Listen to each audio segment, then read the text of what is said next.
Video ने meet पर कर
Satkava Sahib, everyone.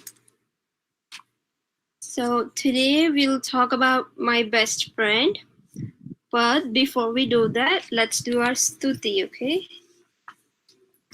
So sing along, but keep yourselves on mute, okay? All right. Koti koti vandana kariye karuna sagar ne.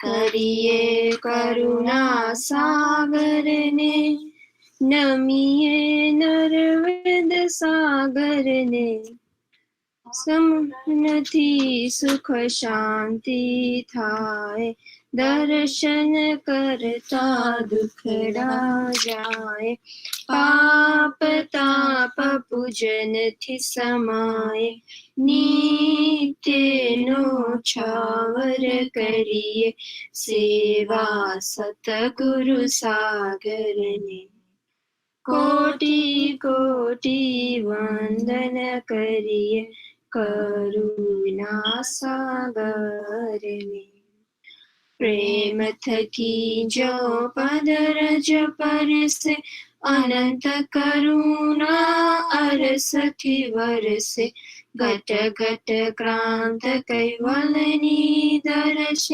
प्रीते प्रसन्न करिए शांत शिरोमणि सागर ने कोटि कोटि वंदन करिए करुणा सागर ने धर्म धुरंधर धनी हमारा सेवक आव्या शरण तुम्हारा बंधन कापो बापू हमारा अंतर थी अरज करिए अनंत सदगुण सागर ने कोटि कोटि वंदन करिए करुणा सागर ने प्रथम परम गुरु बंदगी भरिए कैवल कथानो प्रारंभ करिए रण छोड़ ध्यान धनीनु धरिए दौड़ी दौड़ी ने मरिए शांति नाम सागर ने कोटि कोटि वंदन करिए करुणा सागर ने श्रीमद आचार्य श्रीमद करुणा सागर महाराज की जय कैवल धाम की जय श्री विचलदास जी महाराज की जय सत्य गोसाई. Okay. So before we get started, do you guys want to share anything you did special today because it's Father's Day today?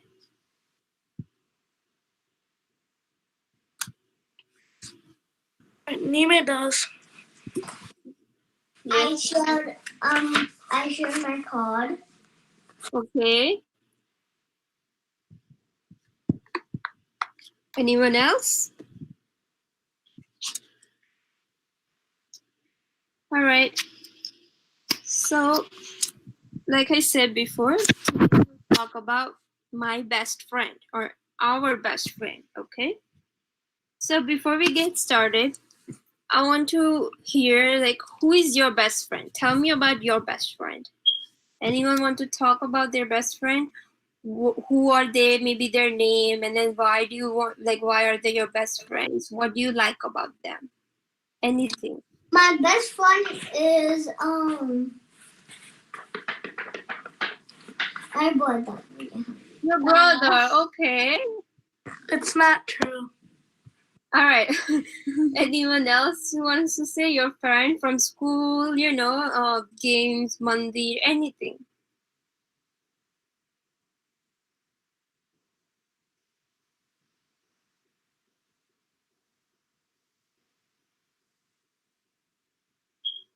Want me to pick on someone else?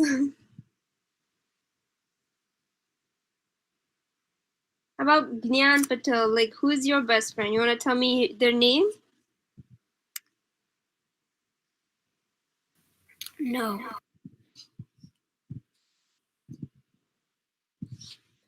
All right, that's okay. Let's just go ahead then and continue, and then we'll see. We'll see. You all, I know you don't want to share right now, but we all have friends, and then, we like them for certain reasons. So let's just move on and let's see. Okay. So, my best friend, our friend could be. They could have different. There's different reasons why we're friends with someone, right? So my friend could be funny, they have a good sense of humor. They're funny. That's why we're best friends.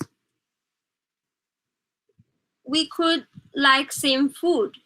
We both love pizza or we both love pasta, and we bonded over that. We talked about pizza, the different types of pasta and stuff, and now we're friends. So our friend, we could be friends because we like same food, similar food, right?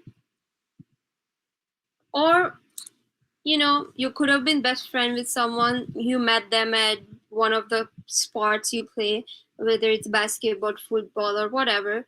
When you take classes, and you met them and you share same interests. You both like that sport, and then you bond along like you're friends. So you could be friends because you're playing same sport. Or you can be friends because you have same video game, like you both like playing the same video game. So whenever you meet, you talk about that video game that you like, right? That's why you're friends.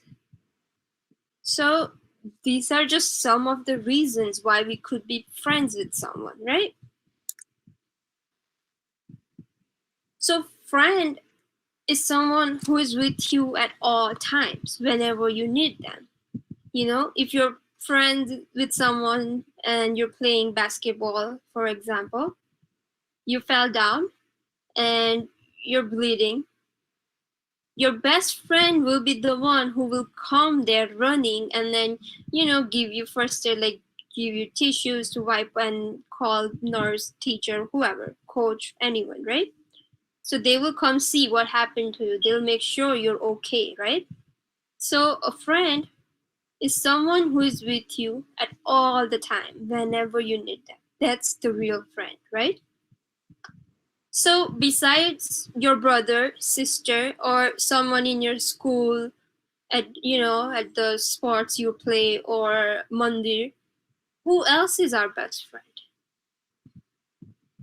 Who's that one other person or that one other, um, who else is our friend? You guys want to take any guesses? Param Guru. Very good. Yes.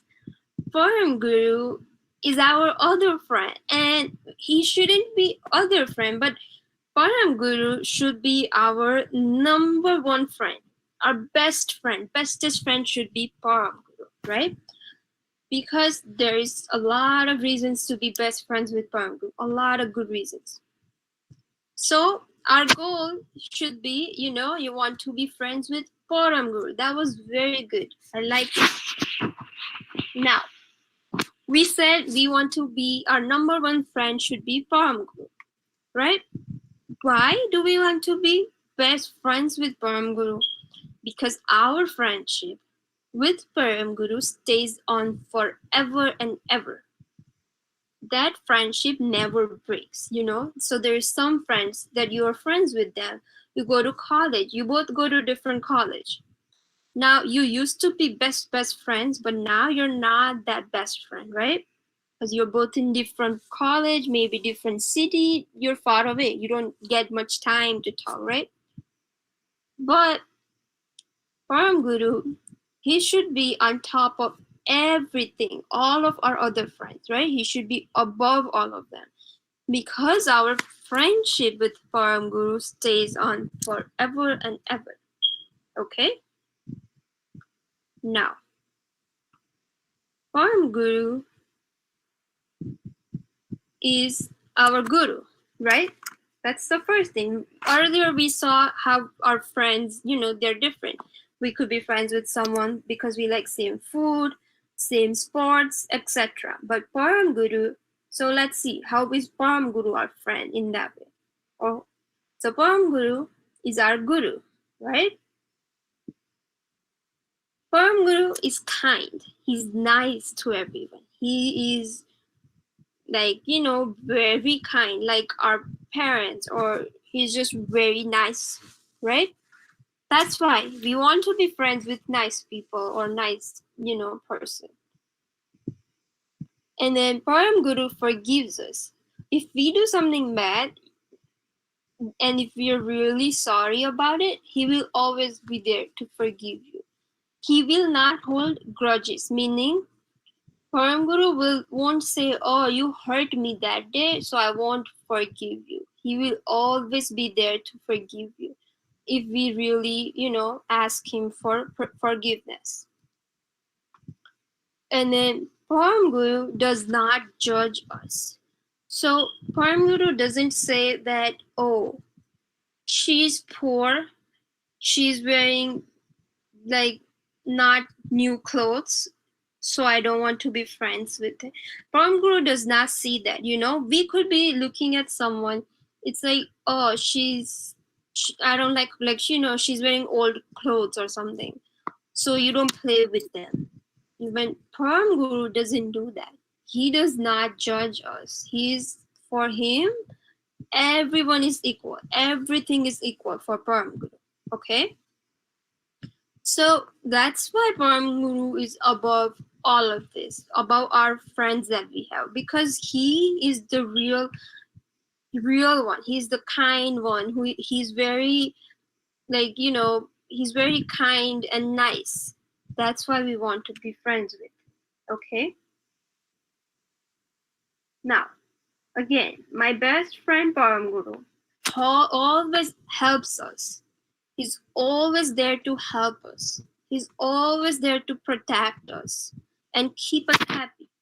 he makes sure if we become friends with him, he makes sure that he will always protect us. You know, that friend you have in your basketball game who is there to come and check on you, like, are you okay when you get hurt?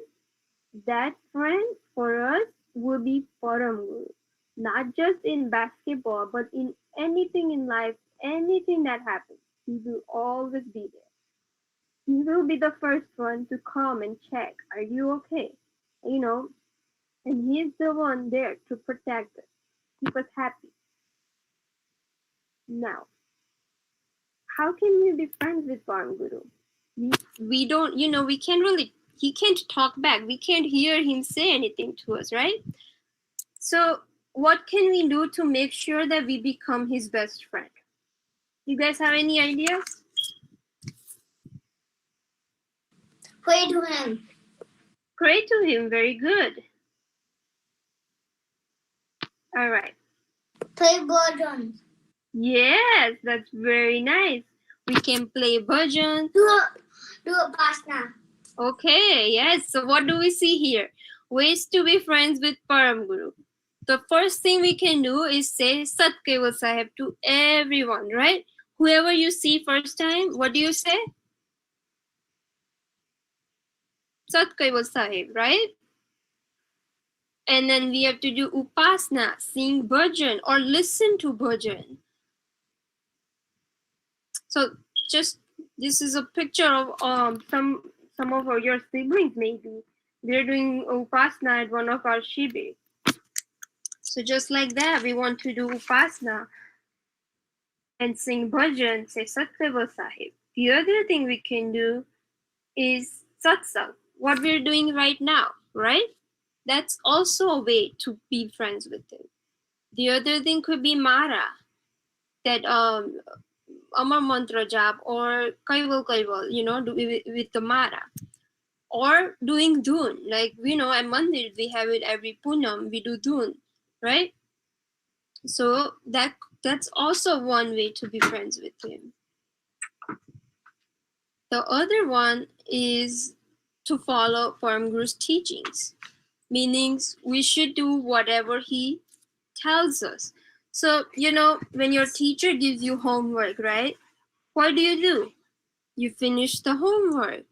Just like that, Param Guru has written so many grants and books. So we are not able to, you know, some of you especially are not able, even I can't read all of that. But what we have to do is find someone who does, you know, there is like different ways to learn that.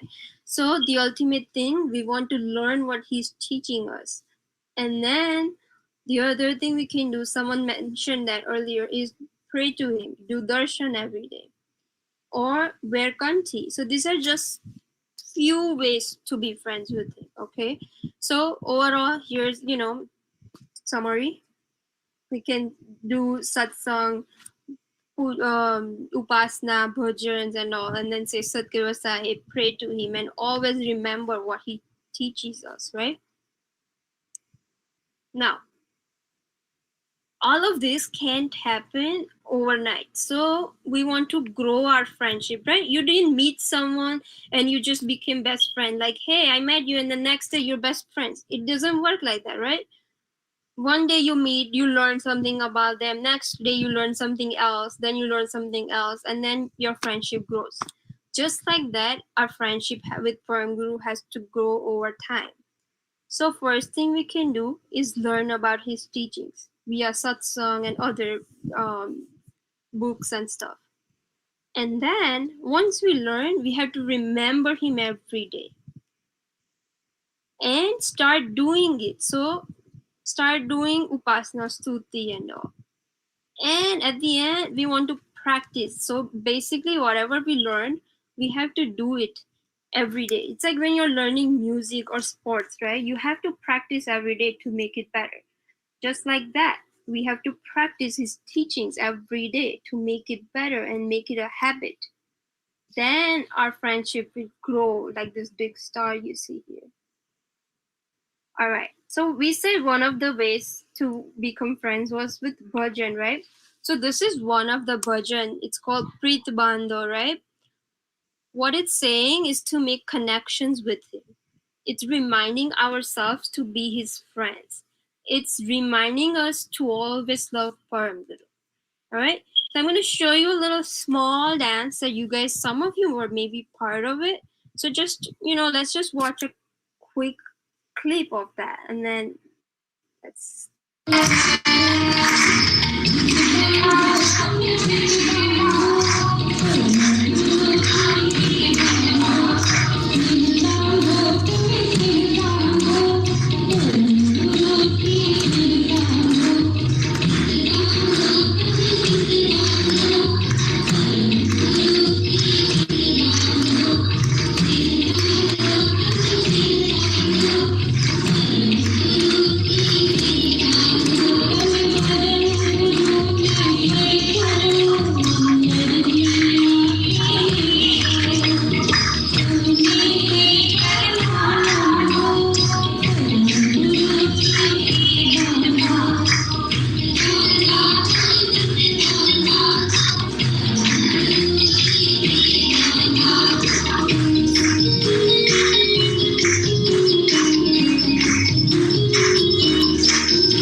All right.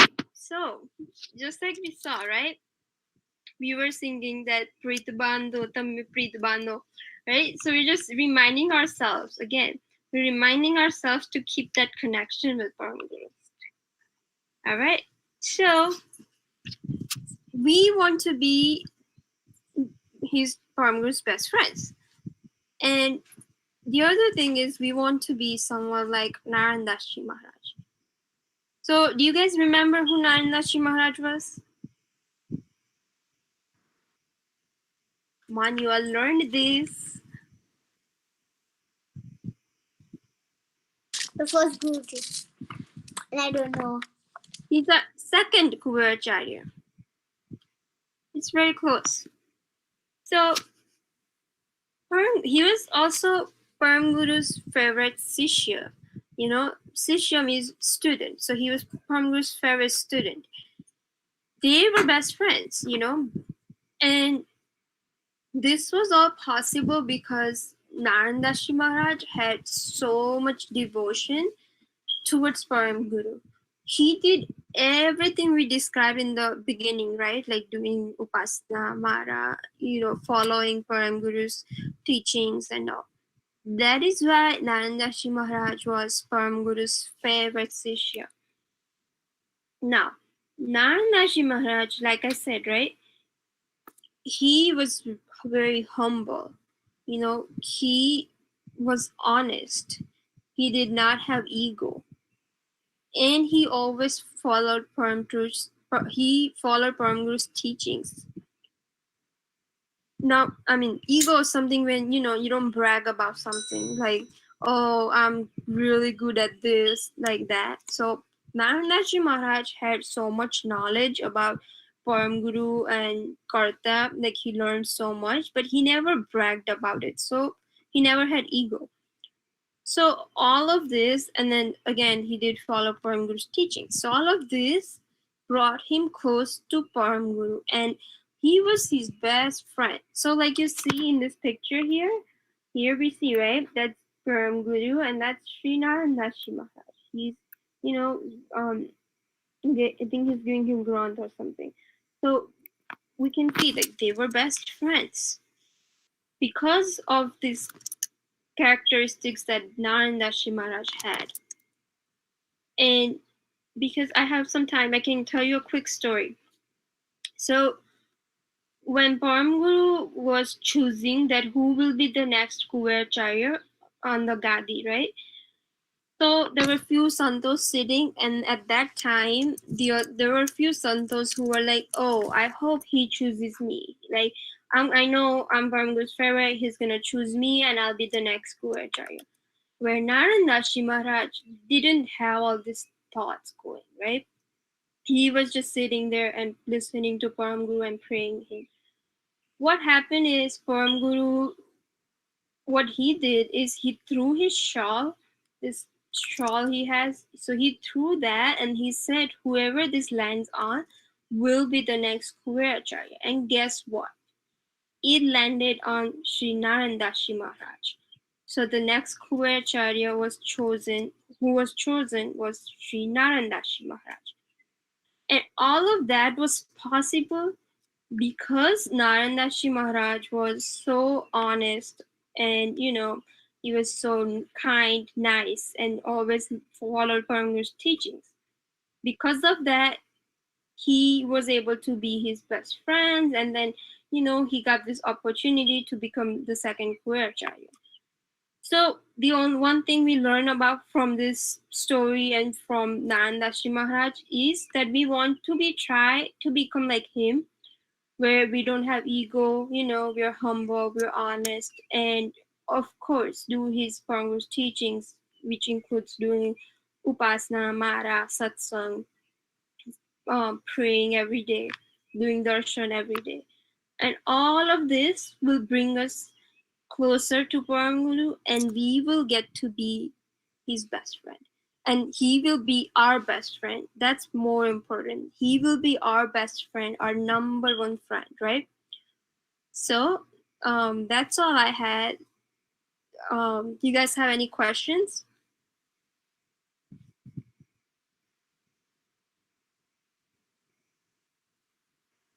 No? All right.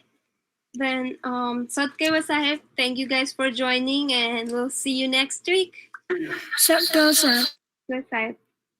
So can thank you, Chunky Didi. You're welcome.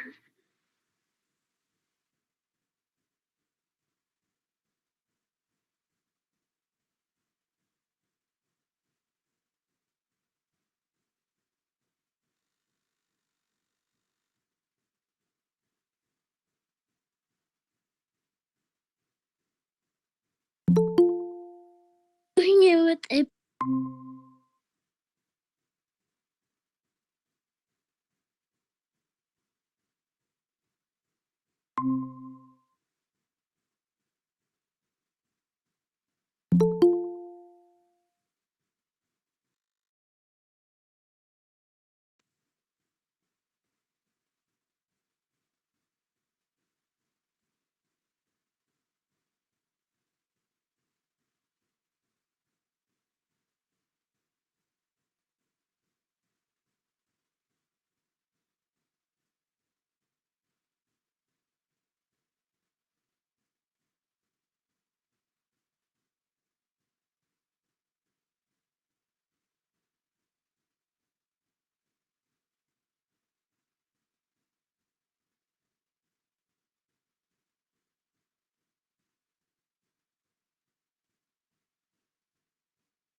Satgil Saib, everyone.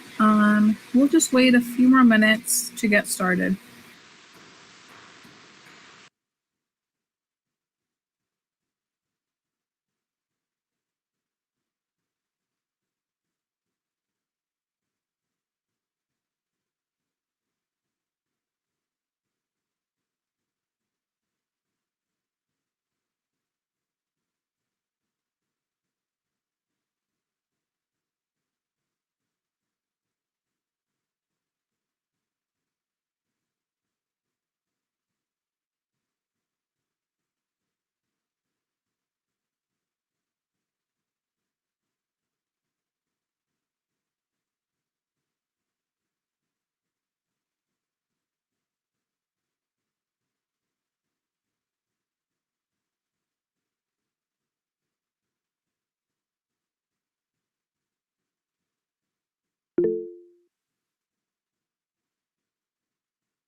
Okay, I guess we can go ahead and get started. Can everyone see my screen and hear me okay?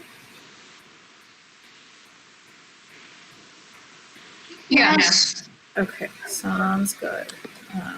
So we'll start with Stuti. Kaivalam chidenam avenam vayanam dviganam lagoyam ahoham amastu niralam narayam aham nam praneyam naeti nareyam pranayam parantu japenam japayam kayam namayanam manati magoyam swayam tvam samastu Jahanam dheyam nam vichantam Vinayache karoti vivarjita vastu Vidhi vai vedantam achante nachantam Sunati sunatam chenatha anantu Aghadam bahodam lahejan mahadam Kuveram Teyamam Namami Namastu Shmat Karuna Sagar Maharaj Ki Jai Kaivala Dham Ki Jai Shri Chaldashi Maharaj Ki Jai Satgil Sahib. So today our satsang topic is on procrastination. So does anybody know what the word procrastination means? It means to postpone something. Yeah, exactly. So it means the action of delaying something or postponing it. So a great example of this would be how Kronalbai pointed this out to me yesterday, was how I waited until yesterday to come up with this satsang. I knew I was going to be doing it today, and I had a couple days to prep for it, but when did I really do it? All of it last night. And I mean, sometimes it turns out okay, hopefully kind of like this satsang, but sometimes there can be negative consequences to procrastinating. Sometimes maybe we put things off for too long that we don't meet a deadline. and had to turn in a paper or an assignment late. Does anybody have any examples of a time they've procrastinated?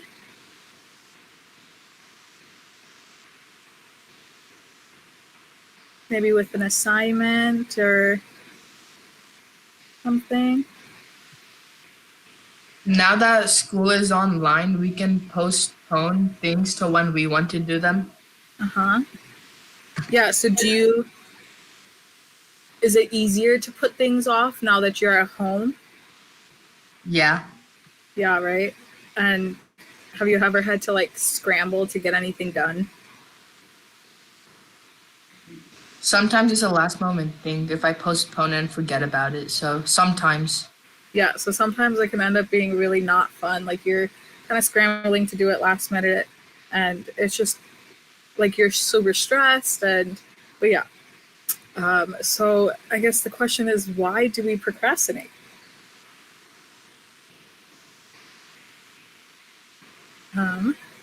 Well, it's because of instant gratification. So instant gratification means that as you're doing something, you immediately feel the happiness that comes from it. So it could be things that are easy and fun. So some examples of that are watching TV, Netflix, hanging out with our friends, um, social media, just spending time scrolling on our phones. An example of that could be like Amazon Prime. You like order something and it comes to your house the same day, like same day delivery if you have that. Or even like eating fast food versus a healthy meal that you have to prep yourself. So why can't we do fun things all the time? Does anybody want to answer that?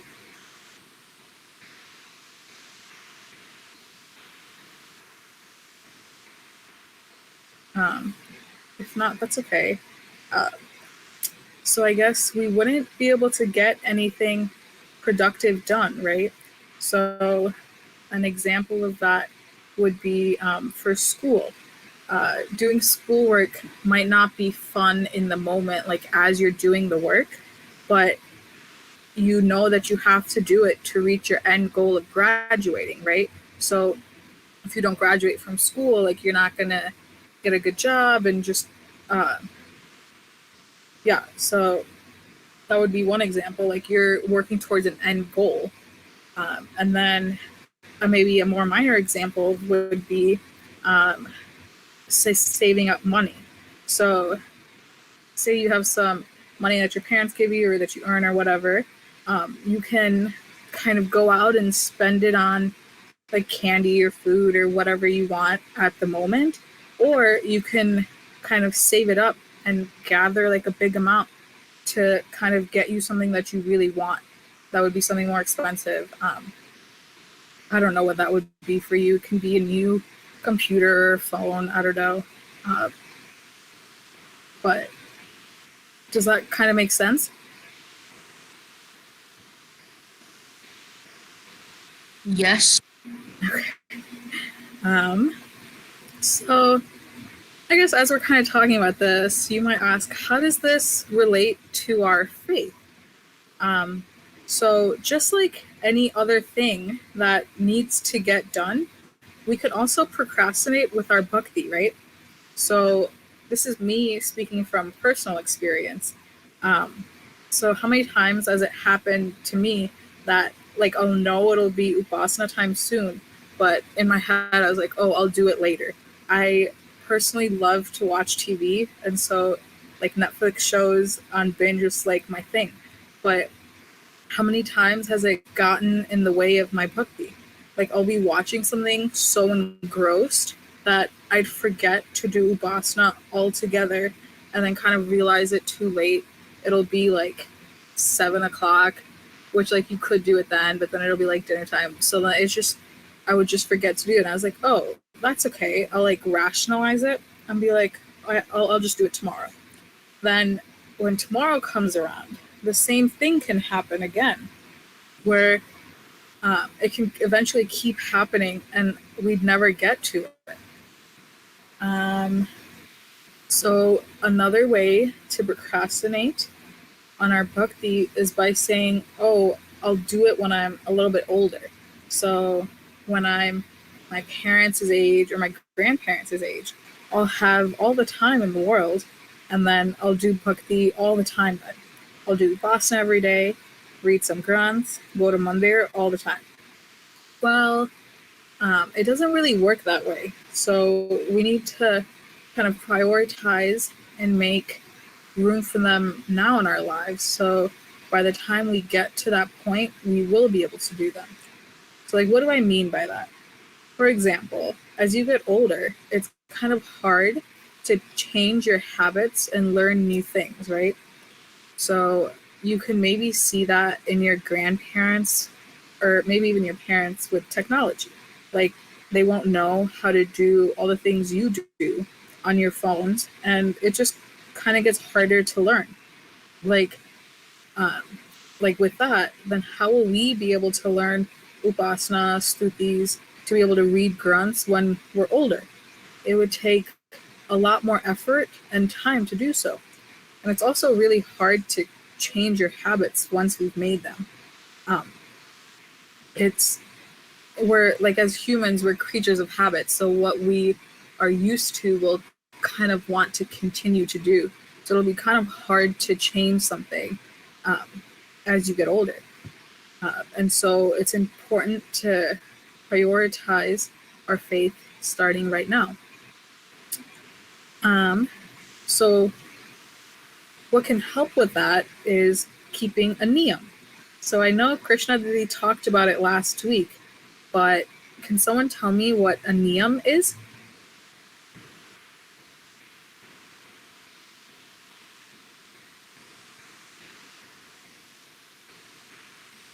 Anyone? It's like a rule. Yeah. Does anyone want to elaborate? You can call on people. Ashvi, Deepti, you guys know what a niyam is? I wasn't on last week. Oh, okay. That's okay. So you're right. It is kind of like a rule. It's a habit that we've created, right? So by keeping our niyam, it can help us from procrastinating. We already know mentally that at this time, no matter what, I have to follow my niyam. I have to keep my rule. An example would be like, I will do my mata as soon as I come home from school, or I will do upasana at 6 o'clock every day, or whatever your niyam is. It's important to keep it and build our faith strong. I was wondering if you guys had any of your niyams that you'd like to share.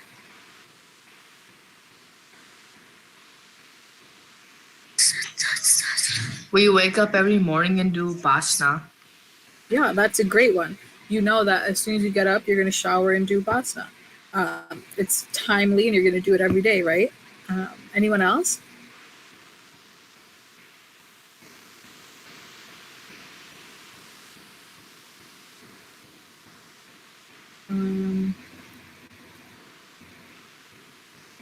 Not. That's okay, I guess. Okay, so just another point that I guess I kind of wanted to make was how we shouldn't stop doing bhakti and going to mandir just because other people aren't. So just because our friends aren't doing something or won't be at mandir doesn't mean that we shouldn't do it either, right? So there's this pressure to fit in and to do things that other people will do so that they'll like us. And so that pressure is always going to be there, right? But we are our own self. It's important for us to make our own decisions and follow what we believe is right. So Bharm Guru kind of helps guide us in figuring out the right path. And it's our individuality that makes us so special. So like that's why our relationship with Bharm Guru is so important. And it's so important to kind of build that to be really strong. Even though the path that we choose is kind of different than what society is telling us, having that bond with him is what will give us the courage to continue on that path. By implementing his vachans into our lives, we can stay strong and live a happy, positive life.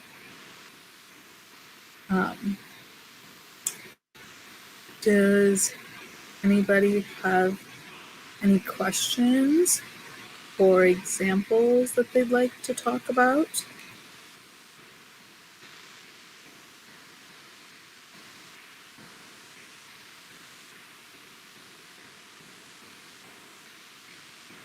Do you guys find yourself procrastinating often?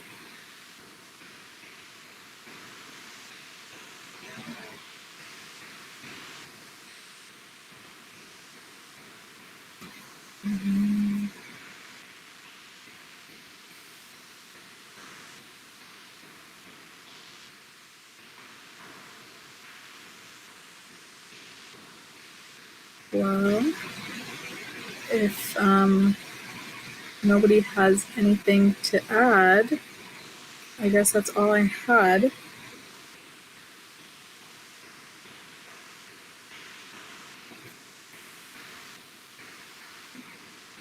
So with that, I guess we'll see you next week. Satgil Sahib, everyone.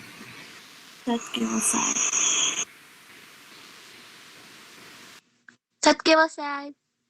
Satkeva Sahib.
સત સાહેબ,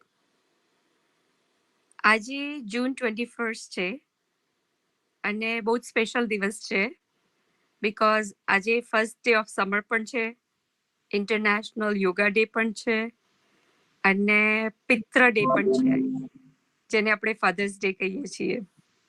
તો આજના આ beautiful Sunday આફ્ટરનૂનની શરૂઆત આપણે આ સત્સંગની શરૂઆત આપણે પરમ ગુરુની સ્તુતિથી કરીશું.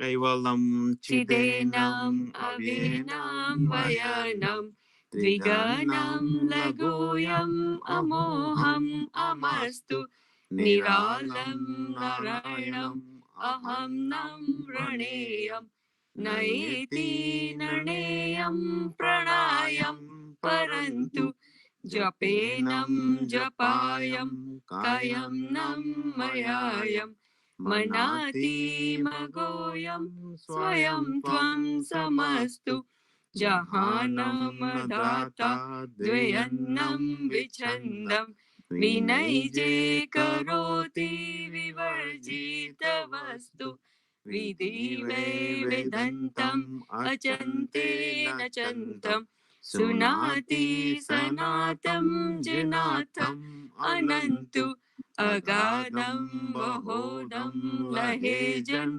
महादं कुबेरं तेयं नमामि नमस्तु। श्रीमान करुणा सागर महाराज की जय की की जय। जय। दास जी महाराज की जय. તો આજે દીપિકાબેને કહ્યું એમ ફાધર્સ ડે છે. સૌ નેમી ભાઈઓ અને બહેનોને મારા સતકેવલ સાહેબ. સતકેવલ સાહેબ. ના જીવનમાં ફાધર પિતૃ કે પિતાજી ખૂબ જ અગત્યનો ભાગ ભજવતા હોય છે. A father plays a very special and crucial roles in our lives.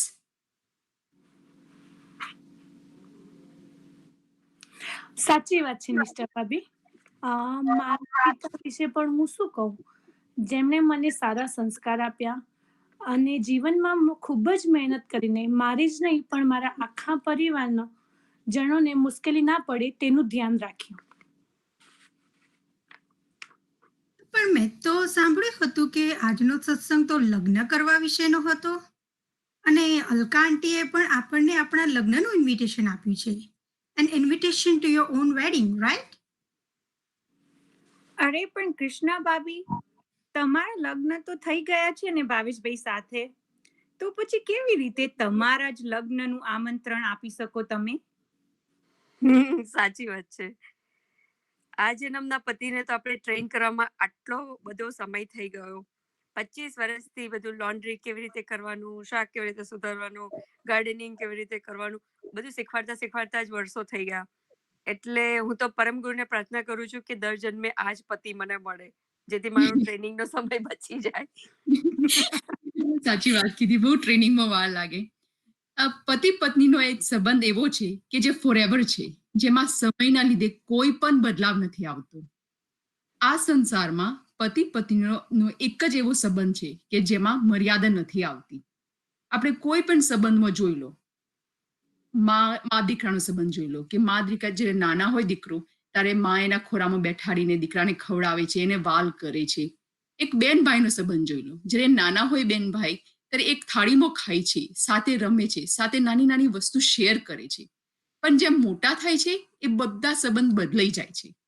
એક પતિ અને પત્નીનો જ સંબંધ એવો છે કે જે નવદંપતિ હોય કે ગરડા હોય, સાથે સ્કૂટર પર બેસીને સાથે ફરી શકે છે. અને આ સંબંધ સમાજ પણ સ્વીકારે છે. અરે વાહ, તો આજે આપણે ભાવોભાવના લગ્ન કરવાના છે અખંડ વર સાથે. બહુ ઇન્ટરેસ્ટિંગ છે આ કોન્સેપ્ટ. આપણે એવો વર શોધવાનો છે કે જેને મળતા જન્મ મરણના ચક્કરમાં આપણે ના પડવું પડે. આ અખંડ વરને મળ્યા પછી આપણી બધી શંકાઓનું સમાધાન થઈ જાય. છોકરો કે છોકરી મોટા થાય એટલે મા બાપને કેટલી ચિંતા હોય કે એક સારો જમાઈ કે એક વહુ મળી જાય તો શાંતિ થઈ જાય. કેટલી બધી જગ્યાએ પૂછીને તપાસ કરીને સારો છોકરો કે છોકરી શોધે છે. સાચી વાત છે હેતલબેન. તો આજે આપણે એક એવો પતિ સાથે સંબંધ બાંધવાનો છે કે જેના પર કોઈ શંકા ના હોય, આપણને કોઈ ડાઉટ જ ના હોય. અને એટલે તો હું આજે આ સત્સંગમાં આવી છું. ખરેખર મને પેલું ભજન યાદ આવે છે કે અખંડ વર્ણે વરો લાભ છે ખરેખરો, કૈવલનું ભજન કરો લાભ છે ખરેખરો. વાહ, સુંદર ભજન છે હા દીપિકાબેન. કેટલો બધો ઊંડો ભાવ છે એમાં. પણ આ લગ્નમાં દુલ્હો કોણ અને દુલ્હન કોણ છે, તમને બધાને એવો પ્રશ્ન થતો હશે જ, રાઈટ? પુરુષ એ અધિકારી પાત્ર છે, સ્ત્રી એ સમર્પણની ભાવના ધરાવે છે. અંશની તો કોઈ જાતિ જ નથી, એ 5 તત્વથી પાર છે. અંશને આપણે સ્ત્રી રૂપ ગણી શકાય, કારણ કે એ સમર્પણનો ભાવ ધારણ કરે છે. આ વિશ્વની અંતા સર્જનહાર જે અંશી છે એ આપણે પતિ ગણીએ છીએ. અને એ એક જ છે. એટલે આમ અંશનું અંશી સાથેનું આજે આપણે લગ્ન કરાવવાનું છે. આ ઉપરથી તમને બધાને મીરાબાઈ વાળી વાત યાદ આવે છે? એકવાર મીરાબાઈ વૃંદાવનમાં ગયા હતા એક મહાન પુરુષના દર્શન કરવા માટે, પણ ત્યાં દ્વાર પર જ તેમના ભક્તોમાંથી એમને અટકાવીને કોઈકે કહ્યું કે અમારા ગુરુજી સ્ત્રીઓને મળતા નથી. તો મીરાબાઈએ સસ્મિત એટલે કે સ્મિત સાથે ગુરુજી માટે સંદેશો મોકલાવ્યો કે જ્યાં સુધી મને ખબર છે ત્યાં સુધી આ સંસારમાં એક જ પુરુષ છે, બાકી બધી સ્ત્રી છે. આ સંદેશો સાંભળતાની સાથે જ મહાન પુરુષને સમજાઈ ગયું અને તેમને મીરાબાઈને દર્શન આપ્યા. તો આપણને પ્રશ્ન થાય કે આ બધા અંશોમાં વિવિધતા કેમ જોવા મળે છે? આપણા કર્મો અને આપણા તત્વોના ભેદથી જુદું જુદું જોવા મળે છે. શિવ છે, કોઈ અંશ શિવ છે, તો કોઈ વિશેષ અંશ છે, તો કોઈ પરમ વિશેષ અંશ છે, અને કૈવલ કરતા એ અંશી છે, જે તત્વાતીત છે, જે આદ્ય, મધ્ય, અંત ત્રણેય કાળમાં સર્વોપરી છે. મને એક ઉદાહરણ યાદ આવ્યું, કીડી અને હાથીનું. કીડી માટે હાથી અમર લાગે જો આપણે આયુષ પ્રમાણે વિચારીએ તો. સૂર્ય અને ચંદ્ર પણ એક દિવસ નાશ પામે છે, પણ આપણી આગળ અમર લાગે. મહાકલ્પ થાય ત્યારે બ્રહ્મા, વિષ્ણુ અને મહેશ તથા બીજા જ દેવી દેવતાઓને પણ નાશ થાય છે. શિવજી આગળ બ્રહ્માજીને પણ કેટલી બધી વાર મરવું પડે છે. સાચી વાત છે. એટલે તો આજે આપણે એક અખંડ, અમર અને અજર સર્જનહાર જે છે એમને આપણે પતિ માનવાના છે. કર્તાને આપણે 5 વિશેષણથી નવાજ્યા છે: આદ્ય, સક્રત, સ્વરાજ, કરુણેશ અને કૈવલ. આદ્ય એટલે આપણને ખબર છે કે જે બિગિનિંગથી છે, જેની કોઈ જન્મ કુંડલી જ ના મળે. સક્રત એટલે કે સક્રત અવિરતપણે ચાલી રહ્યો છે. સ્વરાજ એટલે જેનું રાજ્ય છે. એટલે કહેવાનો ભાવ છે કે આખા સૃષ્ટિનો એક જ માલિક છે. દરેક જીવ માત્રની જીવનની ચિંતા કરતા હોય છે. એટલા માટે તો આપણે કરુણા સાગર કહીએ છીએ, કરુણેશ કહીએ છીએ, કરુણાઓનો ઈશ છે. આપણને કોઈ દુષ્ટ માણસ હોય તો આપણને કેવો અભાવ થાય એના તરફ, પણ કર્તાને તો માટે બધા જીવો સરખા છે. કર્તા પાપી માટે પણ કોઈ જુદો નિયમ તો રાખતા જ નથી. હા દીપિકાબેન, તમે સાચી વાત કહી છે. પ્રભાત પદ 5માં દિવ્ય પરમગુરુ કહે છે કે આદ્ય મધ્ય અંત કૈવલ સર્વોપરી તે હરી હું વરી સાત સોઈ કર્મનો ભરમતે મરમ સમજે સમયો જગત જંજાલની આડ ખોઈ. તો જ્યારે આપણે કૈવલ કર્તાની નિજ ઉપાસના કરીએ છીએ ત્યારે કર્તા સાથેનો નાતો ગૃહસ્થ જીવનના લગ્નથી જોડાયેલા પતિ પત્નીની માફક દ્રઢ બની જાય છે. અહીંયા લગ્ન વિધિના તમામ વિધિને ઉદાહરણ બનાવીને અંશ અંશીનું એકતાનું નિરૂપણ કરાયું છે. કહે છે કે સૃષ્ટિની આદ્ય લઈને તેના અંત અને મધ્ય એમ ત્રણેય કાળમાં જે સર્વોપરી છે એવા સકર્તા કૈવલ સાથે અંશની એકતા થવાથી આ અંશ જન્મો જન્મના કર્મની ભ્રમણામાં ફસાયો હતો તેમાંથી મુક્ત થવામાં મર્મ સમજાઈ જતા બધી જ પ્રકારની શંકાઓ દૂર થઈ જાય છે અને જગતની ત્રિવિધિના તાપની ઉપાધિઓ પણ ટળી જાય છે. સરસ. દુલ્હા દુલ્હન નક્કી થઈ ગયા, પછી હવે મુહૂર્ત એટલે કે લગ્નનો સમય નક્કી કરી લઈએ. કહેવત છે કે કાલ કરે સો આજ કર, આજ કરે સો અબ, જાગ્યા ત્યાંથી સવાર. આ અંશ કેટલી બધી યોનિમાં ફરીને માનવ દેહમાં આવ્યો છે. તો હવે આપણે કિંમતી સમય ગુમાવ્યા વગર અંશી સાથે જોડાણ કરવાનું છે. અગાઉ વાત કરી એમ સર્વે સ્ત્રી, પુરુષ તથા બાળક સર્વે અંશોએ હૃદયમાં ઉમંગ ભરીને અંશી સાથે લગ્ન કરવાના છે. અરે હા, કેમ નહીં? ચાલો ત્યારે લગ્નની તૈયારી કરીએ. લગ્ન માટે ચોળી બાંધીએ, બ્રાહ્મણને બોલાવીએ અને લગ્ન સંગીત શરણાઈઓ વગાડીએ. અને પ્રભાત પદમાં પરમગુરુ કહ્યું છે ને કે અંતઃકરણની ચતુર ચોરી રચી વિપ્ર ગુરુ ધુન્યમચી સમે વ્રતાઈ સપ્ત શરણાઈ ભવ બાળ પૂંગળ પછી શોક સંશેતજી હરખ હોઈ. સકળતા કૈવલ પતિ સાથે એકતારૂપ લગ્નમાં આપણે આપણા 4 અંતસ્કરણની ચોરી બનાવીએ. આપણા અંતસ્કરણ કે જે મન, બુદ્ધિ, ચિત્ત અને અહંકાર. તો કૈવલપતિને વરવા આપણે સૌથી પહેલા આપણા મનનો શુદ્ધ સંકલ્પ કરીએ કે કૈવલ કરતા જ મારા પતિ છે અને કાયમ માટે હું કૈવલ કરતાને જ સમર્પીને રહીશ. અને ત્યાર પછી બુદ્ધિથી ગાંઠ ગળીશું અને અહંકારથી તોલ કરીશું કે મારા કૈવલ કરતા સર્વોપરી છે અને એ જ મારા સાચા પતિ છે. ત્યાર પછી ચિત્તથી હર હંમેશ ચિંતવન કરીશું. આમ પતિ પક્ષની અંતરમાં 4 અંતઃકરણની સત્ક્રિયાની ભાવનાઓની ચોરી બનાવીએ. લગ્ન વિધિમાં બ્રાહ્મણ આ સાક્ષી રૂપે છે. એ ચોરીમાં અહીંયા ગુરુજી આપણા સાક્ષી છે, જે આપણા જીવનનું અખંડ જોડાણ કર્તા સાથે કરાવી રહ્યા છે.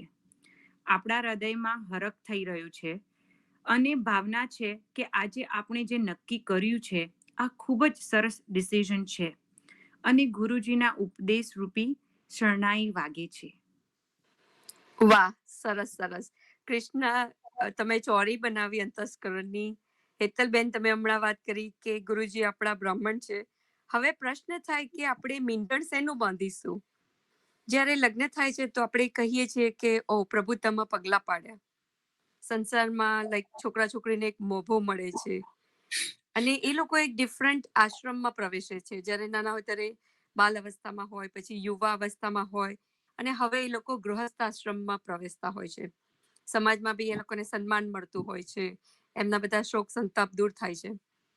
તો આજે આપણે મીંડણ બાંધીશું મનનું, એટલે કે મનથી નક્કી કરીશું કે આજથી કરતા એ આપણા જીવનસાથી છે અને કૈવલ સિવાય કોઈ જ પતિ નથી. અરે, મને ગીતા દીદીનું એક પેલું ભજન યાદ આવી ગયું. તમે બધાએ સાંભળ્યું જ હશે એ ભજન. હું ટ્રાય કરું છું રાગમાં ગાવાનું. मैं तो ओढ़ी कैवल नाम चूंदड़ी, मैं तो ओढ़ी नाम चूंदड़ी, ते माटा क्या कैवल ना नाम जो, ओ ओढ़ी कैवल नाम चूंदड़ी, मारे इंगला सासू पिंगला ननंद मड़ा, सूक्ष्मणाए करवाया सगपन जो, ओढ़ी कैवल नाम चूंदलड़ी. વેરી નાઇસ સિંગિંગ ભાભી. Thank you. મનમાં મીંડણ બાંધ્યા પછી હવે પીઠી લગાવવાની હોય છે. પીઠી શા માટે લગાવીએ છીએ?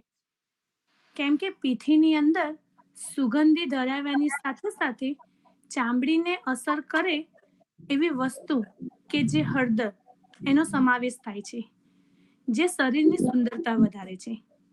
આજે આપણા પર કર્તાના પ્રેમની પીઠી ચડી છે. હા, સાચી વાત છે.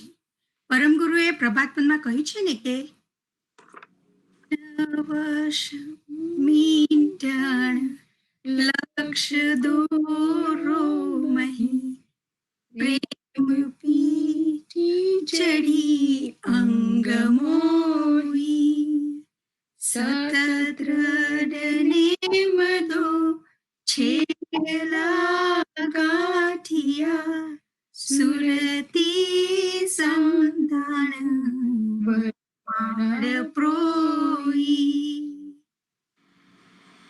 ને આ મનરૂપી મીંડણ બાંધવાનું છે. દીપિકાબેને કહ્યું તેમ મીંડણ મનનું બાંધીએ. આ બહુ ચંચળ હોય છે, ગમે ત્યારે ભટકી જાય, ખબર જ ના પડે. પરમગુરુ કહે છે ને કે મનને વશમાં, કાબુમાં લાવવાનું છે. પરમગુરુને આધીન થઈ વશ કરેલું જે મન છે, મનનું મીંડણ બનાવીને દોરામાં પરોવીએ. પરંતુ પ્રશ્ન થાય કે મીંડણને કેવા દોરામાં પરોવીશું?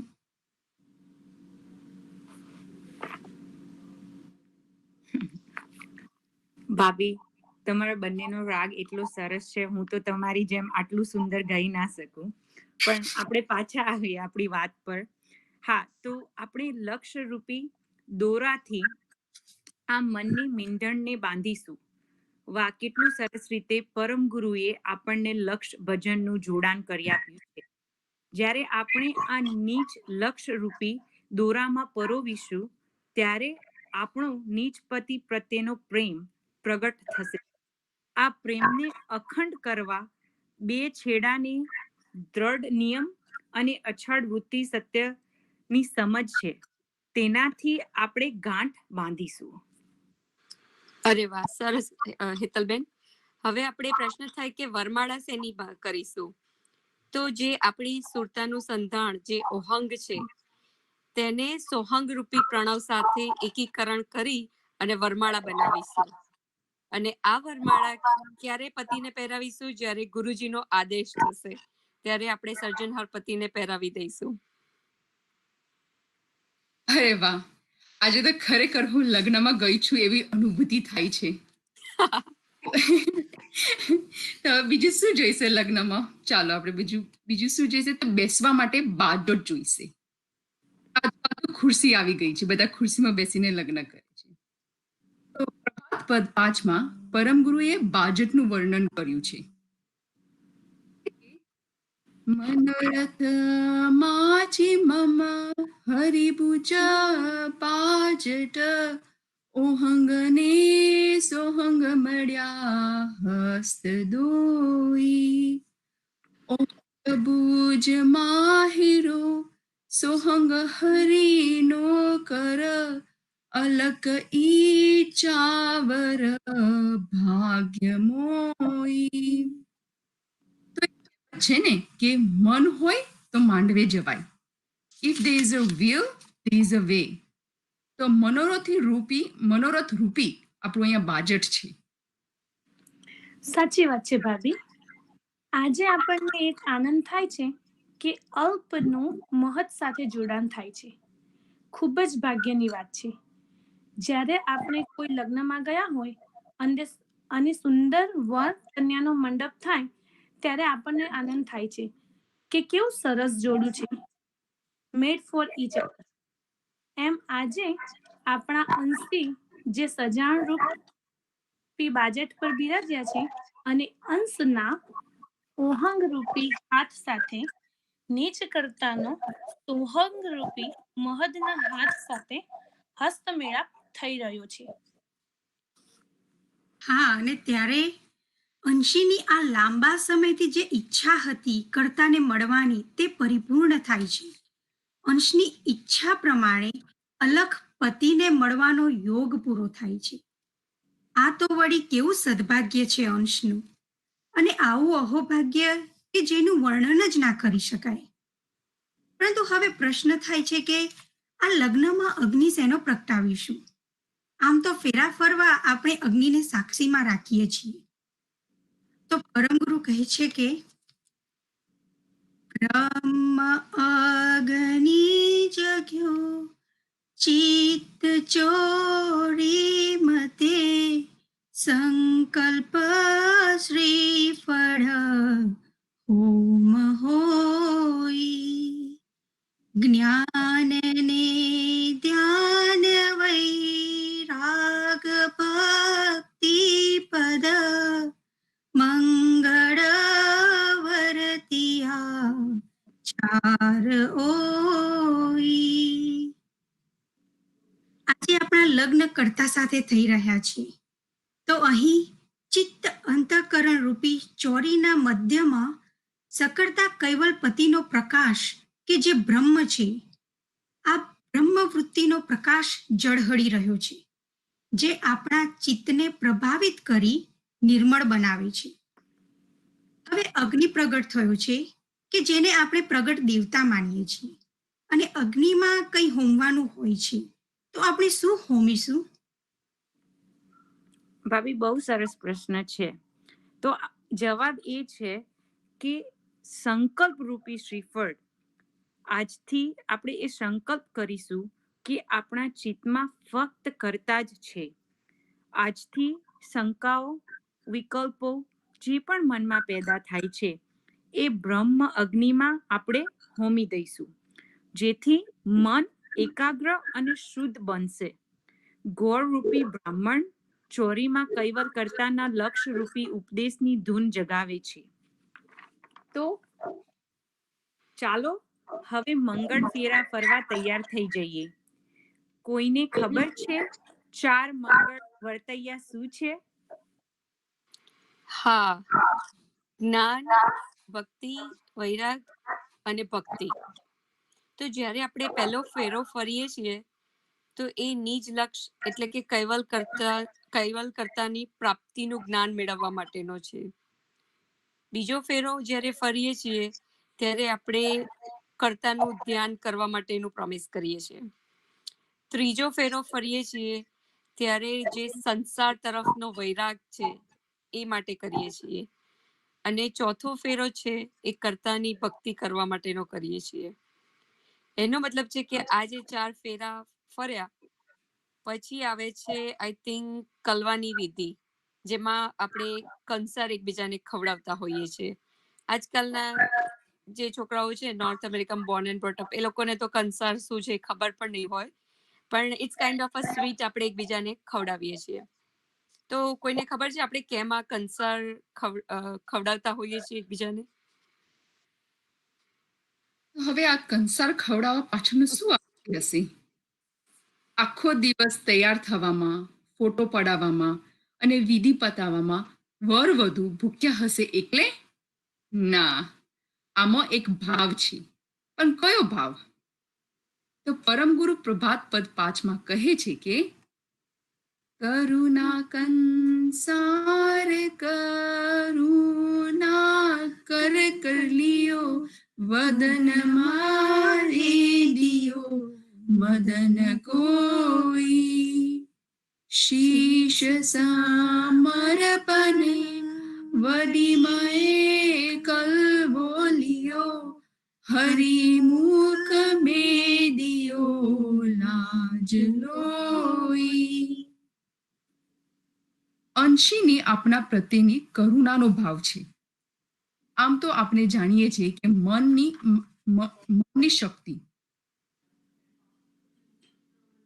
શક્તિ સ્ત્રીમાં વધારે હોય છે, જ્યારે તનની શક્તિ પુરુષમાં વધારે હોય છે.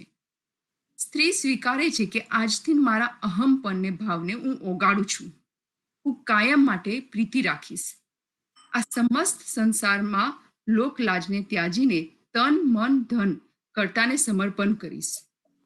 જ્યારે અંશી પણ કરુણારૂપી કંસાર પોતાના સોહંગ રૂપી હાથમાં લઈ અંશની નિજ દ્રષ્ટિ રૂપ મુખમાં મૂકે છે. ચાલે ત્યારે હવે દોઢ મંગલ કોણ ગાય છે? લગ્નના અંતે જાનમાં આવનારા બધા લોકો આનંદ ઉલ્લાસ કરે છે, ગીતો ગાય છે, દોડ મંગળ ગાય છે. 4 પુરુષાર્થ જે ધર્મ, અર્થ, કામ અને મોક્ષ તથા 4 પ્રકારની મુક્તિ, સાયુજ્ય, સાલોક્ય, સારૂપ્ય અને સાનિધ્ય એમ 8 પ્રકારની સહેલીઓ ભેગા મળીને દોડ મંગળ ગાય છે. ધર્મ, અર્થ, કામ અને મોક્ષ મુક્તિ વળી ભામનામ હરી અષ્ટ ઓઈ ગાવત ડોળ આનંદ અનુભવતી જતી સતી જાનનું મન મોઈ. આદ્ય અંત મધ્ય કૈવલ સર્વોપરી મીનિંગ જાનમાં આવનારા લોકો શેની વાત કરતા હોય છે? જાનમાં વરને કે પછી વર કન્યાની વાતો કરતા હોય છે. પણ અહીંયા તો આપણે એક એવો આનંદ થઈ રહ્યો છે જેનું વર્ણન જ ના થાય. અવર્ણનીય આનંદ છે. એ શબ્દોમાં કહી જ ન શકાય. આજે આ અંશનો પરમ હેતુ પૂર્ણ થાય છે. અવિચલ પદનું સૂત્ર ગ્રહણ કર્યું છે. એ પતિના સુખનું તો વર્ણન જ ના કરી શકાય. આજથી જન્મ મરણની મુક્તિની ચિંતા નાશ પામી. મારા આત્માના કલ્યાણનું કાર્ય શરૂ કર્યું છે.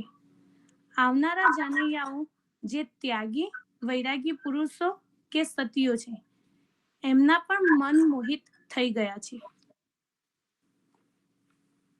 હા, સાચી વાત છે.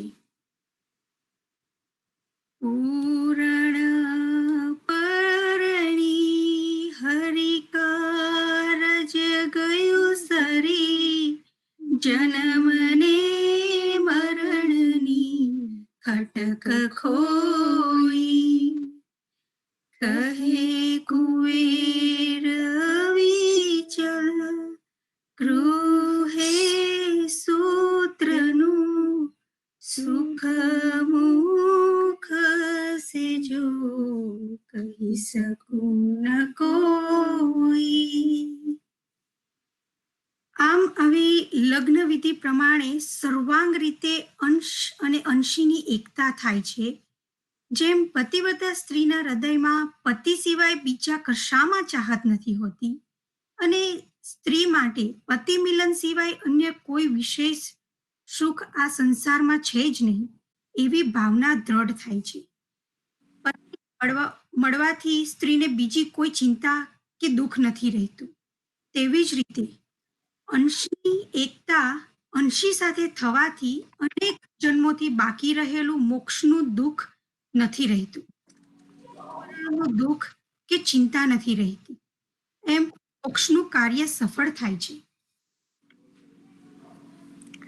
તો અંતે બધા સત્સંગીઓને કંગ્રેચ્યુલેશન્સ, ખૂબ ખૂબ અભિનંદન. આજથી આપણે જન્મ મરણની ચિંતા કરવી નહીં પડે.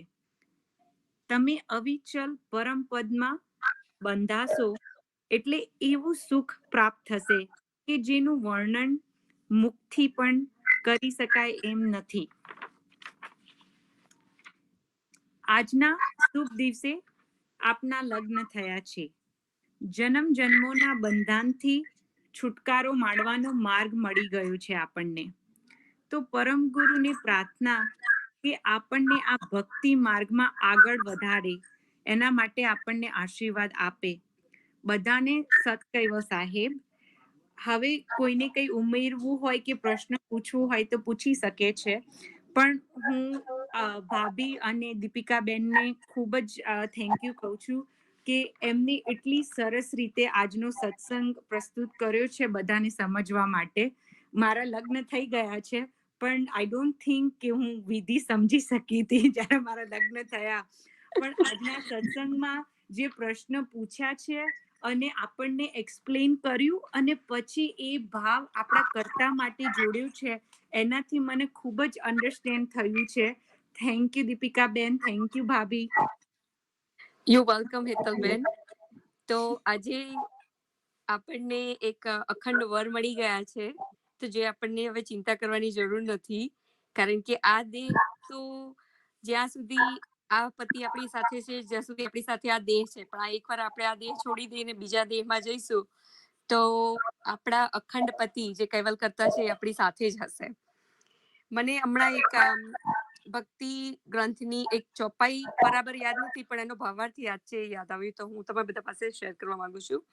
તો એમાં પરમ ગુરુએ કહ્યું છે કે જ્યારે સ્ત્રીના હૃદયમાં કોઈ કામના ઉત્પન્ન થાય કે પુરુષ પ્રત્યે કોઈ પ્રેમ ઉત્પન્ન થાય તો એને રીઝવવા માટે એ સ્ત્રી 3 વસ્તુ કરે છે. એક તો આંખનો ઈશારો કરે છે, એટલે આંખને કામ લગાડી દે છે. બીજું મીઠા વચન બોલે છે અને ત્રીજું એનું મોઢું એટલે કે સ્માઇલ કરે છે. તો આ 3 વસ્તુ કરે છે. તો કરુણાસાગર મહારાજ એવું કહે છે કે પરમ પતિને આપણે મેળવવો હોય તો આપણે શું કરવું પડે? આપણે પણ 3 વસ્તુ કરવાની છે. એક તો પ્રેમ ધારણ કરવાનો છે, જે આપણી આંખો છે. બીજું આપણે શરીરનું કામ લેવાનું છે ધ્યાન કરીને. અને ત્રીજું છે એ આપણી હૃદયની ચાહના.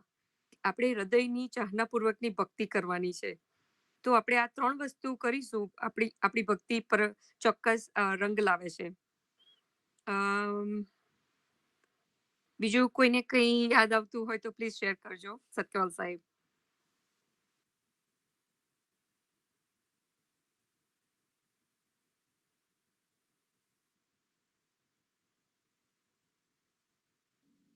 દીપિકાબેન, મને છે ને આ સત્સંગમાં આગળ આપણે એક લીટી બોલ્યા હતા ને એ બહુ જ ગમી હતી કે જ્ઞાન, ધ્યાન, વૈરાગ અને ભક્તિ આપણા 4 ફેરા.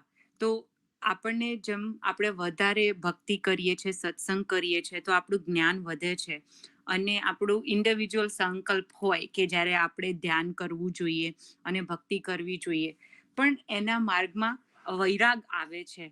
તો આપણે જો આપણું ફોકસ વૈરાગ ઉપર લાવીએ અને આપણું અટેચમેન્ટ્સ ઓછા કરીએ તો આપણે વધારે જ્ઞાન ઉપર ફોકસ કરી શકીએ, ધ્યાન ઉપર બી ફોકસ કરી શકીએ અને આપણે વધારે ભક્તિ બી કરી શકીએ.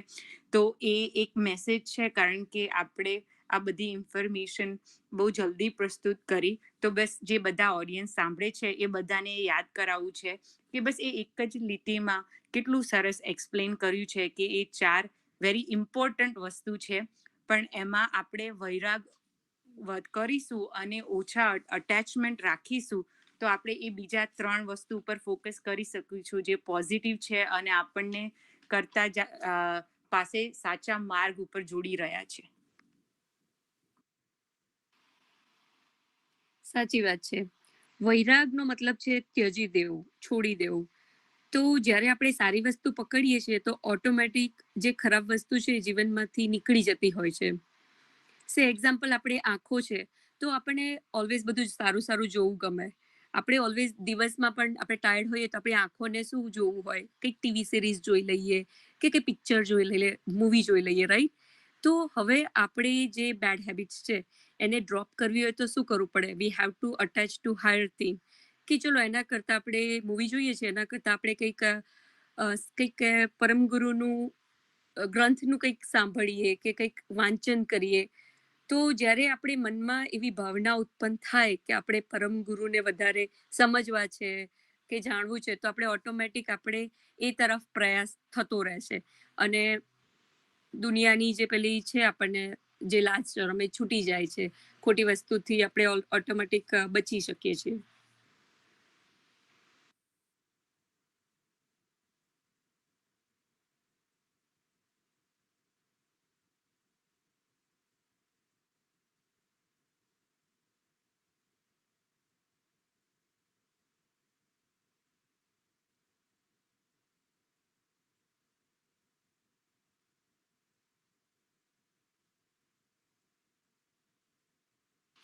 મને એક પ્રશ્ન ગુસ્સા ઉપર આવતો હતો, એંગર મેનેજમેન્ટ ઉપર, કે ઘણીવાર આપણે ગુસ્સો કરતા હોઈએ છીએ તો આ ગુસ્સોને કંટ્રોલ કરવા માટે આજે એક આર્ટિકલ વાંચ્યો કે શું કરવું જોઈએ. તો જ્યારે આપણે ગુસ્સો કરીએ છીએ ત્યારે એક જ વિચાર કરવાનો કે આ ગુસ્સાથી બેનિફિટ શું થશે મને. તો આપણને ગેઇન કશું જ થતું નથી. પછી આપણે વિચારીએ કે આપણને લૂઝ શું થાય છે, તો લૂઝ થાય છે બીજા બધા ફેમિલી મેમ્બર્સનો ટ્રસ્ટ કે કલીગ્સનો ટ્રસ્ટ જોબ પર હોઈએ તો. તો જ્યારે આપણે ગુસ્સો કરીએ ત્યારે આપણે ઓલવેઝ એને એ સર્કમસ્ટેન્સીસ કે પર્સન છે એને ઓપોઝિટ વસ્તુ કરવાની, એક્સેપ્ટન્સ, એને સ્વીકારવાની.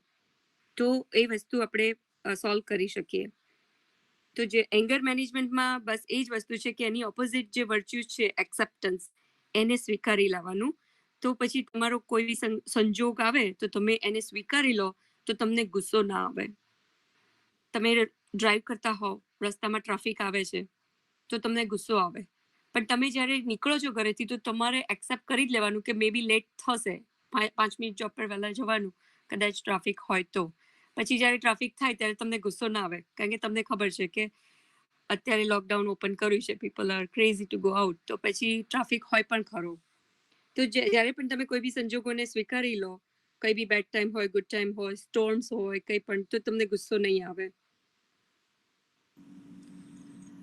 દીપિકાબેન, તમે કેટલી સરસ વાત કહી છે. કારણ કે આપણે બધા જ ક્યારે ગુસ્સે થઈ જતા હોઈએ છીએ અને આપણે આપણા ઉપર વર્ક કરવું જોઈએ, રાઈટ? આ આસાન નથી એમ કે આપણામાં ધીરજ રાખવી.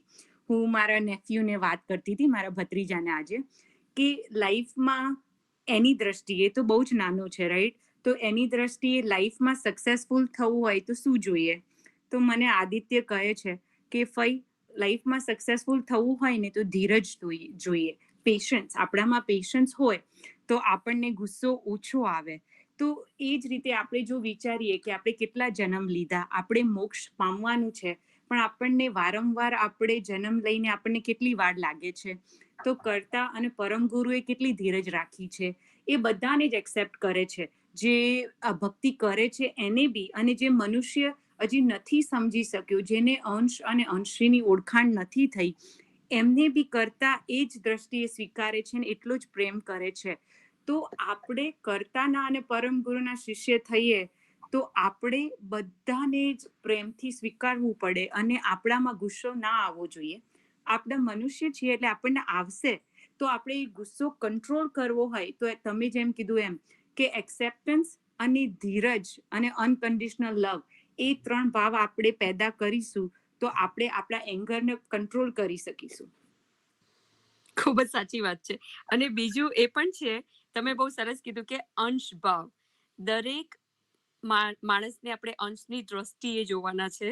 આપણે ઓલવેઝ થિંક કરીએ છીએ કે હું એક કૈવલ કર્તાનો ચૈતન અંશ છું. તો આપણે જ્યારે સામેવાળાને અંશના ભાવે જોઈએ છીએ તો આપણને પેલું શું કહેવાય, ઈગો પણ ના આવે, ગુસ્સો પણ ના આવે. અને બીજી વસ્તુ એ હતી કે અત્યારે આજે બધું ચાલી રહ્યું છે લાઈક રેસિઝમનું, તો એ પણ સોલ્વ થઈ જાય. કારણ કે તમે દરેક મનુષ્યને સરખા ભાવે અંશ ભાવથી જુઓ છો, તો તમને સ્કિન કલર કે તમને કોઈ ડિફરન્સ લાગે જ નહીં. તમને કોઈના પ્રત્યે શું કહેવાય, કોઈ ભાવ ના આવે, ખોટો ભાવ પણ ના પેદા થાય. અને બીજી વસ્તુ કે કોઈ ભૂલ પણ કરે ને તો તમે એને અંશની રીતે જોઈને એમ કહો કે એની જર્ની છે, રાઈટ? દરેક અંશ કેટલા બધા મનુષ્ય અને પ્રાણી યોનિમાંથી પસાર થઈને આવ્યો છે, તો એને કેટલા બધા એના સંસ્કાર લઈને આવ્યો છે. આપણા એક જ ફેમિલીમાં 3 કિડ્સ હોય કે 4 કિડ્સ હોય તો ચારેયના બિહેવિયર કેટલા ડિફરન્ટ હોય છે. કોઈ ભણવામાં હોશિયાર હોય, કોઈ સ્પોર્ટ્સમાં હોશિયાર હોય, કોઈ એકદમ શાંત હોય, કોઈ તોફાની હોય. તો મા બાપ તો સેમ છે, બધાને સરખા સંસ્કાર આપે છે, સરખું ખાવાનું આપે છે. તો આપણને એમ થાય કે આ બધા જુદો કેમ ભાવ છે? કારણ કે એમના સંસ્કાર જુદા છે ગયા જન્મના. તો આપણે સ્વીકારી લેવું જોઈએ કે આ એનો સંસ્કાર છે. અને વન્સ તમે એને સ્વીકારી લો, તમારો બચ્ચું હોય કે પછી તમારો કલીગ્સ હોય, તો તમે એને એક્સેપ્ટ કરી લો કે આનો આવો જ સંસ્કાર છે એટલે આવું બિહેવ કરે છે. તો આપણો જે ગુસ્સો છે એ ઓગળી જતો હોય છે. ગુસ્સાની વાત આવે ત્યારે હું એટલું તો વાત કરીશ કે આપણે ગુસ્સો છે આપણે કંટ્રોલ કરી શકીએ છીએ. કેવી રીતે કરી શકીએ છીએ? તો એક્ઝામ્પલ લઈએ કે આપણે જોબમાં હોઈએ, તો જોબમાં હોઈએ ને આપણે કંઈક સરખી જોબ ના કરી હોય, ત્યારે આપણો બોસ આપણી સાથે ગુસ્સે થાય, ત્યારે આપણે એની સામે પાછા ગુસ્સે નથી થતા. આપણને ખબર છે કે આપણો ગુસ્સો ક્યાં ચાલશે, ત્યાં જ આપણે ગુસ્સો કરીએ છીએ.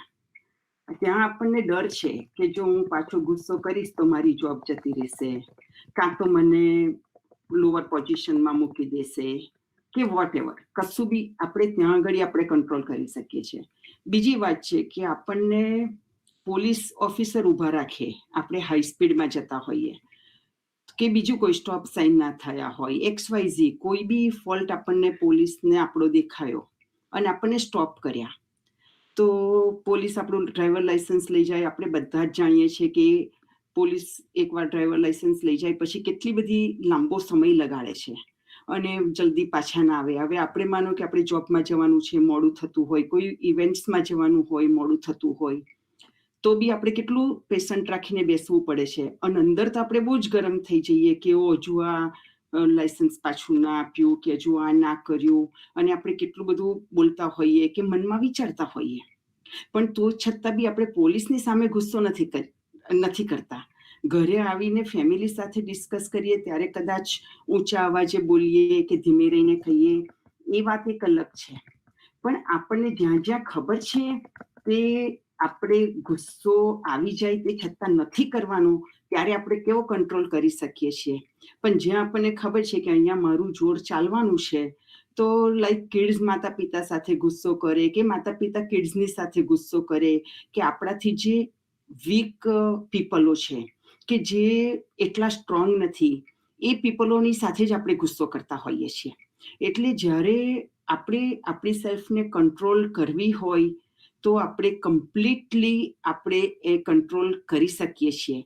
કે જ્યારે પણ આપણને માઇન્ડમાં ગુસ્સો આવે તો એ ગુસ્સો આપણે બહાર કરતા પહેલા વિચાર કરીએ કે અત્યારે મને ગુસ્સો આવે છે, તો અત્યારે મારી સામે મારો બોસ હોય તો હું ગુસ્સો કરીશ, તો તરત જ મન કહેશે કે ના ના હું નહીં કરું ગુસ્સો.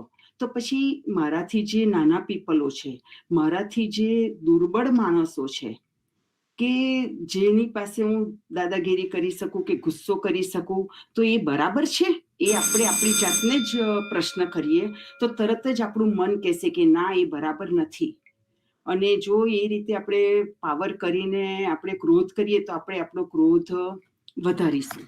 પણ એ રીતે સમજથી આપણે આપણા મનને ટેવડાવીશું તો ચોક્કસ આપણે સ્લોલી એક સમય એવો આવશે કે આપણે કોઈ પણ જગ્યાએ આપણે ગુસ્સો નહીં કરીએ. સાચું છે દીપિકાબેન? હા, ખૂબ જ સાચી વાત છે. બહુ જ સરસ રીતે સમજાવ્યું અલકાબેન કે દુર્બળ માણસ સાથે પણ પ્રેમ ભાવ રાખવાનો. હા, એટલે એમ કે આપણે ગુસ્સો ત્યાં જ કરતા હોઈએ છીએ. બાકી આપણે જોબમાં આપણો બોસ ગરમ થાય કે આપણે કોલેજમાં હોય આપણો પ્રોફેસર આપણી સાથે કંઈક ગુસ્સામાં વાત કરે કે એઝ એ પોલીસ ઓફિસર આપણી સાથે ગુસ્સો કરે, તો ત્યાં આપણે પાછો વળતો ગુસ્સો નથી કરતા. પણ જો આપણા કિડ્સ કંઈક આપણને કહી દે કે કશું બી હોય કે આપણા પેરેન્ટ્સે કંઈક કહી દીધું હોય તો આપણે સામે પાછો ગુસ્સો કરીએ છીએ. તો પેલા પીપલોની સામે આપણે પાછો ગુસ્સો નથી કરતા અને અમુક પીપલોની સાથે જ કેમ કરીએ છીએ. તો જો ત્યાં આગળ કંટ્રોલ આપણે કરી શકીએ છીએ તો આપણે દરેક જગ્યાએ કંટ્રોલ કરી શકીએ. પણ આપણે આપણી સેલ્ફને ટ્રેનિંગ એ રીતે આપીએ તો એ કંટ્રોલ થઈ શકે, નહીં તો પછી એ કંટ્રોલ ના થઈ શકે. એ રીતે છે. આજે આપણે જ્યારે લગ્નની વાત કરી કે આપણે બધા જ લગ્નમાં જોડાયા અને લગ્ન કોની સાથે કર્યા, તો ભાઈ અંશના લગ્ન અંશી સાથે થયા. તો જ્યારે અંશના લગ્ન અંશી સાથે થાય છે, પરમ ગુરુએ પ્રભાતપદ 5 લખ્યું અને પ્રભાતપદ 5માં પરમ ગુરુએ કહ્યું કે હું અંશીની સાથે મારું જોડાણ કરું છું. એટલે આખું પ્રભાતપદ 5 પરમ ગુરુએ જે લગ્ન સંસ્કાર વિધિ છે એ બતાવી. તો પરમ ગુરુએ અંશી સાથે જોડાણ કર્યું. તો જ્યારે આપણે પોતે ચૈતન અંશ છે અને આપણું જ્યારે જોડાણ અંશી સાથે થાય, એટલે જ્યાં સુધી અંશની અનુભૂતિ ના થાય આપણને, ત્યાં સુધી અંશી સાથે જોડાણ નથી થતું. અને અંશની અનુભૂતિ કરવા માટે આપણે જેવી રીતે વાત કરી કે ભાઈ દ્રઢ નિયમ, આપણો નિયમ એટલો બધો દ્રઢ હોવો જોઈએ કે નિયમ તૂટવો ના જોઈએ, એવો પાક્કો હોવો જોઈએ. બીજું કે ગુરુજીનો ઉપદેશ, આપણા જે ગુરુજી છે અવિચલદાસજી ગુરુજી, એ આપણને ઉપદેશ આપે છે. આપણા પરમ ગુરુ આપણને ઉપદેશ કેટલો બધો આપ્યો છે. તો એ ઉપદેશ આપણે પકડીને દ્રઢ નિયમથી અને કે સત્યરૂપી અચળ સત્ય, કે ક્યારે બી આપણને ખોટું બોલવાનો બી આવે મોકો તો બી કંઈ ના, મારું સત્યરૂપી વચન હું ક્યારે પણ મારા પરમ ગુરુએ ગ્રંથમાં આપ્યું છે કે અસત્યનો રજ માત્ર ઉચ્ચાર ના કરવો. તો એમ કે ક્યારે પણ હું અસત્ય નહીં બોલું. તો આપણે જ્યારે ગુરુનો ઉપદેશ, આપણો દ્રઢ નિયમ અને આપણી સત્યરૂપી વાણી એ આપણા જીવનમાં આપણે જ્યારે પકડી રાખીએ છીએ ત્યારે ખરેખર આપણને પરમ ગુરુ આપણી અંશની અનુભૂતિ માટે આપણને હેલ્પ કરે છે. અને જ્યારે આપણને આપણા અંશની અનુભૂતિ થાય ત્યારે ખરેખર અંશી સાથે આપણું જોડાણ થાય છે. અને જ્યારે અંશી સાથે જોડાણ થાય ત્યારે અહીંના જે નાશવંત પદાર્થો છે એ આપણે યાદ જ નથી આવતા, કુદરતી જ એ ભૂલાઈ જાય છે. આપણે એને યાદ કરીએ તો પણ એ ભૂલાય જ જાય. આપણને જે સ્વરૂપની અનુભૂતિ થઈ છે એ સ્વરૂપ જ આપણને યાદ આવ્યા કરે છે. હવે આપણે જે લગ્ન, આપણા જે સંસારી લગ્ન થાય છે એ બહુ પહેલાના સમયના લગ્ન જુદા હતા, કે જે પત્ની હતી એ પોતાના પતિને પતિ દેવ સ્વરૂપે જ માનતી હતી. અત્યારના સમયની વાત બહુ જ કમ્પ્લીટ જુદી છે, કે નાના નાના ટોલરેશન નહીં, પેશન્ટ નહીં. ઓલ્સો જે રીતનું પતિ પત્નીનું બિહેવિયર એકબીજાને જોઈએ એ જોવામાં ના આવે એટલે તરત જ એક તિરાડ થઈ જતી હોય છે. તો એમ કે કહ્યું કે પતિ પત્નીના લગ્ન બી બંનેના લગ્ન થાય એટલે બંને બે આત્માની બદલે એક જ આત્મા કહેવાય છે. પણ અત્યારના સંજોગોમાં કેવું છે કે એ તો પરમ ગુરુએ પણ વાત કરી છે, ગુરુજી પણ વાત કરતા હોય છે કે પતિ પત્નીના લગ્ન થયા એટલે પતિ અને પત્ની બંને જણા એકબીજાને સમર્પિત થઈને રહેવાનું હોય, સમર્પણનો ભાવ. તો અને એ એક વિશ્વાસનો ભાવ છે. એમાં પછી ચીટિંગ થાય અને એ ચીટિંગ જ્યારે જોવામાં આવે ત્યારે પત્નીને પણ દુઃખ થાય, પતિને પણ દુઃખ થાય. અને પત્ની ચીટિંગ કરે તો પતિને દુઃખ થાય, પતિ ચીટ કરે તો પત્નીને દુઃખ થાય. તો અત્યારનો સમય જે ચાલી રહ્યો છે આપણો, એ સમયમાં જરા પણ નાનો બી ટ્રસ્ટ બ્રેક થાય એટલે તરત જ આપણી ગાડીમાં કંઈક ને કંઈક પંચર પડતા હોય છે.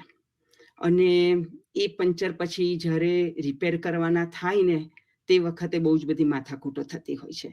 એટલે આપણા જે લગ્ન છે એ ટેમ્પરરી છે, કે ભાઈ આ ભવ પૂરતા છે. પણ આપણે જે અંશીની સાથે લગ્નની વાત કરીએ છીએ એ ત્યાર પછી આ અંશને જન્મ મરણના ચક્કરમાં નથી આવવું પડતું. એક વખત અંશીની સાથે આપણું જોડાણ થઈ જાય, એક વખત આપણે અંશી સાથે આપણા લગ્ન થઈ જાય પછી આ અંશને બીજા કોઈ જ ઘાટમાં આવવું નથી પડતું. આ સૃષ્ટિના અંત સુધી આ અંશ કમ્પ્લીટલી એ અંશી સાથે પરમ ગુરુએ ગ્રંથમાં વાત કરી છે કે એટલી અખંડ મોજો છે એ ધામની, પણ એક વખત પુરુષાર્થ કરીને આપણે એ અંશીને પ્રાપ્ત કરી લેવા જોઈએ. તો જેવી રીતે આજે આપણે એક લગ્નથી આપણે જોડાણ કર્યું અંશી સાથે, પણ ખરેખર આપણું જોડાણ આપણે પોતે જ્યારે અંશની અનુભૂતિ કરીશું ત્યારે આપણું સાચું જોડાણ અંશી સાથે થશે.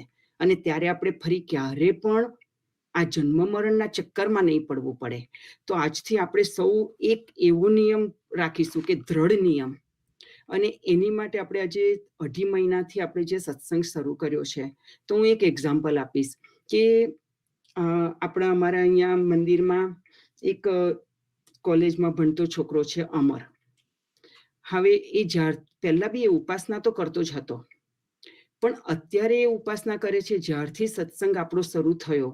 તો એના હું ખાલી એક નિયમની વાત કરીશ કે એને એટલો બધો નિયમ પાક્કો કરી દીધો છે કે સાંજે ઇવનિંગમાં 7 o'clock થાય એટલે કશું બી કામ હોય, કેટલું બી હોય, કઈ બી શો આવતો હોય, ક્યાંય પણ જવાનું હોય, પણ 7 o'clock ઉપાસના ટાઈમ મીન્સ ઉપાસના ટાઈમ. એટલે ઘરના બધાને ભેગા કરે કે ચલો આપણે બધાએ હવે ઉપાસના કરવાની છે. પછી ઘરના બીજા બધા બી કંઈક કામમાં જોડાયેલા હોય તો કે અત્યારે એ કામ મૂકી દો, ઉપાસના થઈ જાય અને પછી જ આપણે બીજું કામ કરવાનું. એટલે આ તો એક એક્ઝામ્પલ આપ્યું કે એવું ઘણા બધાને આ સત્સંગ શરૂ થયા પછી ઘણા બધાના જીવનમાં કંઈક ને કંઈક ફેરફાર થયા છે. તો આ એક નિયમ મને છેલ્લા કેટલા વખતથી સાંભળવા મળે છે કે 7 વાગે એટલે ઉપાસના જ કરવાની, કઈ બીજું કશું જ નહીં, કેટલું બી કામ હોય તો પડી મૂકે. ધેટ્સ કોલ નિયમ. આપણે નિયમ કર્યો હોય કે ઉપાસના કરવી, પણ આપણે સમય નથી સાચવતા.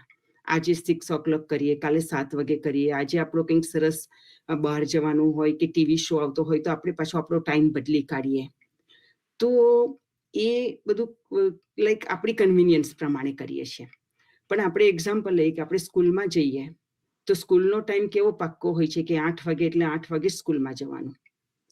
પછી જોબનો ટાઈમ, તો જોબમાં બી આપણે એમ કહીએ કે ભાઈ 3 મિનિટ લેટ પડીશું તો પોઈન્ટ મળશે, એ રીતે આપણે જોતા હોઈએ. તો આ તો આપણે આપણા અંશીની સાથે જોડાણ કરવાનું છે. જો એમાં દ્રઢ નિયમ નહીં હોય તો આપણે કેવી રીતે આપણા અંશીને મળી શકીશું?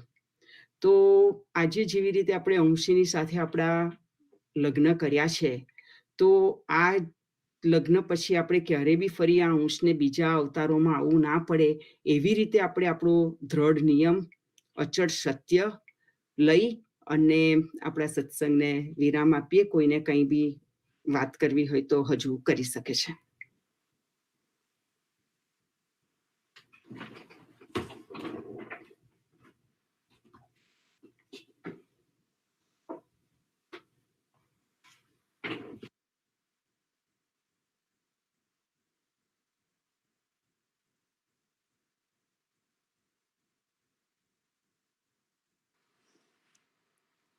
Thank you Alkaben. પેલું એક્ઝામ્પલ જે શેર કર્યું અમરવાળું, એનાથી ઘણું ઇન્સ્પાયર થવાય છે કે સાચી વાત છે, દ્રઢ નિયમ તો હોવો જ જોઈએ.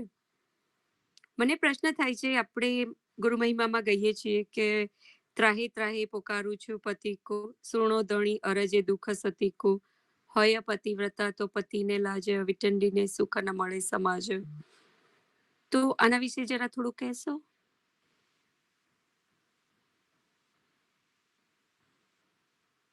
બરાબર. આપણે દીપિકાબેન આવતા વીકે આના ઉપર લઈશું સત્સંગ. આપણે 4 o'clock ટાઈમના લીધે કે આપણે આવતા વીકે આના ઉપર સત્સંગ લઈશું. ચોક્કસ. હા, સતકેવલ સાહેબ. સત્કેવલ સાહેબ. સત્કેવલ સાહેબ. સત્કેવલ સાહેબ. સત્યવાલ સાહેબ.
Satkeval Sahib, everyone.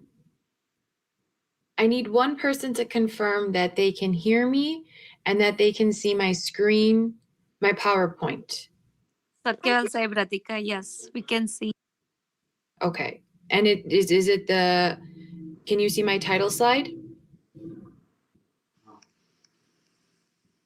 It was gratitude before. Now it says just Radhika Patel. Okay. I can see it. Okay. You can see gratitude? Yeah. Thank you. Can you still see it, Nopa? Yeah. Neha wrote that she can see it too. Okay, awesome. All right, everybody, Satkeval Sahib, we're going to get started. And as always, we will start with our stuti. So,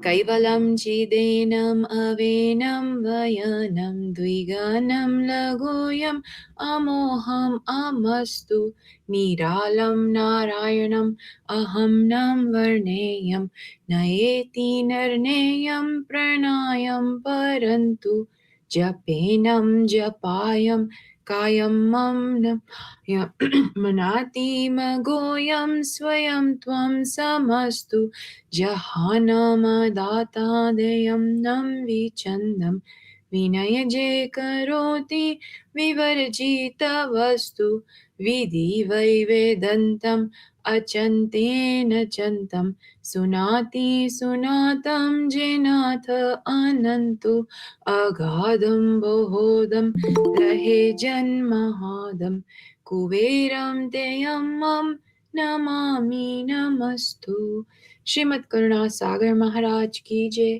caval धाम की जय श्री अविचल दास जी महाराज की जय सतकेवल Sahib. So today I would like us to have a discourse on this topic of gratitude.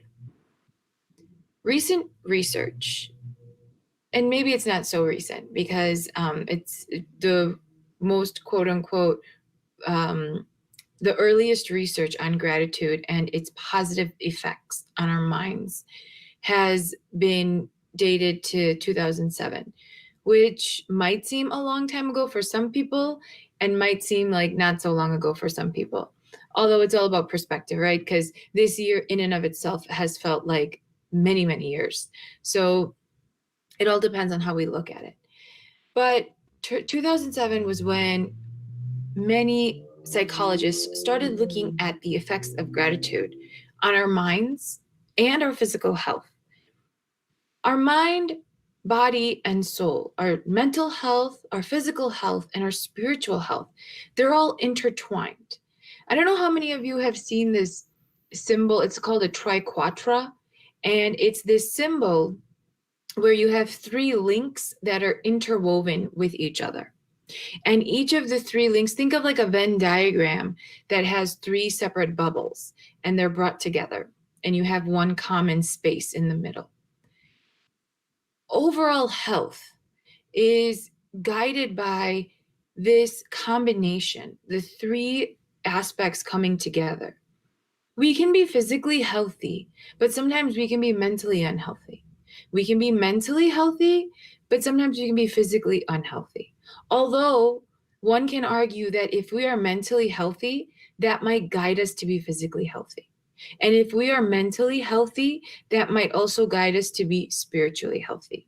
And spiritual health can also guide our mental health and vice versa.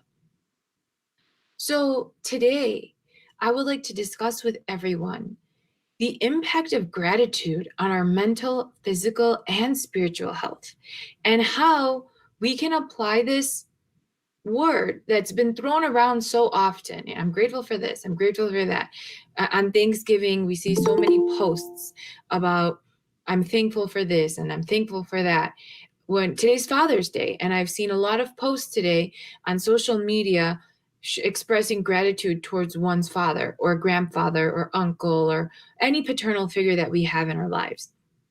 I'm grateful for this person for giving me this, showing me that, whatever, what have you. Social media has really made it easier for us to express our gratitude. But sometimes I think, are we really expressing our gratitude, or are we putting on a show? And I don't mean this in a negative way to anybody. For all of you who have posted or continue to post, I post myself. I made a post for my own father today. So regardless of whether we post or not, we live in an age where we feel like we have to display what we're doing. We have to tell people how we feel. We have to show people how we feel through our social media channels. If we don't, then we might not feel that way. I saw an interesting post just a few days ago. I'm sure many of you are aware that this famous Indian actor passed away last week. And many people posted about him and expressed their grief and expressed their gratitude for him and his contributions, but also their sorrow for his loss and their sympathies for the family. And I guess somebody, I don't remember his name, but I guess a prominent actor or someone prominent in the community, the Bollywood community, had not posted. And one of his fans called him out on Twitter, like, so-and-so passed away and no post from you, surprise, surprise, or something like that. And he replied back with a response that I think all of us should take into consideration. He was like, whether I post or not has nothing to do with my grief. Everyone grieves in a different way. Everyone mourns in a different way, and everyone shows their respects in a different way.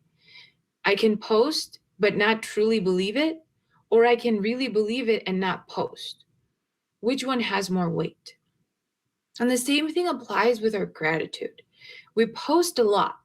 I'm grateful for this and I'm grateful for that. I'm thankful for this. I'm thankful for this person, this thing I have, this person I have, this opportunity I have.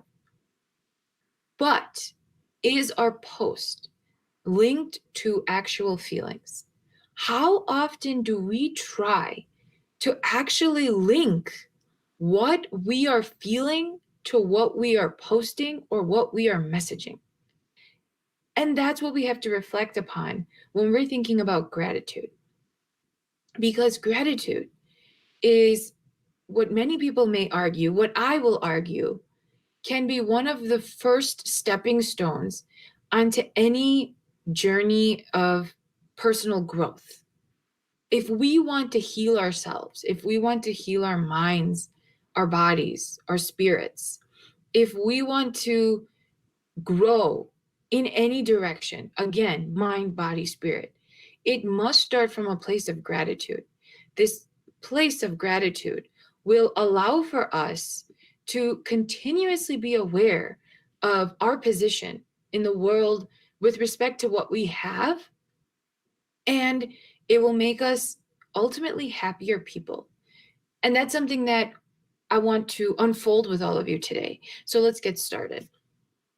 Before we move forward, I would like to throw this question out there to anybody. how do we define the word gratitude? How do each of you define it? What does it mean to you when we say, I'm grateful for, or I have gratitude? What does it mean?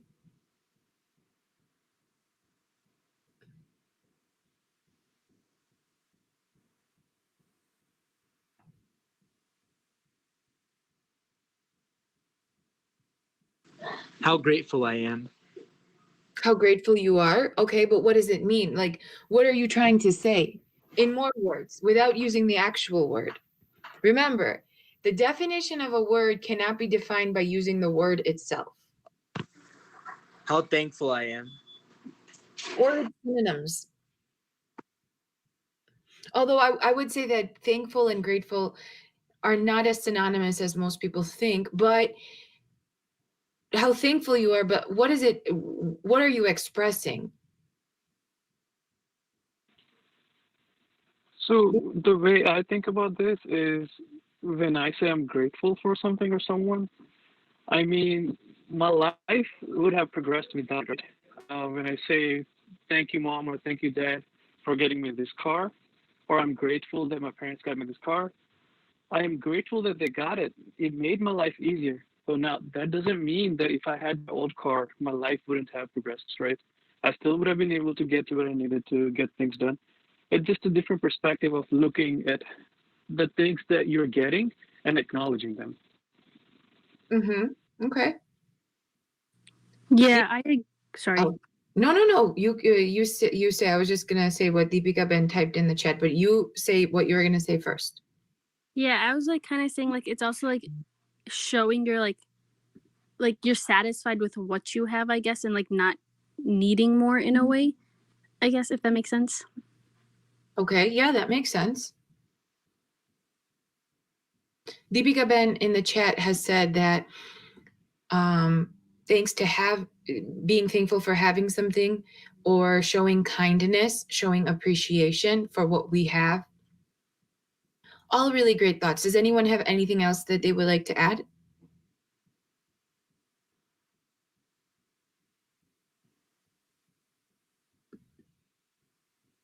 Okay. I think the collective definition that everyone came up with together is what we can use as we move forward. Because if we look at gratitude, if I look at a basic definition of gratitude, and these are not my words, these are words taken from this psychologist and researcher, Robert Emmons. He started researching the psychological effects of gratitude in 2007, which is when the research in it first started developing. And in simple terms, he defined gratitude as an emotion that relates to our ability to feel and express appreciation. So think about when we think of the word emotion. Emotion is so highly linked to anger, happiness, sadness, excitement. Do we ever think of gratitude as being an emotion? Emotions are things that we say this in everyday life. We feel emotions every single day. In one given day, one person can feel so many emotions, and one person might feel maybe one or two emotions. It depends, right? How often do we think of gratitude as an emotion? How many of you in this chat have ever thought of gratitude as an emotion? Has anyone?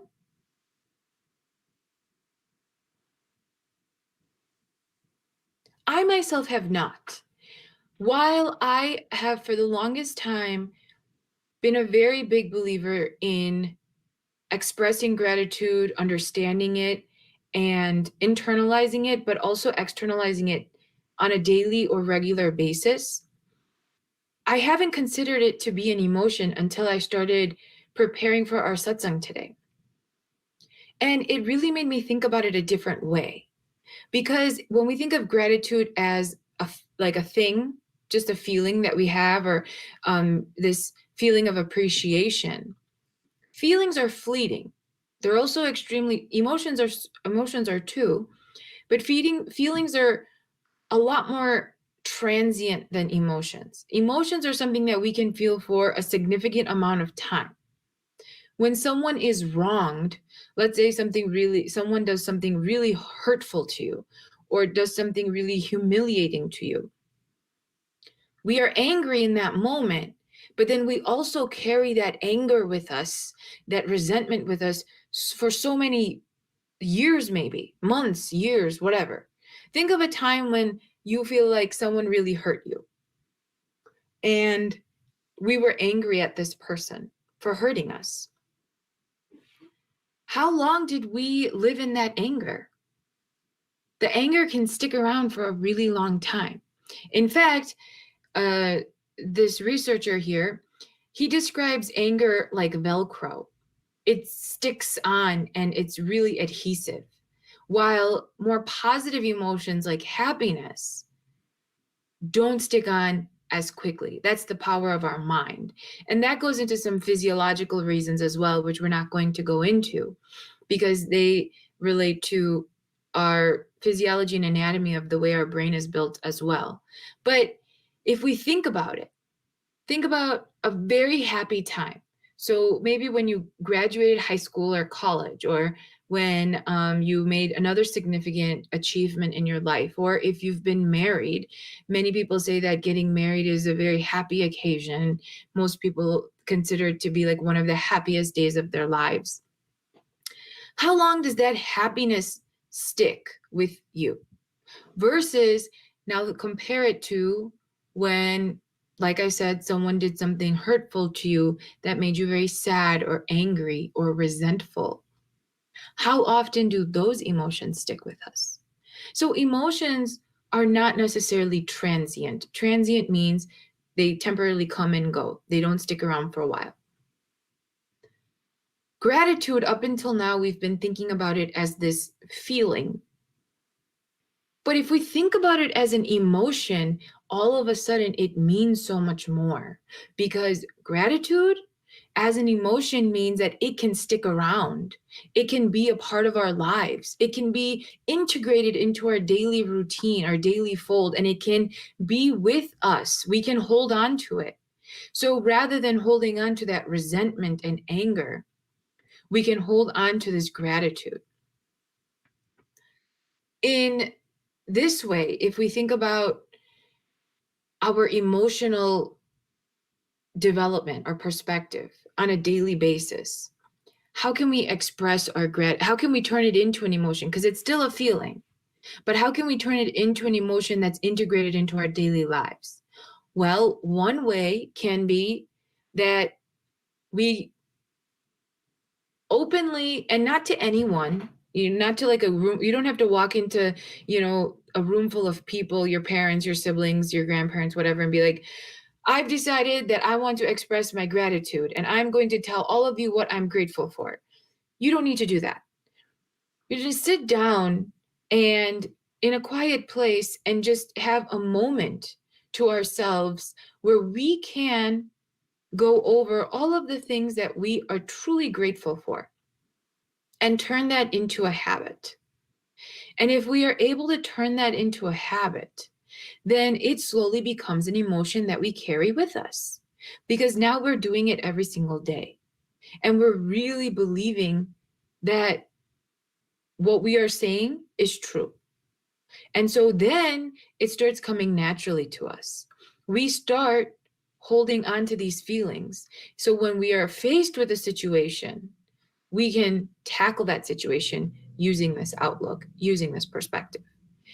In one given time, if we think about it from a mental perspective, I read this spiritual riddle the other day. And if anyone has an answer to it, and maybe you might because of some of the things I've already alluded to, but what moves and shifts faster than the wind? We have 5 elements that we discuss in our satsang: earth, wind, sky, fire, and water. Of those 2, wind and water are considered to be chanchal, meaning they're considered to be more fleeting, because think about the properties of wind and water. They don't generally stay in one place. Even an ocean has so many roaring waves and the water is continuously moving at the surface. And if we try to take some in our hands, it will very easily come out. Whereas fire and earth are considered more grounded because they hold a spot. While they can move, they can also be more solidified. So think about how quickly the wind moves and how quickly it could shift. Especially those of us who live in Chicago, we've seen some pretty crazy winds. But what is faster? What moves faster? What shifts faster than even the wind?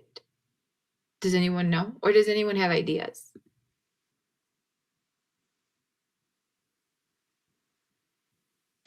Are you talking in the sense of the 5 elements or beyond that? So I'm referring to one of the 5 elements. I'm referring to wind, because we say that the 5 elements are basically the bare bones of our entire existence, physical existence. So I'm talking about what is, in the spiritual sense, what moves faster, what shifts faster than even the wind.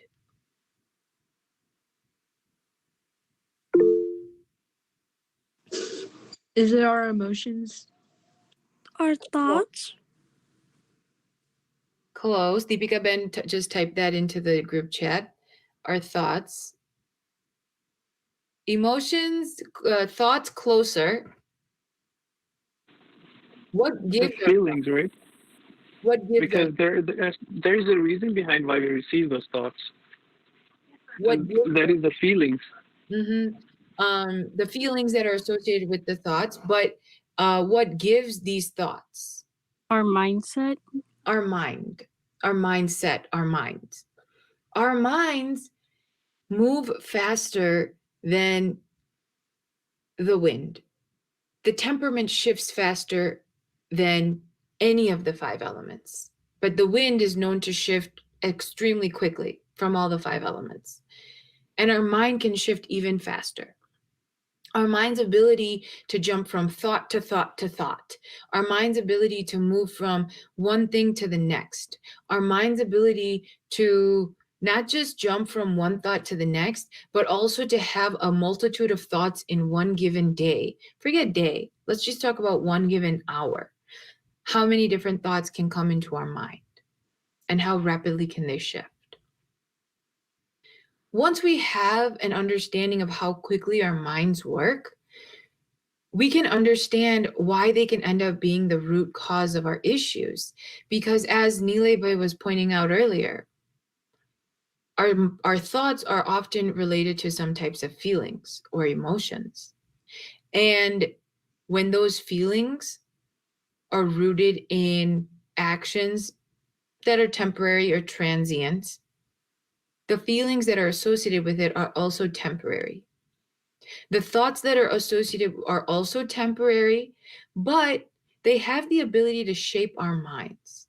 As many psychologists have been researching over the past so many years, how we think, how we act, and how we talk are all extremely connected.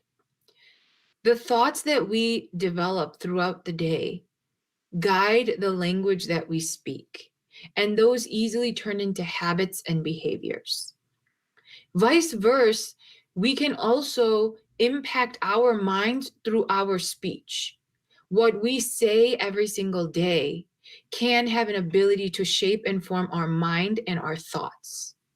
So, if we're thinking about expressing our gratitude on a daily basis, maybe initially we don't feel grateful.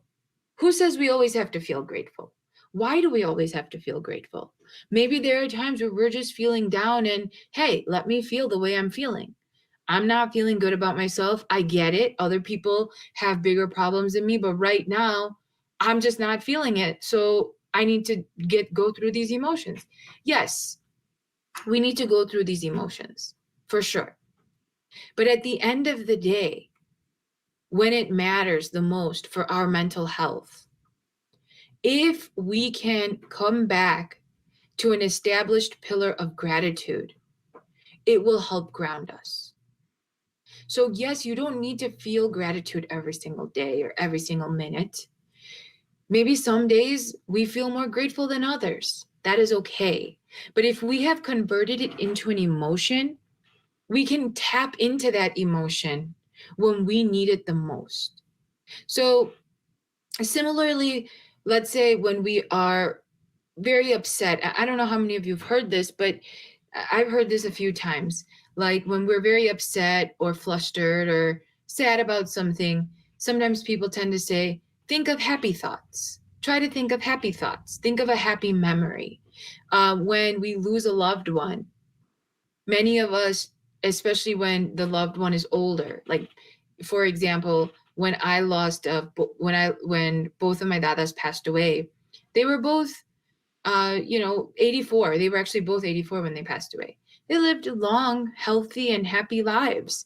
They spent a considerable amount of time with all of us, and they had great lives to reflect back on. So while we were all very upset and sad, everyone was encouraging each other to tap into the happy memories, the happy thoughts. Why? What was the purpose of that? To help us overpower the lasting effects of the negative thoughts, of the sad thoughts. That doesn't mean we don't want to address the sad thoughts or deal with them, but that just means that we want to counterbalance them. Because while we are sad or upset, while we have negative thoughts, if we pause to really understand all the positives, and if we pause to really understand something larger, then this can help us counterbalance the negative. So according to Robert Emmons, he started doing this research on the psychological benefits of gratitude. And he found that by expressing gratitude, a person, the research subjects that they had taken into their study showed an improvement in their mental, physical, and relational well-being. Relational well-being means, where am I with respect to the rest of this world? Who am I in relation to everything around me? In our previous satsang, our KY Super Women beautifully explained to us that we all learn and encourage and enforce this concept Param Guru has that Param Guru has taught us over and over, which is that we are ansh of Karta. And if we look at each other with this lens that we are ansh of Karta, it can put us into perspective, help us understand our relation to Karta and our relation to the rest of the world. At the end of the day, we are all brothers and sisters and not even brothers and sisters, because that puts a gender on it. Ansh is genderless. So at the end of the day, we can all just say we're all siblings. And Karta is our paternal, maternal figure. And so this can be our ultimate relation. But he found that being grateful helped us to help the subjects to impact their overall experience of happiness. There's that word again, happiness. We always want to be happy. We want to tap into the happy thoughts. How can we tap into the happy thoughts? When I reflected back on the situation I was discussing earlier, when we were reflecting back on the happy memories that we had with with both of our dadas, I remember thinking back, our families would also use words like how lucky we were, how fortunate we were, how grateful we were, how thankful we were for getting this from them, for learning this from them, from seeing their example, from being able to live with them, from being able to talk to them.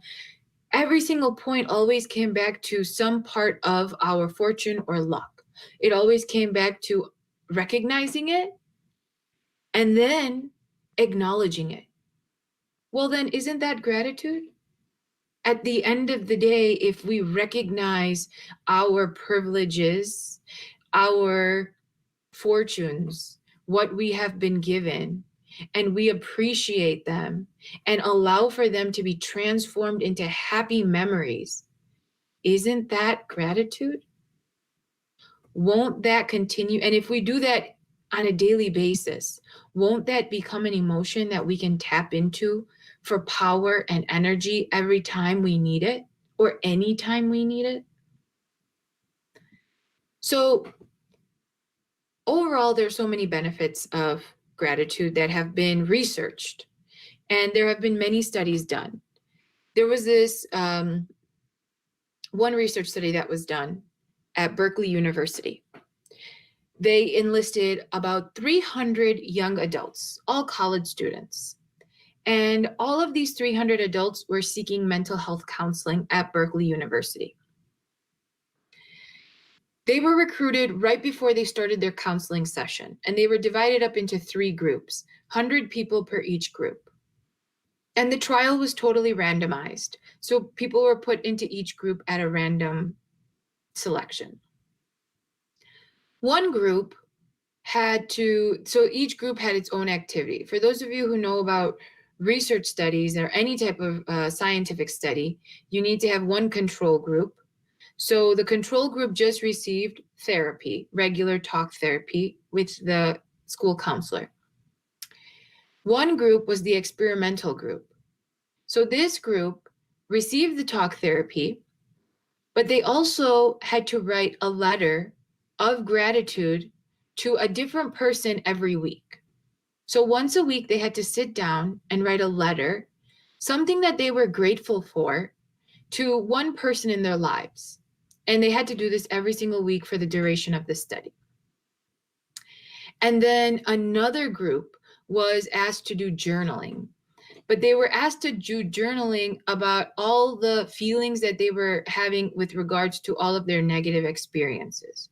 So most of the time when we journal, or for people who journal, I don't know how many of you do, but if you're familiar with the practice, many people use it as like a quote unquote mental dump. If they write down everything that happened, or if they're feeling particularly sad or upset, think of like the concept of having like a diary or something. You know, writing down everything that we're feeling in relation to a negative emotion, and to help us, quote unquote, get it out of our brains. So they were asked to do journals about this. And then they carried this experiment on for 12 weeks. And then at the end of the 12 weeks, they did a reassessment of every single patient. What do you guys think they found? I want to hear your thoughts on this. Anyone who's interested to speak up. What do you think the researchers found after the 12-week period, when all the patients came back and mind you, the counselors that were having therapy sessions, they were marking down any changes that they saw. So it wasn't like after 12 weeks they were assessed. They were constantly being assessed every single week. And then they were also assessed at the end of the 12 weeks. And their counselors were making notes of any changes. So what do you all think, or does anyone have any ideas of what the researchers found, or maybe you guys have any of your own thoughts on it?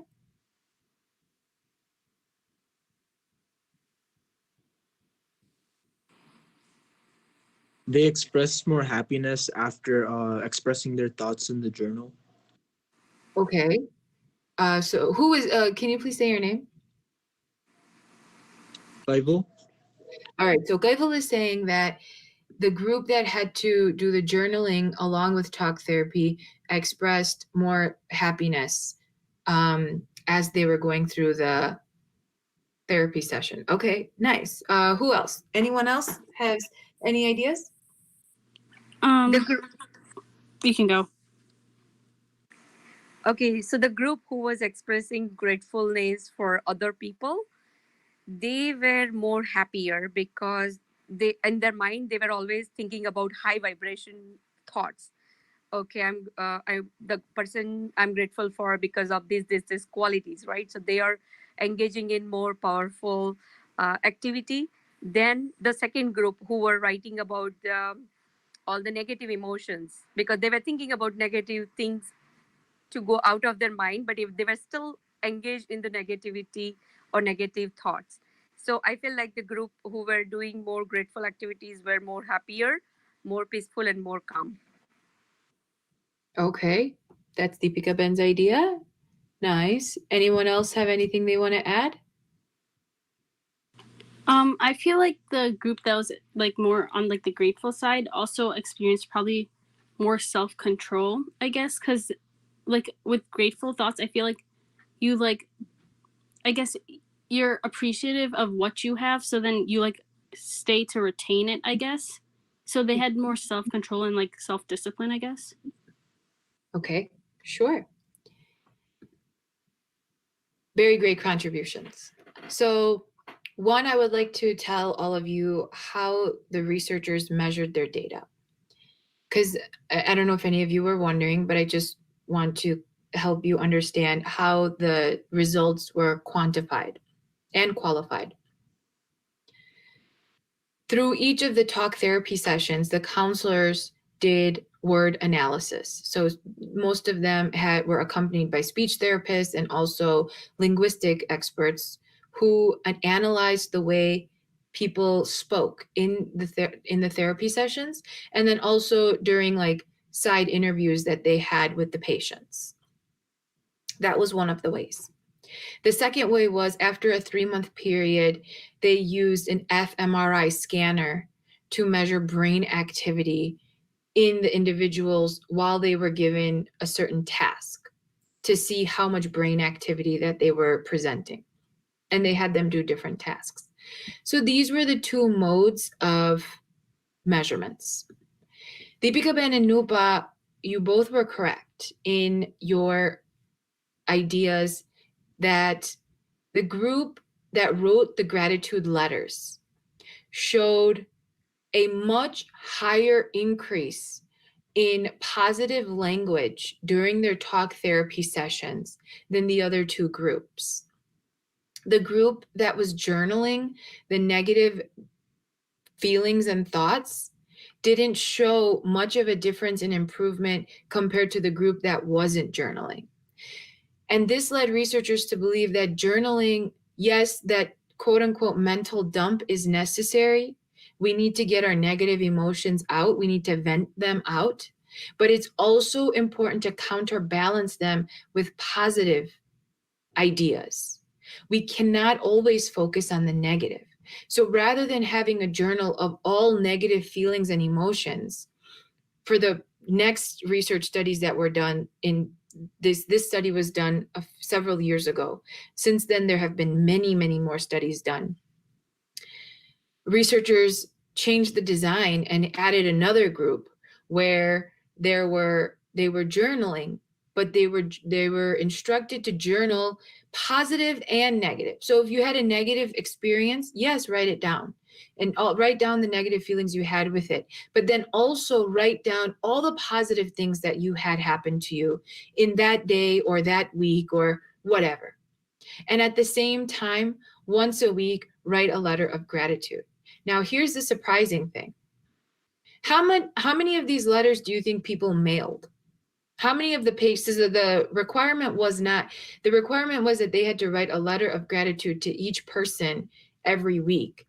But how many of you, who can guess how many people actually mailed it, like a percentage of the participants? Anyone want to take a wild guess? No, not 200. So only 100. So it was broken up into 3 experimental groups. So out of the 3 groups, 100 individuals wrote letters.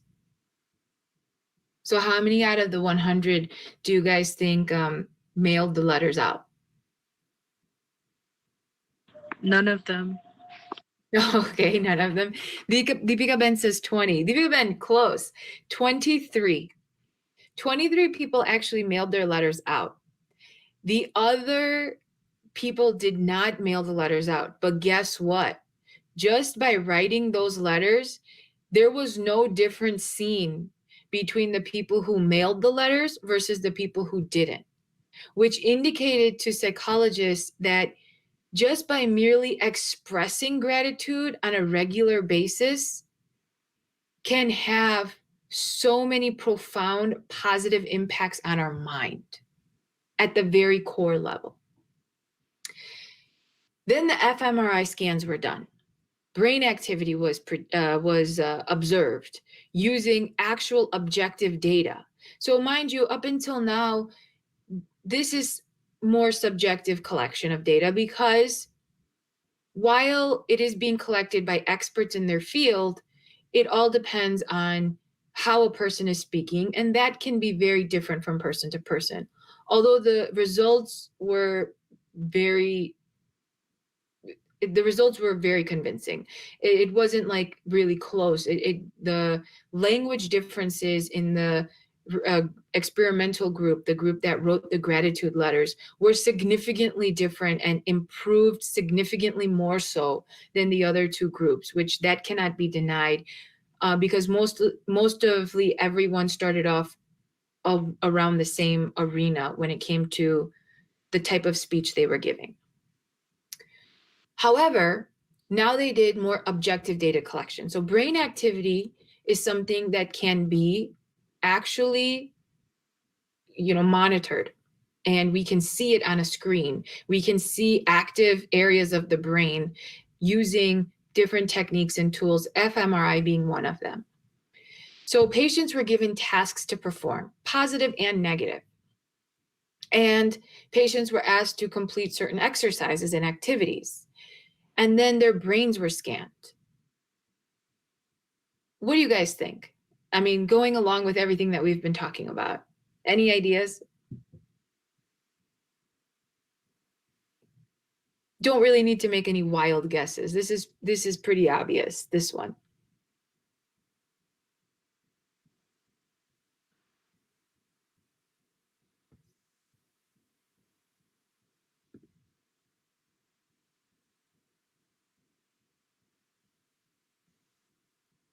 Kush, what do you think?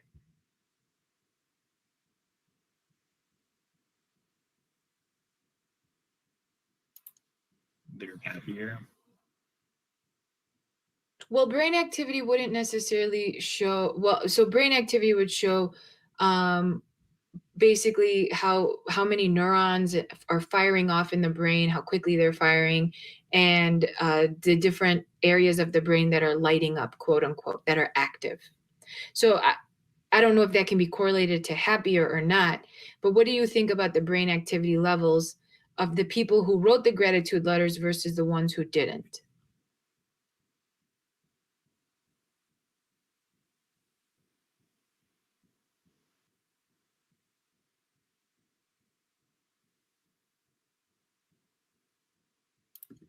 There more activity? There was greater brain activity seen in the individuals who regularly wrote the letters of gratitude than the individuals who didn't. And the finding was again significant. This meant that the individuals who were expressing gratitude on a regular basis had higher levels of brain activity, which they had more neurons firing off in their brain. They were making more neural connections, and more areas of their brain were active, which is extremely important to maintain mental agility and health. We want to keep our brains as active as possible. So you see a lot of people doing puzzles and crossword puzzles, word searches. Those are all mind games that we do. We have to do physical exercise to keep our bodies healthy, but we also have to do mental exercises to keep our minds healthy, which is, last week we talked about dhyan, mada, how that can help focus our concentration, strengthen our minds.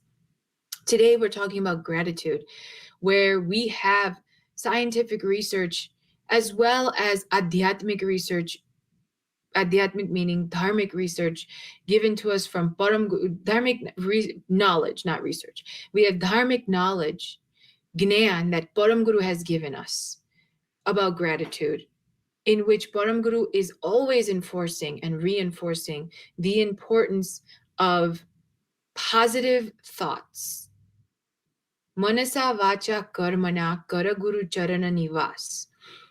We have to put our minds, words, and karam, our actions, into Param Guru's charan. And we can only do that if they're positive. We can't offer a dirty mind or dirty words or negative karam into Param Guru's charan. There's no place for that. There's only place for clean and pure thoughts, words, and behavior. And if we are giving Param Guru this, and we are submitting ourselves to Param Guru in this way, then we will constantly stay positive. And one way to do it is to be grateful. Param Guru teaches us that we must always acknowledge, first recognize. Number one is recognition. Recognize what we have around us, what we've been given. This sharir, which is the first one, this human body, which is the first thing that we have been given, and then everything else associated with it. Recognize it, acknowledge it, and then express our gratitude for it. Express our gratitude for each and every one of these things, which is why the researchers had the people writing a letter to a different person each week. It wasn't like, I'm grateful for everything I have. No, that's too vague. We're not making any connections. No, there's no neural connections being made. But when I have to sit down and say, I am grateful for my dad. Today's Father's Day. I am truly grateful for my dad, for everything that he has taught me and my brother, for everything he still continues to do for us, for the immense hard work ethic and tough love that he has given us, but it has made us into independent people, which I am forever grateful for him for that. And if I sit down right now and I write a letter to my dad for everything that I'm grateful for, it forces my mind to think, reflect back on all the happy memories that we had growing up. Yeah, sure, there are negative memories with every relationship, but let's focus on the positive memories today. Let's focus on everything that this person has done for me and helped me get to where I am in my life, contributed to my well-being and my upbringing. It forces my mind to tap into all of those happy memories and emotions. I have to write them down. Not only do I have to think about them, I have to verbalize them, and then I have to write them down. This is mental exercise. It is forcing us to relive happy and positive memories. It is forcing us to acknowledge why we should be grateful and what we should be grateful for. And now think about it, if I do this every single week. Every single week, my mind taps into happy memories, and then it pulls from them. And it continues to build this wall, this brick wall of happiness. And it gets bigger and stronger and bigger and stronger every time I do it. Every time I have to think about a memory and verbalize it and write it down, I build neural connections. And my mind becomes stronger and stronger. I stop focusing on the negative things, because there's always going to be negative things. If we look at our past, we can always find negative things. But if we try to focus on the positive things and pull from them, we can build this emotion of gratitude over time. And how does that link into our physical health? Strong mind can yield a strong body. We can overcome physical obstacles with a strong mind. If our minds are mind over matter, no pain, no gain. We see all these phrases thrown around, but they really do mean something. If we can learn to make our minds strong, then we can truly conquer our physical bodies. And if we conquer our physical bodies, like let's say we're fasting, and I'll use the example that a couple of our KYers and Nupas on this call, this past Mai Beach, they did Nakura Mai Beach, meaning they didn't drink or eat anything all day because it was Mai Beach and they wanted to do this fast for Param Guru. Commendable, truly outstanding. How much willpower do you apply to your mind when we're fasting? When we have to fast and we choose not to eat or drink or both for a certain amount of time, many hours, how much willpower must we implement? How much control must we gain over our indriyos, our taste, our smell? There's other people are eating, so there's food being made. Those aromas are coming from the kitchen. We are starting to feel hungry. Our stomachs are growling. But if we have a strong mind, we can conquer all of those physical symptoms. And we can ultimately succeed in our goal, whatever it was. But it all starts with that strong mind. And then to take it into, and we're not going to go into detail of the physical and spiritual aspects. Today was supposed to be focused on our mind. But to take it into the spiritual aspect, what does this do for our faith? Again, the same concept. Our mind is strong? No. It is 6:30. I've chosen to do Upasana at 6:30 every single day. Therefore, I don't care what else is going on. I don't care that I want to look at my phone, or I'm on Instagram, or I'm on Snapchat. I'm trying to learn this video on TikTok. I don't care. I'm going to sit down and I'm going to do my Upasana at 6:30 because right now it's time for me and Param Guru to communicate and bond. That's it. Right now, it is my time to sit down and do Mara. That's it. Right now, this is my time to go to Mandir and do Seva. That's it. I'm feeling lazy. I might be tired. I don't want to go. No, I've made a commitment to Param Guru. I am Param Guru Sevak. And so for that reason, I'm going to follow through and go. My mind is strong, and thus my faith will be stronger. And as we continue to build our faith, it will give right back to our mind, because a strong spiritual self, once we build our spiritual self and we become strong, and we really build that tight connection to Param Guru, that will give us back to our mind. So when we are facing mental dilemmas, or when we do face serious situations in which our mind is adversely affected, our spiritual self comes right in and says, wait, you have this gnan, you have this bhakti, you have this knowledge. Let's use it right now. So they work hand in hand. And with that, I would like to end our satsang on this note. We'll come back to how let's do this, but this one chopai that Param Guru says in Tithi Granth, Najana upaje khare unale, varakya nishafal jai, tyon parapanchi punjanu pad, falana fule tai, which means that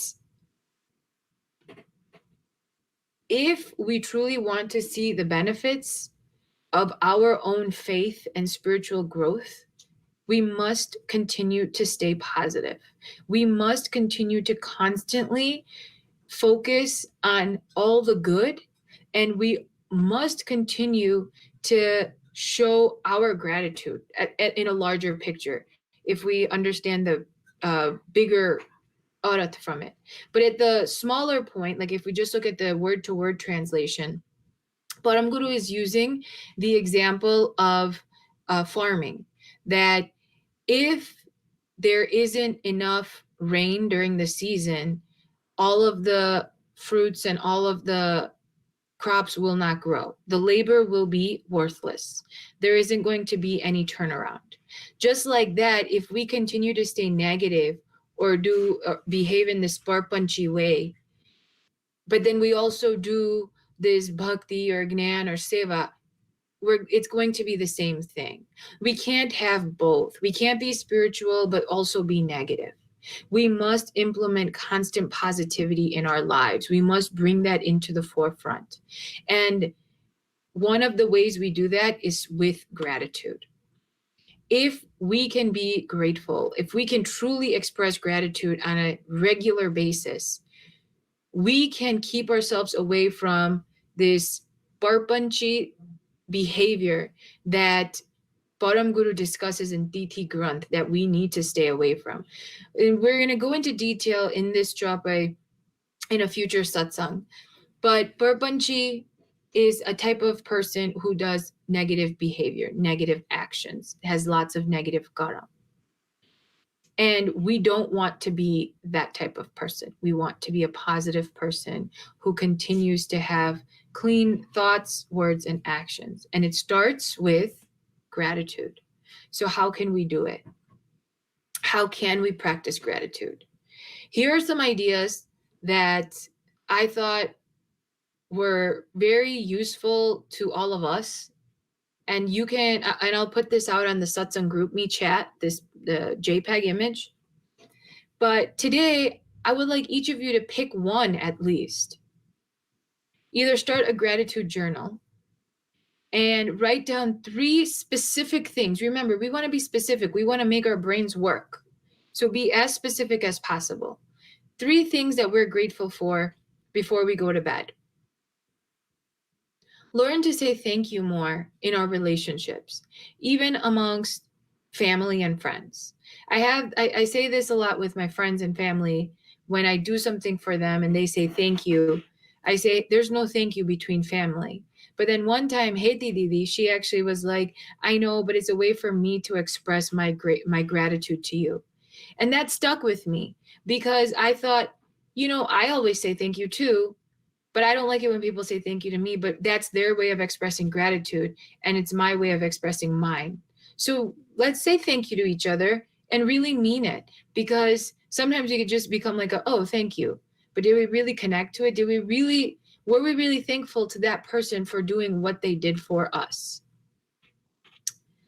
We can smile more and try to be happier in general. So even if we aren't feeling it, and I know that our culture doesn't promote this as much, but like when we're walking somewhere, well, right now we should be wearing masks, so you can't even see if someone's smiling, but that's actually not true, because when you smile, your eyes change, your face changes. When you smile, your cheeks go up, your eyes squint, and you get like little crow's feet at the edge of your eyes, and you know right away that a person is smiling.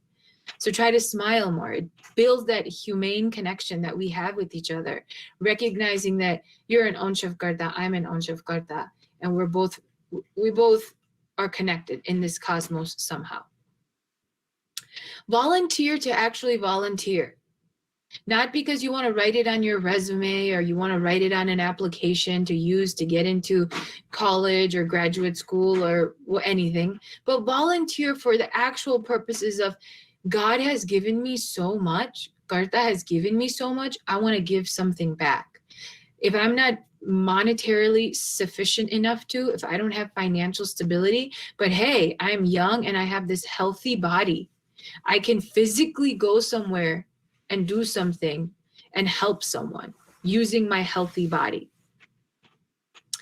You can make a family personal gratitude jar. So like a mason jar or some other type of jar. Come on, we all have so many ragu sauce bottle jars hanging around somewhere in the basement. Pull one out, decorate it, make it look nice. And then put little notes in there of gratitude for each person, or each person can pull out of that note. Maybe each person can have their own jar on a counter, and then each person has to contribute to one jar a day. Don't only contribute to mom's jar because she makes all the good food, but contribute to everyone's jar. So contribute to our siblings' jars, because a lot of the times we don't acknowledge what our siblings do for us. So contribute to everyone's jars. And then spend time with people we love. Something that came out of COVID is that we've spent an increased amount of time with our families and truly learned to appreciate the families that we have for everything that they do for us. So these are some of the things that we can do to practice gratitude in our daily lives and implement them and do it every single day. And if we do this, just like this research subjects in the study who were able to increase their overall positive mentality and who were able to increase their own mental agility, we will be able to as well. And with that, I would like to end my satsang.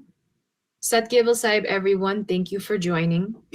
And if anyone has anything that they would like to add, or if anyone has any questions, you may do that at this time.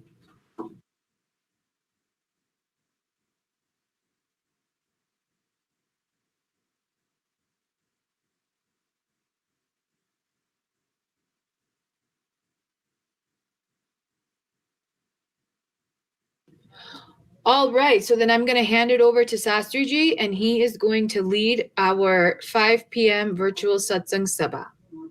Sat Kaival Sahib.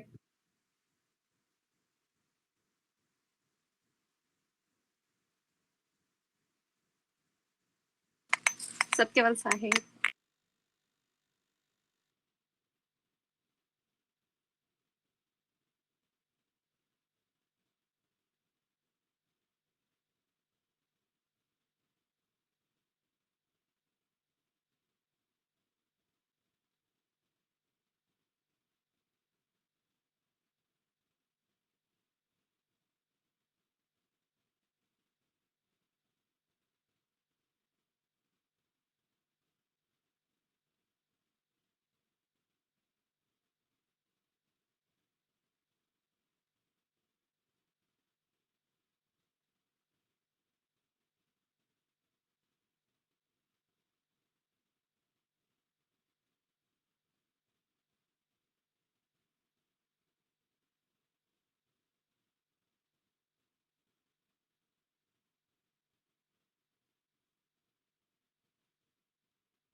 Satkal Sahib, Satkal Sahib, Satkal Sahib.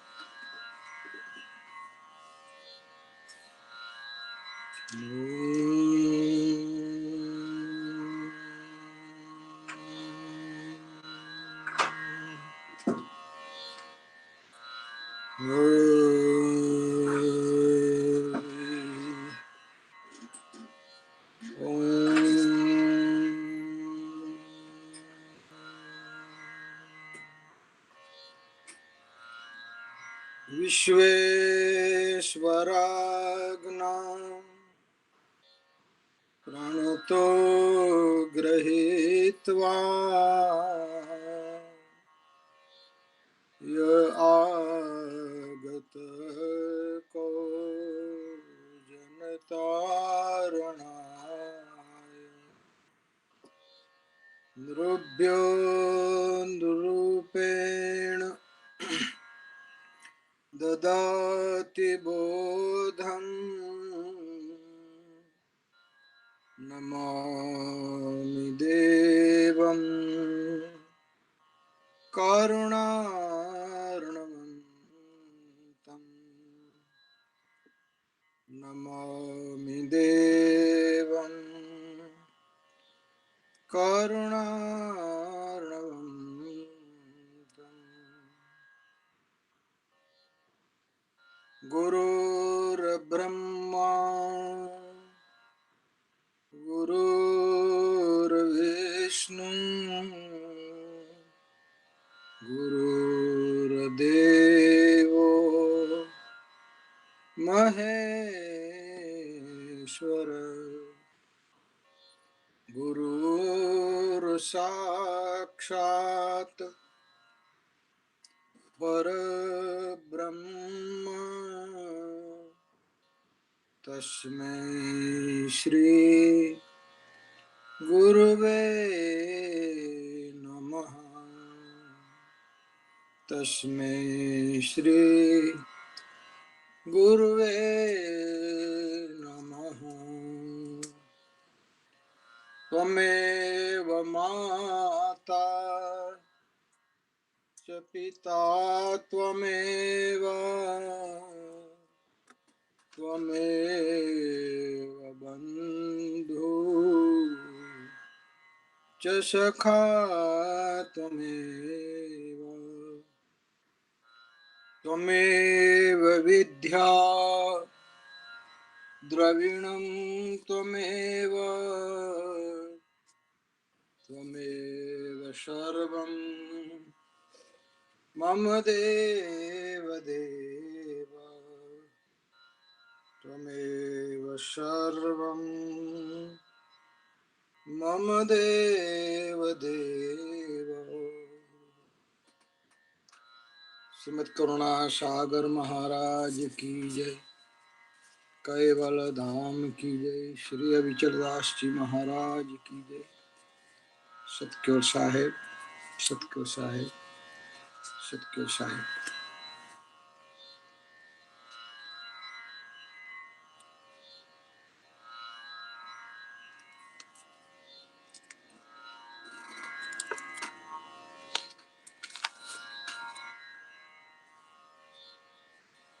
આજે આપની સમક્ષ સત્સંગ પ્રવચન માટે પરમ ગુરુની કૃપા પરમ પૂજ્ય આચાર્ય શ્રી સદગુરુ આચાર્ય શ્રી અવિચલદાસજી મહારાજજીના આશીર્વાદ, એમની કૃપા.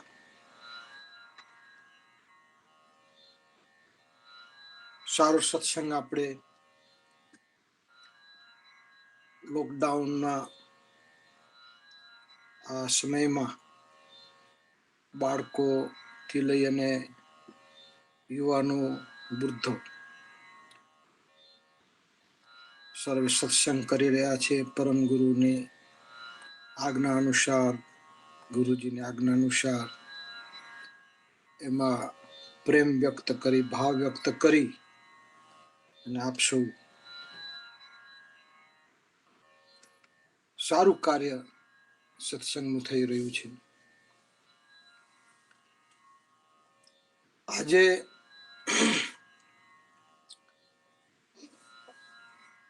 યોગ દિવસ પણ ગયો હમણાં, અને આજે ફાધર્સ ડે છે. એનો ઇતિહાસ તો મને ખ્યાલ નથી, પણ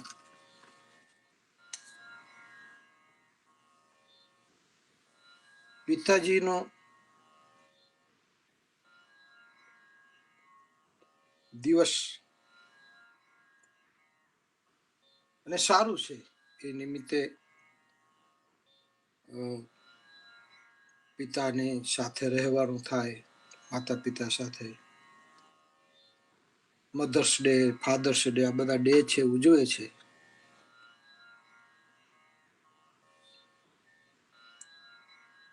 એ અહીંની પ્રણાલિકામાં કદાચ વર્ષે ફાધર્સ ડે કે મધર્સ ડે કે ફ્રેન્ડ્સ ડે આવા બધા ઉજવાતા હોય, પણ આપણી ભારતીય પરંપરામાં, આપણી સંસ્કૃતિમાં તો આ દિવસો રોજ બરોજના હતા. આપણે ત્યાં તો દરરોજ ફાધર્સ ડે ઉજવાતો, આપણે ત્યાં તો દરરોજ મધર્સ ડે ઉજવાય છે. ફ્રેન્ડ્સ ડે, કૃષ્ણ સુદામા જેવો મિત્ર જગતમાં ક્યાંય ન મળે. એટલી ફ્રેન્ડશીપ, એટલો પ્રેમ. તો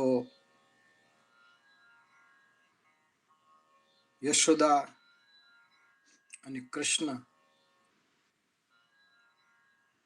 એવો માતૃભાવ, એવો માતૃ પ્રેમ પણ ક્યાંય ન મળે.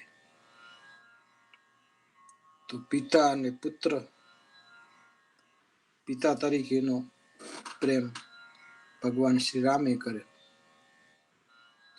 ને આપણે ત્યાં તો પરંપરા એ હતી પેલા કે સવારમાં વહેલા ઉઠી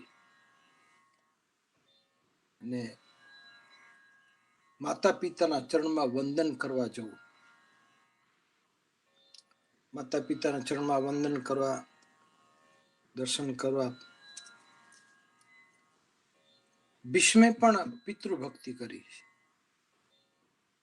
પિતાજીના વચનને માટે ભીષ્મે એક આજીવન વિવાહ નહીં કરવો, આજીવન બ્રહ્મચર્ય પાડવાનું પિતાને વચન આપ્યું.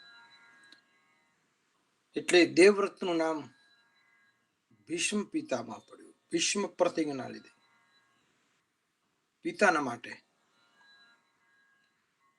એટલે આપણે ત્યાં ફાધર્સ ડે તો દરરોજ ઉજવાતો, અને આજે પણ ઉજવી છીએ. અત્યારે સમય અનુસાર હવે વર્ષે ઉજવવો પડે છે. માણસને વર્ષે પિતા યાદ આવે કે વર્ષે માતા યાદ આવે. સારું છે, બાને બાળકો સાથે રહે. માતા પિતા એકલા રહેતા હોય, બાળકો કંઈક જુદી જગ્યાએ સર્વિસ કરતા હોય કે જોબ કરતા હોય, તો આ દિવસે એમને યાદ કરે ને મળે, તો એ બહુ સારું કહેવાય, સારી વાત છે. આપણે ત્યાં તો એક નિયમ બતાવ્યો. શ્રાદ્ધમાં ભાદર પક્ષની અંદર કૃષ્ણ પક્ષમાં 16 શ્રાદ્ધ આવે. તો આપણે તો શ્રાદ્ધના દિવસે આપણા જે કઈ પિતૃઓ જે સ્વર્ગલોક પામ્યા છે એમને યાદ કરી એમની તિથિને આપણે ઉજવીએ છીએ. માતાની તિથિ હોય, માતા મૃત્યુ પામી હોય તો એ દિવસે આપણે શ્રાદ્ધ કરી, ગાયોને ઘાસ નાખી, બ્રાહ્મણને જમાડીએ, દેવ દર્શન કરીએ, ગરીબોને વસ્ત્ર અન્નદાન વગેરે આપીએ. કાગવાયસ, કાગડો પવિત્ર પક્ષી છે, તો શ્રાદ્ધમાં પણ આપણે કાગડાને નથી ભૂલતા. કાગડાને પણ ચણ નાખી કાગવાસ કરી. શ્વાન એટલે કૂતરો, તો ફળિયાના કૂતરાને પણ એ દિવસે થાળી જમાડી ભોજન આપી છે. ગોગ્રાસ એટલે ગાયને પણ આપી છે. આવી રીતે શ્રાદ્ધના દિવસોમાં પણ આપણે આપણા પિતૃને યાદ કરતા આવી છે. આપણે તો પિતા નહીં, આપણે તો પિતાના પિતા, એના પિતા, એના પિતા. આપણે 7 પેઢી નહીં પણ 21 પેઢી, 71 પેઢી, ત્યાં સુધીના આપણે આપણા વડીલોને, આપણા પૂર્વજોને યાદ રાખીશ. હવે તો કોઈને પેઢીના નામ યાદ નથી કે પોતાના પિતા પછી એમના પિતા, એકાદ 2 પેઢીનું નામ યાદ હોય, પછી ક્યાંથી આવ્યા છે, શું છે, ક્યાં નિવાસી, મૂળ સ્થાન કયું, એ કોઈને કશી ખબર રહેતી જ નથી. પેલા તો લોકો 7 પેઢી સુધીના નામ યાદ રાખતા કે મારા પિતા, એમના પિતા, એમના પિતા, એમના પિતા, એમના પિતા. અને એક સમયમાં તો વહીવંચા, બારોટા વગેરે આવતા, એ પણ ચોપડાઓ રાખતા, ને એમાં આપણા કુટુંબનો, આપણા પરિવારમાં જે જે વસ્તુ જે બની હોય એનો ઇતિહાસ એની પાસે હોય. કોઈ કુટુંબમાંથી સાધુ બની ગયા, સંન્યાસી થઈ ગયા હોય તો એનો પણ ઇતિહાસ હોય. કોઈ સારું કામ કર્યું હોય તો એનો ઇતિહાસ હોય. કોઈ સારા યજ્ઞ કર્યા હોય તો એનો પણ ઇતિહાસ હોય. કોઈ ગામમાં તળાવ બંધાવ્યું હોય તો એનો પણ ઇતિહાસ હોય. સરોવર બંધાવ્યું હોય તો એનો પણ ઇતિહાસ હોય. મંદિર બંધાવ્યું હોય તો એનો પણ ઇતિહાસ હોય. દીન દુખિયાની મદદ કરી હોય એનો પણ ઇતિહાસ હોય. અને કોઈ કુળમાં કોઈ શૂરવીર થયો હોય, કોઈ ગાયો માટે, સ્ત્રી માટે પોતાનું બલિદાન આપ્યું હોય, જાન ન્યોછાવર કરતો, એનો પણ ઇતિહાસ હોય. એટલે આપણે તો પૂર્વજોને દરરોજ યાદ કરનારો આપણો હિન્દુ સમાજ છે. આપણે ત્યાં તો નિયમ પ્રમાણે સવારે માતા પિતાના ચરણ સ્પર્શ કરવા.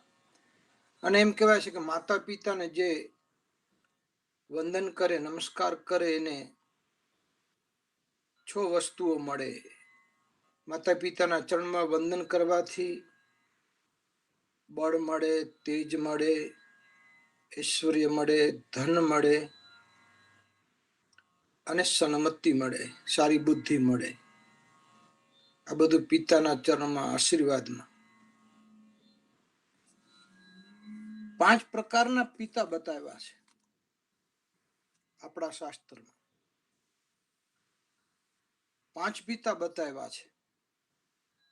5 પિતા અન્નદાતા હોય, જો કોઈ અન્નનું દાન કરતો હોય અન્નદાતા પણ પિતા કહેવાય. ભય ત્રાતા, ભયમાંથી કોઈ મુક્ત કરાવે, એ પણ પિતા કહેવાય. પછી જેનાથી જન્મ થયો હોય, જે માતા પિતા દ્વારા, એ જન્મદાતા પણ પિતા.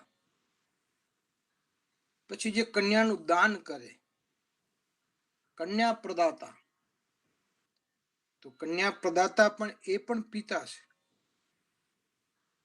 અને 5મો પિતા જ્યેષ્ઠ ભ્રાતા. આપણે ત્યાં મોટા ભાઈને પિતા કહ્યો છે. મોટો ભાઈ પિતા સમાન છે. મોટા ભાઈની પત્ની માં સમાન છે. 5 પિતા છે. અન્નદાતા પહેલો પિતા. અન્નદાતા એટલે ખેડૂત, એને પણ પિતાની ઉપમા આપી છે કે જે ખેતરની અંદર સારા અનાજ વાવી અને સમાજનું પોષણ કરે છે. અથવા તો આ 5 પિતાના લક્ષણ એક પિતામાં હોવા જોઈએ, ત્યારે સાચો પિતા કહેવાય. પિતા એટલે એવું નહીં કે લગ્ન થયા સ્ત્રી સાથે એટલે પુરુષ મટી અને બંને પતિ પત્નીના સ્વરૂપમાં આવ્યા અને સંસારના નિયમ પ્રમાણે સમય જતા સારા બાળકનો જન્મ થાય એટલે પિતા બને. તો આ પિતા તો પશુઓને પણ પોતાના સંતાનો એટલા જ વાલા હોય છે. એ પણ સંતાનો પેદા કરે છે. ગધેડા અને ઘોડા અને કૂતરાએ પોતાના સંતાનો પેદા કરે છે. એમના સંતાનો એમને જે ભાષામાં બોલાવતા હોય. પણ 5 પ્રકાર જેનામાં હોય, આ 5 પ્રકારની ફરજ જે નિભાવી શકે એને ખરેખર સાચો બાપ કહેવાય, સાચો પિતા કહેવાય. બાકી શરીરથી પિતા થયા કે પતિ પત્નીના સ્વરૂપમાં એકબીજા પરણ્યા પછી મોજશોખ પૂર્ણ કરતા પુત્ર જન્મે એ બાપનો કહેવાય, એ પિતાનો કહેવાય. માતા ને પિતા બનવા માટે આપણા શાસ્ત્રમાં નિયમો બતાવ્યા છે કે આપણે પિતા બનવું છે, માતા બનવું છે, તો એના માટેના વ્રતો બતાવ્યા છે. એવી રીતે રીતિ રિવાજ પ્રમાણે સારી રીતે વર્તન કરવું. જ્યારે ગર્ભધારણ થાય ત્યારે એમ કહેવાય છે કે સ્ત્રી અને પુરુષ મંદિરની અંદર જતા પરમાત્માના દર્શન કરતા જે મન પ્રફુલ્લિત થાય, જે મન આનંદિત બને, જે મન પવિત્ર બને, જે આનંદ આવે, જે હર્ષ આવે મંદિરમાં જતા, તેવો આનંદ પુરુષને પોતાની સહધર્મચારિણી પત્ની પાસે જતા, મંદિરમાં દેવ દર્શન કરવા જઈએ, મંદિરનો જે ભાવ, મંદિરનો જે પ્રેમ, મંદિરની જે પવિત્રતા, મંદિરના નિયમ અનુકૂળતા, આવું બધું ધારણ કરીને જે પોતાની અર્ધાંગના પત્ની એના રૂમમાં જે પ્રવેશ કરે અને જેટલો ભાવ, જેટલી પવિત્રતા પરમાત્માના દર્શનથી આવે, તેવો જ ભાવ, તેવી જ પવિત્રતા એકબીજા પતિ અને પત્નીના દર્શનથી, પતિ અને પત્નીના સ્વરૂપથી એને જોવાથી આનંદ થાય. અને પછી બને ઈશ્વરનું સ્મરણ કરતા, વ્રત કરતા, સારું ભોજન, સારો આહાર, સારું દર્શન. પુત્ર જન્માવો એ બહુ મોટી વાત નથી. છોકરા બધા પેદા કરે. છોકરા પેદા કરવા એટલે લાઇટની સ્વિચ ચાલુ કરો અને અજવાળું થાય એવું છે. લાઇટ ચાલુ કરો અને બલ્બ થાય, એ બહુ અઘરું નથી. પણ સાચા સંતાન જન્માવા એ બહુ અઘરું છે. સાચા માતા પિતા બનવું એ બહુ અઘરું છે. અને એના માટે પતિ પત્ની બંને જણાએ નક્કી કરવાનું હોય છે કે અમારે સંતાનને જન્મ આપવો છે, અમારે ઘરે એક સારા પુત્રને જન્માવવો છે. તો ભાગવતમાં બધી વસ્તુઓ લખી છે. તમે કર્દમ અને દેવહૂતિનો પ્રસંગ વાંચી જુઓ. એમાં પિતા અને માતા કેમ બનવું, પતિ પત્ની કેમ બનવું, એ પણ લખ્યું છે.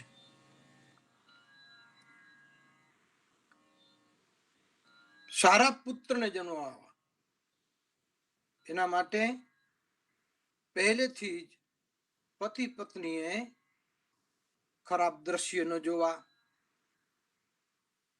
ખોટો આહાર ન લેવો, જ્યાં ત્યાં ફરવું નહીં, એકબીજા સાથે પ્રેમ રાખવો અને વ્રતો રાખી. એમ કહેવાય છે કે સારા પુત્રને અને સ્વરૂપાન પુત્રને જન્મ આપવો હોય તો ગર્ભધારણનો પણ એક નિયમ છે. એવા સમયે સારા મુહૂર્તમાં એ રીતે ગર્ભધારણ થાય તો પુત્ર સારા જન્મે.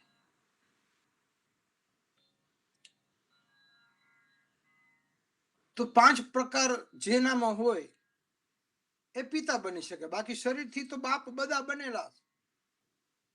શરીરથી પિતા બનવું કોઈ મોટી વાત નથી. જે પિતાને આપણે પરમેશ્વર કહીએ છીએ. હવે તમારે બાપા બનવું છે, પિતા બનવું છે કે પપ્પા બનવું છે કે ડેડી બનવું છે? આજકાલ તો લગભગ બધા ડેડી જ છે. અત્યારે જે લગભગ બધા પિતા નથી, બધા પપ્પા છે, પા ભાગના બધા. કિલ્લામાંથી અડધો કિલો, અડધા કિલ્લામાંથી પાસેર, જે બધા પાસેર છે, પાસેર જેવા છીએ આપણે બધા. એટલે પપ્પા, ડેડી, ડેડ. એમાં તો બધું સમજી ગયા તમે. અંગ્રેજી ભણેલા છો બધા તમે, મને બહુ નથી ફાવતું.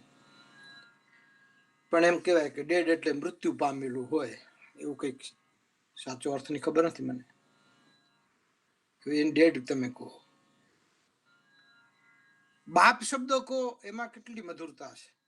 બાપ, આમ તમે બાપ શબ્દ બોલો એટલે તમારું મોઢું ખુલી જાય.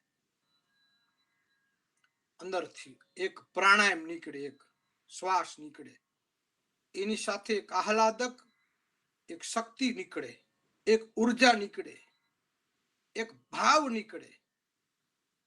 બાપ, એ બાપ ક્યારે યાદ આવે? કે જ્યારે રસ્તામાં જતા હો અને રસ્તામાં જતા સામેથી કોઈ પૂરપાટ કાર ચાલી આવે છે અને એક કારમાં તમે ભટકાયા, કાર તમને શરીરમાં ભટકાઈ અને કારે તમને ફેંકી દીધા અને તમે રસ્તામાં પડ્યા, અને રસ્તામાં પડ્યા એ વખતે તમને જે યાદ આવે એ બાપ. ત્યારે માં યાદ ન આવે, ત્યારે બાપ. તો બાપ એ શબ્દ એ છે ભય ત્રાતા, ભયમાંથી મુક્ત આપે. ત્યારે વિશ્વાસ આવે છે મારા પિતા મને જરૂર મદદ કરશે. તો પિતાના 5 લક્ષણ છે. એનો પહેલો આ છે બાપ.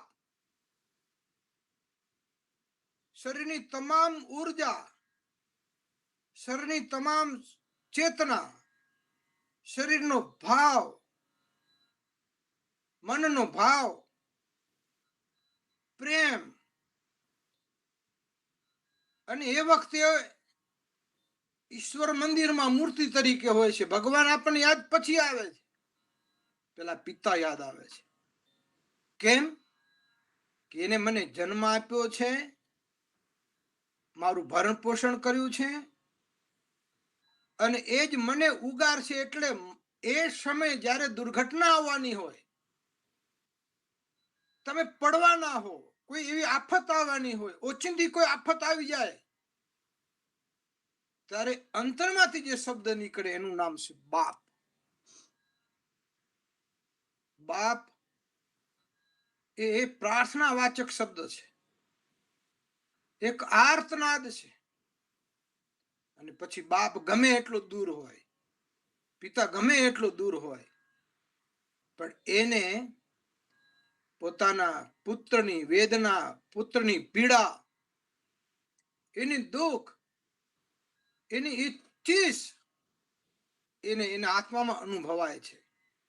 અને અનુભવાય ત્યારે એ બાપ 50 વર્ષનો હોય કે બાપ 70 વર્ષની ઉંમરનો હોય કે પછી બાપ 90 વર્ષની ઉંમરનો હોય, પણ એ જ્યારે એને આવી ચીસની કોઈક વેદના એના શરીરમાં જ્યારે આવે ને, ત્યારે એ પણ પોતાના પુત્રને કે દીકરા કે દીકરીને થોડોક દુખી જોતા, એ જ્યાં બેઠો હોય, ખુરશીમાં હોય, પલંગમાં હોય, ખાટલામાં હોય, તો એ 2 હાથ જોડી આકાશમાં કાજુ બાજુ 2 હાથ જોડી અને પ્રાર્થના કરીને એટલું કહેશે, મને લાગે છે કે મને કોઈક યાદ કરી રહ્યું છે. મને યાદ તો મારા દીકરા જ કરતા હોય, મારી દીકરી જ કરતી હોય, મારો પરિવાર કરતો હોય. અને ત્યારે 2 હાથ જોડીને પ્રાર્થના કરે. કે હે ઈશ્વર, હે પરમાત્મા, હે પરમ ગુરુ, આની રક્ષા કરજે, આનું સારું કરજે, અને આયુષ્ય આપજે, આરોગ્ય. આ આશીર્વાદ છે સાહેબ. આશીર્વાદ કોઈ દુકાનમાં વેચાતા નથી મળતા કે સોનીની દુકાનમાં જઈ અને 50 ગ્રામ 10 ગ્રામ આશીર્વાદ લઈ આવી. મોઘામાં મોઘા સારામાં સારા આશીર્વાદ સોનીની દુકાન મળે તો ત્યાંથી લઈ આવી. આશીર્વાદ કોઈ કપડાની દુકાનમાં નથી મળતા. 5 મીટર માપીને આશીર્વાદ લઈ આવી. ઇલેક્ટ્રોનિક દુકાનમાં નથી મળતા. ફેશનેબલની દુકાનમાં નથી મળતા. કોઈ શોપમાં કોઈ જગ્યાએ નથી મળતા આશીર્વાદ. આશીર્વાદ ક્યાંય મઠ મંદિરના પગથિયા ચડી જાય તોય નથી મળતા. આશીર્વાદ એ ભીતરની વસ્તુ છે, એ અંતરની વસ્તુ છે, આર્તનાદ છે. આશીર્વાદ આપણે ભગવાનની આરતી ઉતારી છે સવાર સાંજ. એ આરતી એ જ આર્તનાદ છે. એ 5 દીવા છે, 5 તત્વ છે શરીરના, અને 5 તત્વ જેના દીપ બને, જેની જ્યોતિ બને, 5 તત્વ, અને 5 તત્વને જ્યોતિ બને, એનો દીપ બને, એ પ્રકાશિત બને, અને પ્રભુના સ્વરૂપના દર્શન કરે, અને પ્રભુના આસપાસ જે ફરે, અને એમાંથી આર્તનાદ નીકળતો જાય. તારા વગર મારું આ જગતમાં કોઈ નથી, તારા વગર આ જગતમાં મારું કોઈ નથી. તું જ મારો અન્નદાતા, તું જ મારો ત્રાતા, તું જ મારો સર્વસ્વ, તું જ મારો બાપ, તું જ મારો પિતા, તું જ પરમેશ્વર, તું જ મારો પરમ ગુરુ, તું જ મારો કરુણા સાગર, તું જ મારો ગુરુ. આરતી આર્તનાદ છે.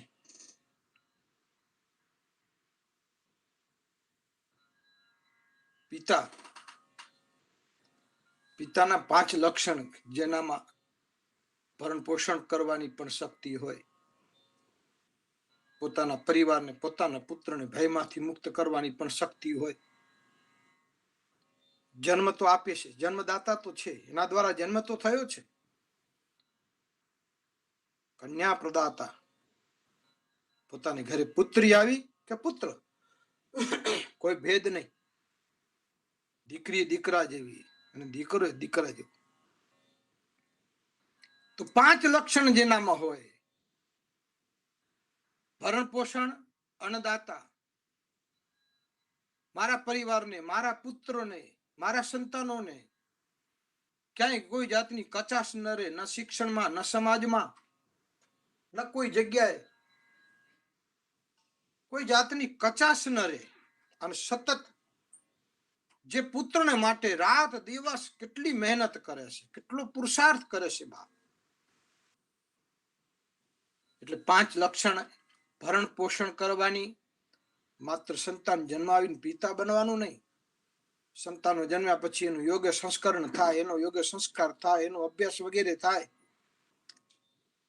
તમે સારી સ્કૂલ લઈ આપો, તમે સારો ટીચર લઈ આપો, સારી એવી તમે ઓડી ગાડી લઈ આપો, સારું તમે મકાન બનાવી આપો, બેચાર એને ફેક્ટરી આપી દો, સારી એની છોકરી ગોતી આપો, સારા એને ધામધૂમથી કરોડો રૂપિયા ખર્ચીને તમે લગ્ન કરાવી આપો, બધું કરાવી આપો તમે પિતા તરીકે. આ બધું તમે આપી શકો. સારી કન્યા શોધી શકો, સારી કાર એને આપી શકો, સારો ટીચર તમે આપી શકો, સારી કોલેજ તમે આપી શકો, સારું શિક્ષણ તમે કરાવી શકો, 4-5 બંગલા એના નામે કરાવી શકો, 1-2 ફેક્ટરીના નામે કરાવી શકો. પણ આશીર્વાદ કોણ આપે? આ બધું આપો ને આ બાળકમાં આશીર્વાદ ન હોય તો, સંતાનમાં આશીર્વાદ જ ન હોય તો, આટલું બધું તમે એના માટે તૈયાર કરી રાખી, પણ 40 વર્ષની ઉંમરમાં તમારો યુવાન દીકરો તમારા ઘરેથી વિદાય, કાયમને માટે વિદાય થઈને જતો રહેવાનો છે, જેની શમશાન યાત્રા નીકળવાની છે, જેનું સબ શમશાનમાં પડવાનું છે, ચિતા પર ખડકાવાનું છે, 40 વર્ષનો યુવાન બાળક. તો સારું શિક્ષણ, સારું ટીચર, સારી કોલેજ, સારી ગાડી, સારી બંગલા, સારી ફેક્ટરી, બધું ત્યાં જ રહેશે.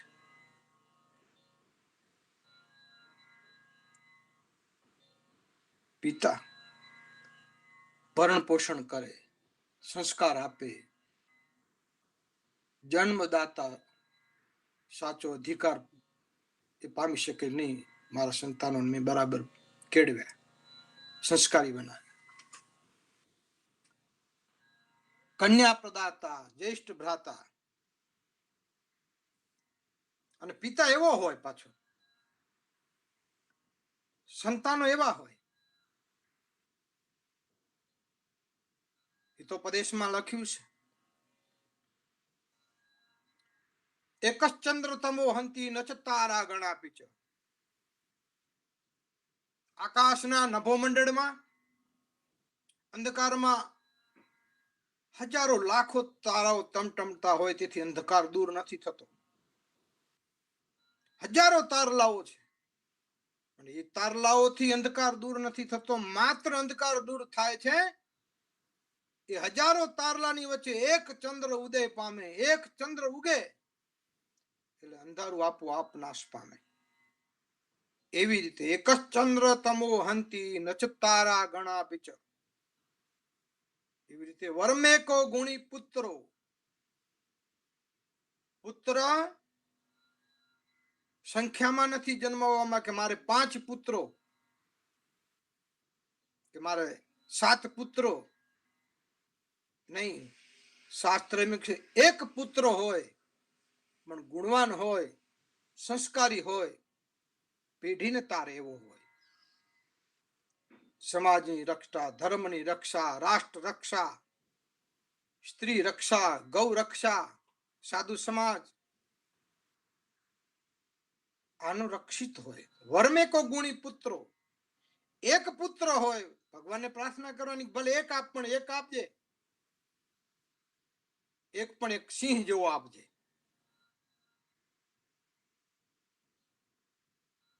વરમેકો ગુણી પુત્રો નચે મૂર્ખ સતા ન પી.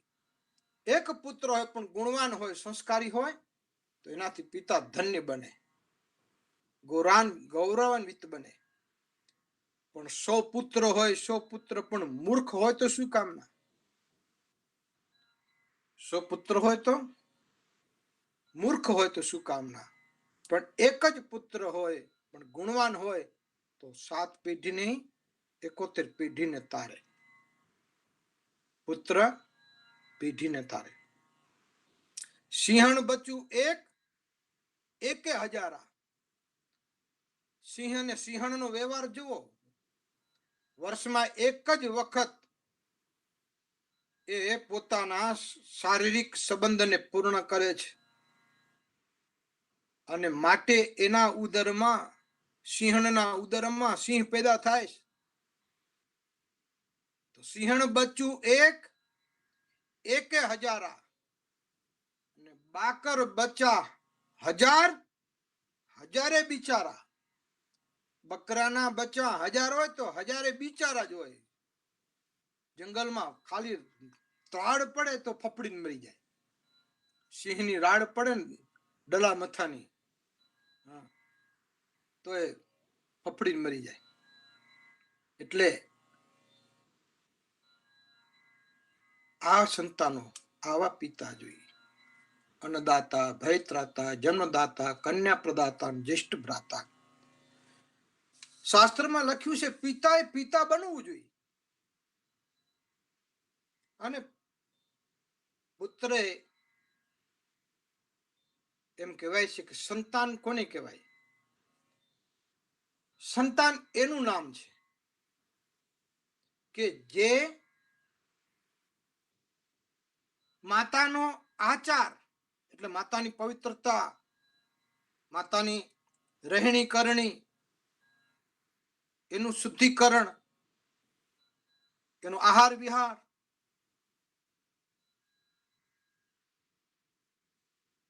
માતાનો આચાર, પિતાનો વિચાર. માતાનો આચાર અને પિતાનો વિચાર. આ આચાર અને વિચારથી જે જન્મે એનું નામ સંતાન. જે સંતાનમાં માતાનો આચાર હોય, માતાની પવિત્રતા હોય, માતાની રહેણી કરણી હોય, અને પિતાનો વિચાર હોય, મારે બાપ બનવું છે, મારે પિતા બનવું છે. હવે મારા લગ્ન થયા છે, હું પરણ્યો છું, મારે પિતા બનવું છે. સાચો પિતા એ છે. એક જ ચંદ્ર તમો હંતી નચ તારા ગણા આપે છે. વરમેકો ગુણી પુત્ર નચ મૂર્ખ સતા. આવી રીતે સંતાન જન્મ આવે. દેવહૂતિ ને કરદમે માતા પિતા બનતા પહેલા બહુ તપ કર્યું છે. આપણે એટલા વર્ષ તપ ન કરીએ.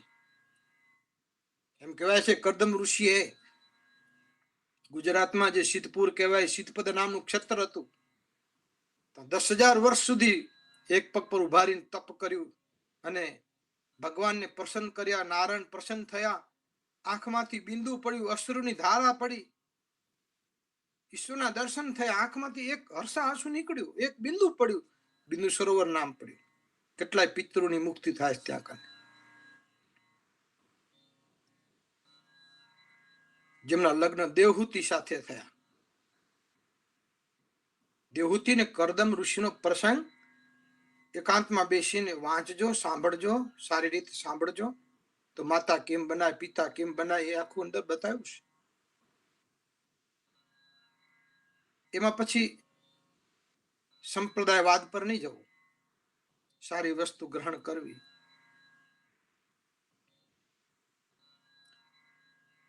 આજે આપણે વિચાર કરીએ છીએ કે અમારા બાળકો, અમારી દીકરીઓ, અમારા બાળકો યુવાન થઈ ગયા છે, કોલેજો કરે છે અને બહુ અભ્યાસ કરે છે ને સારી ડિગ્રીઓ મેળવી રહ્યા છે, એટલે એ એમની રીતે પસંદ કરી અને લગ્ન કરશે. એમની પસંદગી એ અનિવાર્ય છે. અને આમે ભાગવતમાં કહ્યું છે કે માતા પિતાની પસંદગી કળિયુગમાં નહીં ચાલે. પુત્રો અને પુત્રી પોતાના નિયમ પ્રમાણે પરણશે, આવું લખ્યું છે વર્ષો પહેલા. આજે સાચું બને તો આપણે એમ સમજીએ કે અમારા છોકરા એજ્યુકેટેડ છે, અમે સભ્ય સોસાયટીમાં રહીએ છીએ, અમારી શાન છે, શોકત છે, અમારા બાળકો ભણે, એની રીતે પસંદ કરે ને પરણે. સાચી વાત છે, સારી વાત છે. એકબીજાને પસંદ કરે અને સાથી મેળવી લે, સારી વાત. એકબીજા ભણેલા ગણેલા છે, યુનિવર્સિટીમાં એજ્યુકેશન પ્રાપ્ત કરેલું છે, ગુજરાતી થી લઈને બધી ભાષાઓના જાણકાર છે, સારા ચોપડા ફાડ્યા છે, પુસ્તકો ફાડ્યા કહેવાય ને. લોક કવિની ભાષામાં ભણેલા જે હોય ને, ઘણું ભણેલો એને લોક એમ કે ચોપડા ફાડ્યા, એમ ભણ્યા કરે એવું નહીં, ચોપડા ફાડ્યા. વિચાર કરો તમે કે રામ જન્મ, નૃષિ જન્મ એ પહેલાની કથા છે કપિલ ભગવાનની. આજે આપણા બાળકો આટલા હોશિયાર છે, આપણા બાળકો એકબીજા ડિગ્રી લઈ અને કોલેજોમાંથી નીકળેલા છે. કોઈ સીએ થયા, કોઈ ડોક્ટર થયા, કોઈ LLB થયા, કોઈ ચાર્ટ એકાઉન્ટ કે જે કઈ થયા, કોઈ નર્સ, ડોક્ટર વગેરે વગેરે. બધી તમામ ડિગ્રીઓ સમજો ને, કોલેજમાં જે રૂપિયાથી વેચાતી મળે છે એ બધી ડિગ્રીઓ આવી ગઈ છે. એકબીજા પસંદ કરે. જો એકબીજા ભણેલા ગણેલા છે, હોશિયાર છે, એજ્યુકેટેડ છે, આપણે તો સભ્ય સમાજના માણસો છીએ, આપણે એજ્યુકેટેડ છીએ, આપણું એજ્યુકેશન છે, અને એવા દીકરા દીકરી એકબીજાને પસંદ કરીને પછી સાથે ફરે છે એકબીજા, અને પછી લગ્ન કરે છે. લગ્ન કરે છે તો 2 વર્ષમાં છૂટાછેડા કેમ થાય, ડિવોર્સ કેમ થાય છે? વર્ષો પહેલા, આથી 50 વર્ષ પહેલા કોર્ટની અંદર છૂટાછેડાના કેસ નહોતા. વડીલો કોઈ એટલા બધા ભણેલા ડિગ્રી વાળા નહોતા, કોઈ એજ્યુકેટેડ નહોતા, ત્યારે કોર્ટમાં કેસ નહોતા. સમાજના માણસો બેસી એકબીજાને સમજાવી અને ઘર ભેગા કરતા હતા, સમજાવી દેતા, એકબીજાનું હાજુ કરી દેતા હતા. અત્યારે એક કોર્ટની અંદર, સામાન્ય તાલુકાની સેશન કોર્ટ કે બીજી કોર્ટની અંદર 10,000, 25,000, લાખ ડિવોર્સના કેસ પડ્યા છે. જો આટલા બધા કેસ થતા હોય તો પછી આ અભ્યાસનો, આ કોલેજનો, આ એજ્યુકેશનનો મતલબ શું? એકબીજા સાથે રહેવું, એકબીજા સાથે ફરવું, અને પસંદગીથી લગ્ન કર્યા છે તો પછી ડિવોર્સ કેમ? પણ એ ડિવોર્સ એટલા માટે છે કે એકબીજાની મનની વૃત્તિ સંતોષાતી નથી. આ જ કારણ, બીજું કોઈ કારણ નહીં. એટલે કહેવાનો મતલબ કે દેવહૂતિ ને કરદમના લગ્ન આથી લાખો વર્ષ પૂર્વેનો ઇતિહાસ તમે જુઓ, કારણ કે 5000 વર્ષ તો કૃષ્ણને થયા, એથી આગળ તમે જાઓ તો રામ, પછી વામન, પછી નૃસિંહ, અને એના પેલા કપિલ જન્મ્યા. તો એ સમયમાં દેવહૂતિ અને કરદમ ઋષિ છે, જંગલમાં રહે છે, સાધના કરે છે. દેવહૂતિ રાજકન્યા છે. મનુ અને શત્રુપાના જે સંતાન થયા છે, 5 સંતાનો છે, એમાં 3 દીકરીઓ, દેવહૂતિ, પ્રસૂતિ, 2 પુત્રો, પ્રિયવ્રત ને ઉત્તાનપાદ, 3 દીકરીઓ, આકુતિ, દેવહૂતિ અને પ્રસૂતિ. આકુતિના લગ્ન રુચિ ઋષિ સાથે થયા, પ્રસૂતિના લગ્ન દક્ષ સાથે થયા, જેને શંકર ભગવાન જમાઈ થયા. દેવહૂતિના લગ્ન કરદમ ઋષિ સાથે થયા. પણ દેવહૂતિ રાજકન્યા છે, એને મહેલોનો વૈભવ, મોજ, શોખ કશું ગમતું નથી. મંદિરોમાં જાય, કુદરતના દર્શન કર્યા, બાગ બગીચામાં ફર્યા કરે.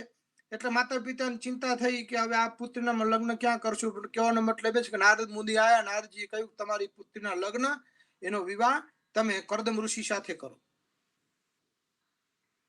તો કરદમ ઋષિની આશ્રમમાં મનુ મહારાજ અને શત્રુપા પોતાની પુત્રી, પોતાની કન્યા, જે રાજમહેલમાં ઉછરીને મોટી થઈ છે, સુખ વૈભવમાં ઉછરીને મોટી થઈ છે, એ દેવહૂતિને લઈ અને કરદમ ઋષિના આશ્રમે ગયા. જે આશ્રમ જંગલમાં લાકડાથી ઘાસથી બનેલા ઝૂંપડા, પ્રકૃતિનો જ્યાં પ્રેમ છે, જ્યાં પ્રકૃતિ ખીલેલી છે. અને ત્યાં એમને વાત કરી કે મારી પુત્રીના આપની સાથે વિવાહ કરવા માટે આવ્યા છે, હું કન્યાદાન કરવા માટે આવ્યો છું. શોર્ટમાં સમજાવું તો એમ કહેવાય છે, કરદમ ઋષિએ કહ્યું કે લગ્ન કરવા સહમત થવું. એ લોકો તો 1 વર્ષ માટે ફરવા નહોતા ગયા, એમણે એકબીજાની ડિગ્રી નથી પૂછી, જોયું નહોતું એ તમે કેટલું ભણ્યા છો, તમારી ઊંચાઈ કેટલી છે, તમને રસોઈ શું બનાવતા આવડે છે, અને એકચ્યુઅલી તમારો મોજશોખ શું છે, એકચ્યુઅલી તમને સારામાં સારું ગીત કયું આવડે છે, એકચ્યુઅલી તમારો મનપસંદ હીરો કયો, એકચ્યુઅલી તમારી મનપસંદ હિરોઈન કઈ, અને તમારો શું શોખ છે. આવું બધું એને નહોતું કહ્યું, આવું પૂછ્યું નહોતું. આવું તમારો બાયોડેટા શું છે, કેટલી ઊંચાઈ છે, તમે શું ભણ્યા છો, રસોઈમાં શું આવડે છે, ભીંડા વગાડતા આવડે છે, લગ્ન કરવા છે.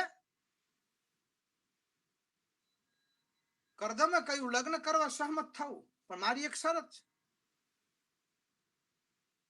કે હું લગ્ન કરું, પણ 1 સંતાન થશે ત્યાં સુધી ગ્રસ્ત ધર્મ સ્વીકારીશ ને પછી સંતાનો જન્મ થયા પછી હું વાનપ્રસ્થ એટલે જંગલમાં જઈ અને મારી સાધના તપ કરીશ. તો દેવહૂતિએ કબૂલ થયા. તેવું કે હું પણ એવા જ પુરુષને મારા પતિ તરીકે જોવા માંગુ, કામાસક્ત પુરુષને નહીં, જે કામથી પીડિત હોય, જે સતત આ સ્ત્રીના શરીરના સ્વરૂપને અને એના દેહને ખાલી આંખથી જોતો હોય એવો પુરુષ મારે નથી જોતો. મીરાબાઈ કીધું મેં તો વરુ ગિરધર કો મેરો ચૂડલો અમર હો જાય. આ બધા શમશાનમાં જાય એને વરી શું કરું, હું તો અમર અવિનાશી હોય એને વરું, મારો ચૂડલો અમર હોય. 1 વખત લગ્ન કરું, મારો ચૂડલો જ ભાંગે નહીં. અને કહેવાનો મતલબ કે 2 જણા સહમત થયા, લગ્નની તૈયારી કરી. તો એમ કહેવાય છે આશ્રમમાં બેઠા ત્યારે કરદમ ઋષિએ આસન આપ્યું દેવહૂતિને બેસવા માટે. તો દેવહૂતિ એ સમયમાં આસન પર બેઠા પણ નહીં. આ એકબીજાની પસંદગીની વાત છે. જો વિચારોની પસંદગી, સિદ્ધાંતની પસંદગી, એકબીજાની સાથે કેવી રીતે વર્ષે રહેશે કે નહીં રહે. આસન આપ્યું, આસન ઉપર દેવહૂતિ બેઠા નહીં. દેવહૂતિએ માત્ર ઉપર જમણો હાથ મૂક્યો અને પોતે નીચે બેઠા, આસનની નીચે.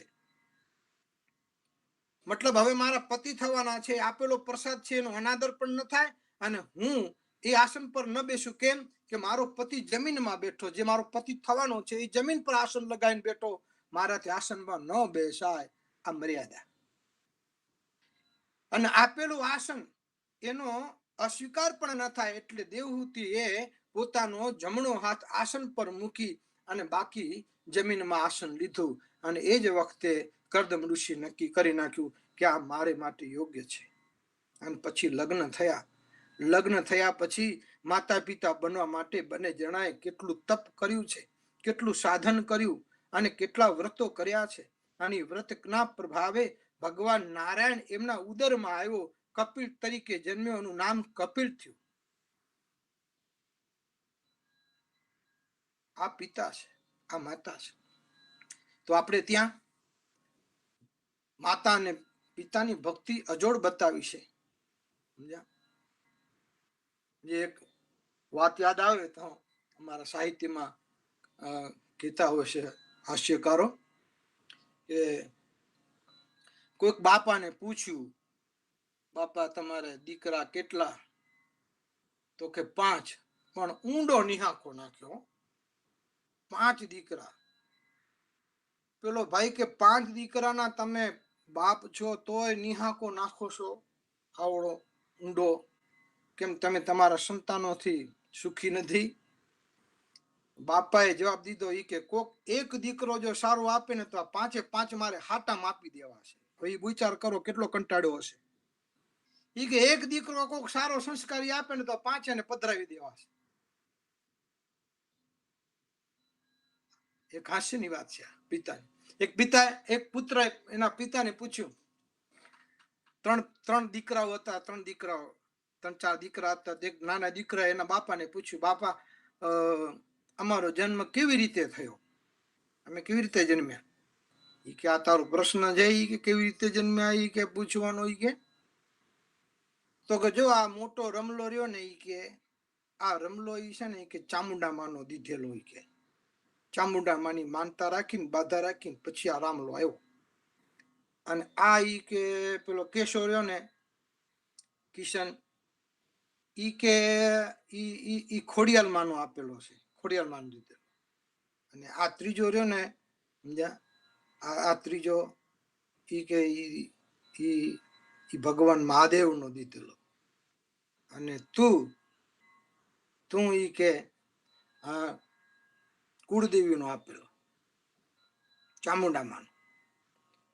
નાનો છોકરો હસવા લાગ્યો. બાપા ઈ કે બધાને માંગીને ભેગા કર્યા. કોઈ આશાપુરા માંથી લઈ આવ્યા, આશાપુરા માનો, કોઈ ચામુંડા માનો, કોઈ મહાદેવ નો, બધાને માંગીને ભેગા કર્યા. એક તો તમારો પેદા કરવો તો ઈ કે બધાને અમને માંગીને ભેગા કર્યા. ઈ કે એટલે વિશેષ વાત ન કરતા પિતા એ દશરથ જેવો હોય છે. દશરથ જેવો બાપ અને રામ જેવો પુત્ર આ જગતમાં પેદા નથી થયો. અને ફાધર્સ ડે ઉજવવો હોય તો શ્રવણની ભક્તિ જોઈએ. આપણે ત્યાં તો શ્રવણ થઈ ગયો, જાણે માતા પિતાની સેવાની પૂજા કરવા માટે બધું ઐશ્વર્ય વૈભવ શોખ પોતાની પત્નીનો પણ એને ત્યાગ કરી દીધો. અને માતા પિતા અંધ છે જેને કાવડમાં નાખીને 68 યાત્રા કરાવવા નીકળી ગયો, અંધ માતા પિતાની સેવા કરવા માટે. આનાથી વધારે ઉદાહરણ, આથી વધારે ફાધર્સ ડે આપણે જોવા ક્યાં જવો? શ્રવણની ભક્તિ જોવો. અમેરિકામાં આ બધે જવાની ક્યાં જરૂર જ નથી. ભારતમાં જ છે ફાધર ડે, રોજ ઉજવાતો હતો. જેના ઘરમાં રોજ પિતાની ભક્તિ હોય, જેના ઘરમાં જે માણસ, જે બાળકો પોતાના પિતાની આજ્ઞા અનુસાર જીવન જીવતા હોય, પિતાને પરમેશ્વર તરીકે માનતા હોય, પૂજતા હોય, એનો આદર કરતા હોય, એનું સન્માન કરતા હોય, એની આગતા સ્વાગતા કરતા હોય, તો રોજ ફાધર્સ ડે છે. એને ઉજવવાની જરૂર નથી. આ ઉજવે એને કે કોઈ દિવસ નથી કરતા ને એક જ વખત પૂજા કરવી છે, એક વર્ષે જ પૂજા કરવી છે, એટલે ફાધર્સ ડે. આપણે તો રોજ પૂજા કરનારા છીએ, રોજ પિતાના ચરણમાં મસ્તક નમાવનારા છીએ, રોજ માતાના ચરણમાં મસ્તક નમાવનારા છીએ, રોજ ગુરુના ચરણમાં મસ્તક નમાવનારા છીએ, રોજ દેવ દર્શન કરનારા છીએ, રોજ પૃથ્વીને વંદન કરનારા છીએ, રોજ આકાશમાં રહેલા સૂર્યને વંદન કરનારા છીએ. આપણે ફાધર્સ ડે આપણા શરીરમાં જ ફાધર્સ ડે છે, આપણા રોમમાં ફાધર્સ ડે છે સાહેબ. ફાધર્સ ડે તો એવું જોઈએ કે જેને વર્ષ સુધી જેને યાદ નથી આવતા માતા પિતા, એ પછી એકાદ વર્ષ જી આવે. પણ રામ જેવો પુત્ર ને દશરથ જેવો પિતા ન થયો. શ્રવણે માતા પિતાની ખાતર બધું મૂકી દીધું. અને અત્યારે માણસો એવા થઈ ગયા કે પત્નીની ખાતર માતા પિતાને છોડી દેશે. પત્ની એમ કહે છે હવે આપણે જુદું થવું છે, એકચ્યુઅલી મને ગમતું નથી. હવે આ માતા પિતા છે ને આપણને બહુ કાનડે છે. ત્યાં તો ઓલો તૈયાર થઈ ગયો, ચાલ ત્યારે તું કઈ મકાન લઈ લઈને આમને કાઢી એક બાજુ લે. આટલી જ વાત છે આ ફાધર્સ ડે. તો વિશેષ ન કહેતા ભીષ્મ પિતામહ પોતાના પિતાને વચન આપ્યું, એમને જે લગ્ન કરવા, કે હું વચન આપું છું કે હું આજીવન લગ્ન નહીં કરું. તો શ્રવણ માતા પિતૃ ભક્ત બન્યો. ભગવાન શ્રી રામ, ભગવાન કૃષ્ણએ માતાનો પ્રેમ બતાવ્યો અને ભગવાન શ્રી રામે પિતાનો પ્રેમ બતાવ્યો. અને અંતમાં એમ કહેવાય છે કે આ જગતમાં એવો કોઈ બાપ નથી જન્મ્યો કે પોતાની બાજુમાંથી, પોતાના મહેલમાંથી પુત્ર ગયો, વિદાય પામ્યો અને 6 દિવસમાં એને પોતાના શરીરમાંથી પ્રાણ કાઢીને આપી દીધો હોય, એવો જગતમાં કોઈ બાપ નથી થયો. બાપ એવો એક બાપ થયો અને એ બાપનું નામ છે રાજા દશરથ. કઈ વચન માંગ્યા અને રામે જે વલ્કલ્પ ધારણ કર્યા, એની સાથે લક્ષ્મણ નીકળ્યા, એની સાથે જાનકી નીકળ્યા.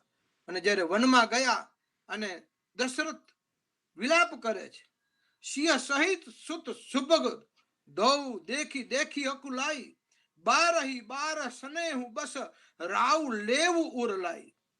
સીતા સહિત બને ભાઈઓને જોઈ ગભરાઈ રાજા દશરથ વારંવાર સ્નેહથી હૃદયને ચાંપવા લાગ્યા. જ્યારે રામ અને સીતાને લક્ષ્મણ જ્યારે દશરથજીને છેલ્લે વનમાં જતી વખતે મળવા ગયા, ત્યારે રાજા બોલી શકતા નથી. શોકથી ભરેલા હૃદયમાં દુઃખ છે. રામે ઉઠીને રાજાના ચરણોમાં મસ્તક નમાવી વનમાં જવાની વિદાય માંગી છે અને બોલ્યા, પિતાજી મને આશીષ આપો, આજ્ઞા આપો. આનંદના સમયે તમે દુઃખ કેમ કરો છો? હે પિતા, પ્રિયના પ્રેમમાં મોહ કરવાથી યશ જતો રહેશે અને તમારી નિંદા થશે. આ સાંભળી રાજાએ ઉઠી રામજીનો હાથ પકડી એમને બેસાડ્યા અને બોલ્યા કે હે પુત્ર, મુનિજન તો એમ કહે છે શ્રી રામજી સચરાચરના સ્વામી છે. વેદોની નીતિ છે કે જે કર્મ કરે એ ફળ પામે અને બધા જ આમ કરે છે.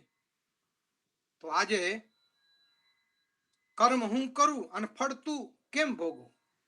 એમ કહેવાય છે કે એ રામના ગયા પછી, સીતાના ગયા પછી 6ઠા દિવસે 6 વખત દશરથ મહારાજ રામ રામ રામ બોલી અને પોતાના શરીરમાંથી પ્રાણને છોડી દેશે. રામચરિત માનસમાં લખ્યું છે, રામ રામ કહી રામ, કહી રામ રામ કહી રામ, તનુ પર હરિ રઘુબર બિરહ, રાવ ગયે સુરધામ. આટલું 6 વખત, 6 દિવસ થયા, 6 વખત રામ રામ 6 વખત બોલી દશરથજી પોતાના પ્રાણનો ત્યાગ કરી દો. આ પિતા અને પુત્રનો પ્રેમ, આનો જોટો ન મળે. સૌરાષ્ટ્રમાં તમે જાઓ તો શેઠ સગાડશા ને ચલૈયાએ પિતાને ઓલા ખાંડડીમાં ખંડાઈ ગયો સાહેબ, અને નારણ આવ્યું. તો પિતા અને પુત્રનો આ પ્રેમ છે, વિશેષ ન કહેતા. મૂર્તિઓ મંદિરમાં છે અને 5 વસ્તુ આપણા શાસ્ત્રમાં લખી છે કે ભગવાને, પરમાત્માએ, પરમ ગુરુએ, કરુણાસાગર મહારાજ, કેવલ કરતા સર્જનહારે આપણને વિના મૂલ્ય આપી છે. 5 વસ્તુમાં જેનું કોઈ કિંમત આપણે ચૂકવી નથી અને આપણને આપી છે કુદરતે, એ છે 5 વસ્તુમાં પહેલી માતા, બીજો પિતા, ત્રીજો ગુરુ અને ચોથા સૂર્યનારાયણ, 5મા અગ્નિ. આ 5 વસ્તુ આપણને ઈશ્વરે એમને આપી છે. 5 વસ્તુમાં બીજી માતા, પિતા, આ શરીર, આ રૂપ અને આ પૃથ્વી એટલે જન્મભૂમિ. તો જે વસ્તુ આપણને ગિફ્ટમાં મળી છે, કુદરતે આપી છે, જેના દ્વારા આપણો જન્મ થયો છે, તેવા માતા પિતાના ચરણમાં સ્વર્ગ છે, સુખ છે, અનંત અનંત સુખ છે. અને એવા 5 પિતાના જેનામાં લક્ષણ હોય, અન્નદાતા, જે ભરણ પોષણ કરે, ઘરનું ભરણ પોષણ કરે, બાળકોનું સંસ્કાર કરતા હોય, અને ભય ત્રાતા કુટુંબમાં પુત્રને, પોતાના ઈષ્ટને, પરિવારમાં ભાઈઓને ક્યાંય કોઈ જાતની વાતની ખામી ના આવે, કોઈ જાતનું ભય ન હોય અને ભયને પોતે પી જાય, દુઃખને પોતે પી જાય, એનું નામ બાપ. અને છતાંય એક બાજુ ખૂણામાં બેસી અને કોઈને ખબર ન પડે એવી રીતે બે આંસુડા પાડી લે સાહેબ, અને કોઈને ખબર ન પડવા દે. રાત દિવસ મહેનત મજૂરી કરી. એટલે એ ભય ત્રાતા, જન્મદાતા, કન્યા પ્રદાતા, જ્યેષ્ઠ ભ્રાતા, આ 5 પ્રકારના પિતા છે. અને 5 પ્રકાર જેનામાં હોય એ સાચો પિતા છે. એ જ સાચો ફાધર્સ ડે છે, જેના આપણે અનુકરણ કરી, જેના શરણોમાં રહી, જેના ચરણોમાં આપણે પ્રેમ મૂકી અને પિતાની ભક્તિ કરી. અસ્તુ. શ્રીમદ કરુણા સાગર મહારાજ કી જય, કૈવલ ધામ કી જય, શ્રી અવિચલદાસજી મહારાજ કી જય. સતક્યોર સાહેબ, આજનું પ્રવચન સારું લાગ્યું હોય આપ સૌને તો ફોનથી અથવા ગમે તે રીતે મને જણાવશો તો મને ખબર પડે કે હું બોલું છું એ ઘી બધું ખીચડીમાં જાય છે કે પછી બારે ઢોરાય છે, ખબર તો પડે મને. તો થોડુંક મને ખ્યાલ આવે આપ સૌ કેટલા લોકો સાંભળો છો ને આપણે અનુકૂળ આવે છે કે નથી આવતું પ્રવચન, એ મને જણાવશો અથવા રાધિકાબેનને જણાવશો. સતક્યોર સાહેબ, સતક્યોર સાહેબ.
संशय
संतो मैं अविनाशी उपासी गति अगम अगाध लखासी हो संतो मैं अविनाशी उपासी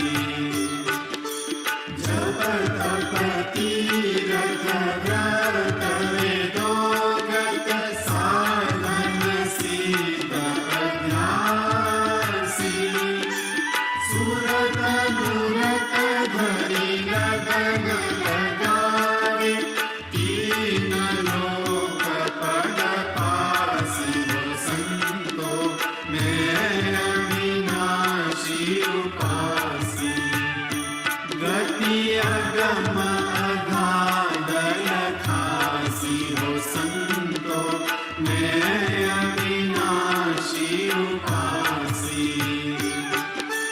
दश अवतार धरे धरणी पर प्रेम ही अमल जमासी नाम रहे रूप रहे न पावे अंत काल गए नासी हो संतो मैं अविनाशी उपासी गति अगम अगाध लखासी हो संतो मैं अविनाशी उपासी पृथ्वी तेज पवन नभ पाणी अति परलंक विलासी चौदह लोक है उनकी भीतर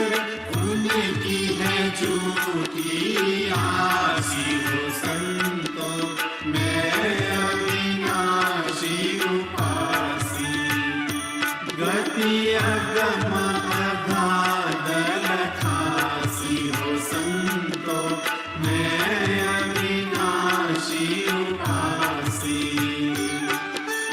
हाड़ मांस रग लोहन चर्म ये सिन देह हमासी सोहंग साहिब नाम मेरा निज कैवल पदवासी हो संतो मैं अविनाशी उपासी गति अगम अगाध लखासी हो संतो मैं अविनाशी उपासी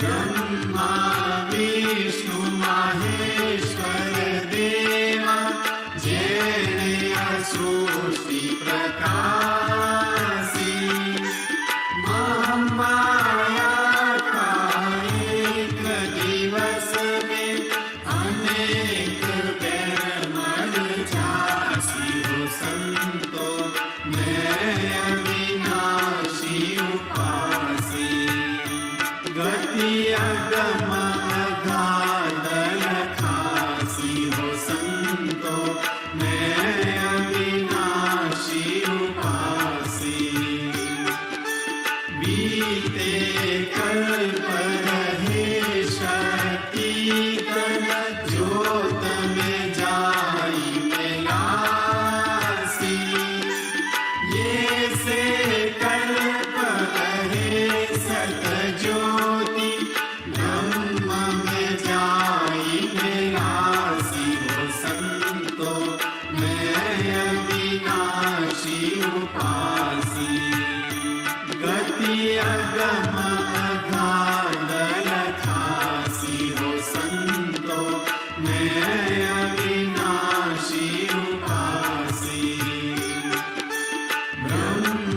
ब्रह्मचिदानंद आनंद सिंधु जिनु कैवल परकासी उठत इच्छ सृष्टि सब फोरत समता सकल समासी हो संतो मैं अविनाशी उपासी गति अगम अगाध लखासी हो संतो मैं अविनाशी उपासी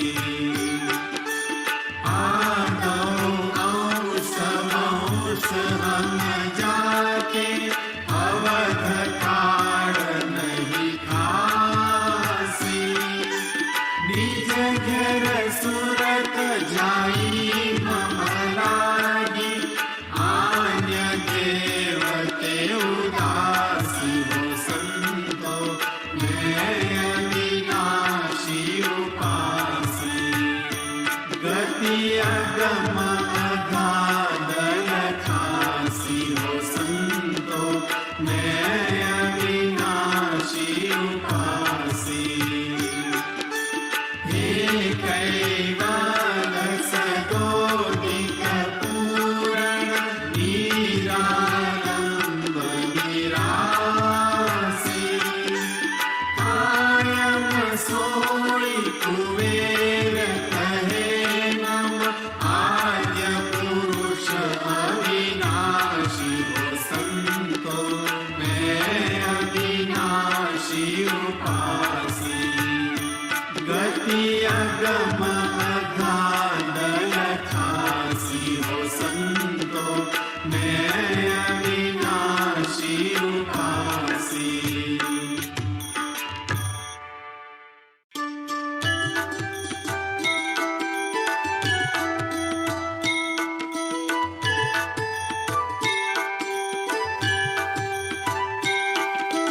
संध्या स्मरण आरती भजन भरोसे दास मनसा वाचा कर्मणा कर गुरु चरण निवास गुरु की कीजे बंदगी कोटि कोटि प्रणाम कीर्तन जानत भृंग को सोई कले आप समान गुरु मूरत मुख चंद्रमा सेवक नेत्र चतुर अष्टपहर निरखत रहे सोई गुरु मूरत कियो चार चीन हरि भक्त के प्रगट देखावन दे दया क्षमा और दीनता पर दुख तू हर ले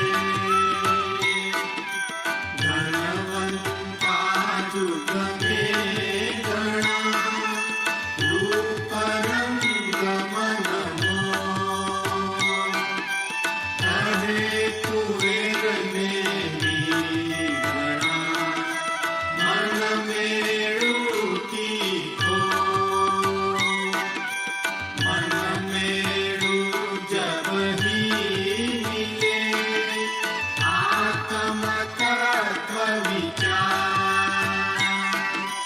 तन मन सौंपी दीजिए बाके शरण मोजा तन मन सौंपी शीश तू प्रभु सदा लोरी तबे कुबेर अंतर नहीं जैसे जड़ माही ज्ञान मीन काम छतो संग करे जन को कहे कुबेरा तो मिले रखिवन की तो ज्ञान मीन यहाँ सतगुरु जो कोई शरण चढ़े जाए कहे कुबेर कड़ दे कहे जीव परम पद शुद्धि को समझे नहीं कथे बात तो चढ़े ना अंगने कुबेर तक्र सूरि नर मुनि जन देवता ब्रह्मा विष्णु महेश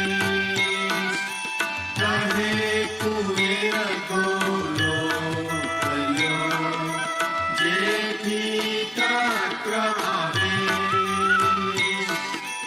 घटनवने दशाष्टल्यो चारु वेद चरास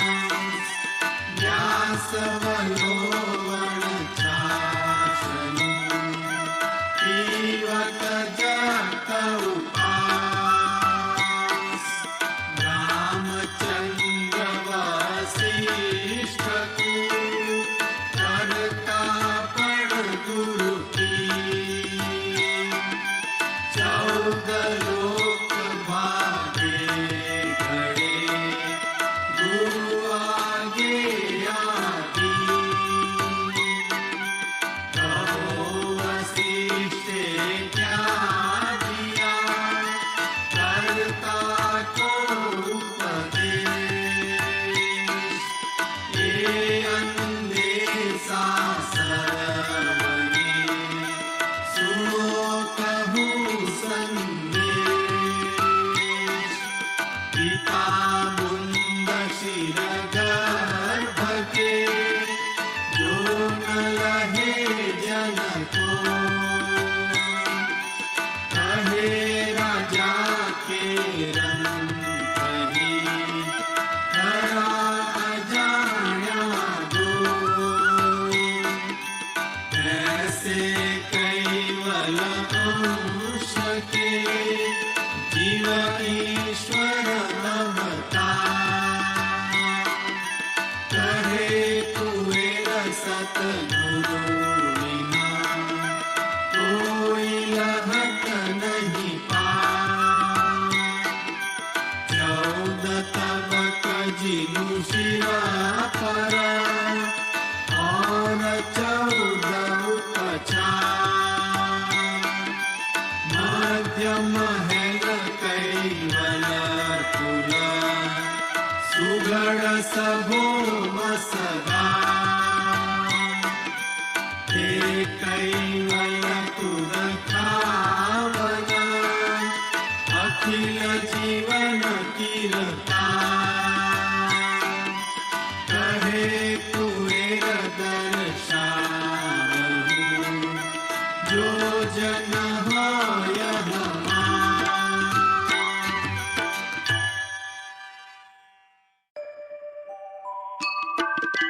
पहली आरती प्रेम हुलासा अनंत कोटि जाकरत विलासा आरती करत निगम हरिदासा हरि हरि अगम अगोचर अविगत वासा दूसरी आरती धीरज मूरत की देव सकल दिव्य मंगल मूरत की आरती करत निगम हरिदासा हरि हरि अगम अगोचर अविगत वासा तीसरी आरती सकल सुमत की ब्रह्मा विष्णु महेश्वर पट की आरती करत निगम हरिदासा हरि हरि अगम अगोचर अविगत वासा चौथी आरती सकल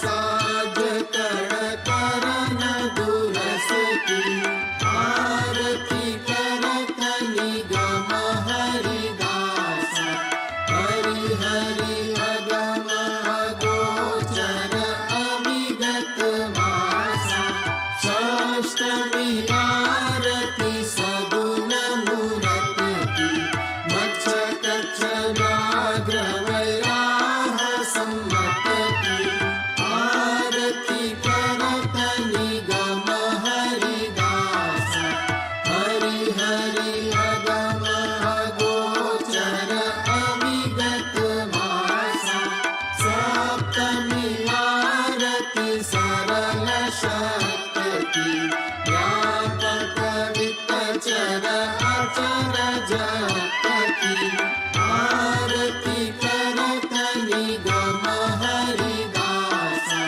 हरि हरि अगम अगोचर अविगत वासा अष्टमी आरती अंजन आरती परम पुरुष विकास करस की आरती करत निगम हरिदास हरि हरि अगम अगोचर अविगत वासा नवमी आरती नवनिध सिद्धि सकल सृष्ट रग पूरित सनिधि आरती करत निगम हरिदास हरि हरि अगम अगोचर अविगत वासा दशमी आरती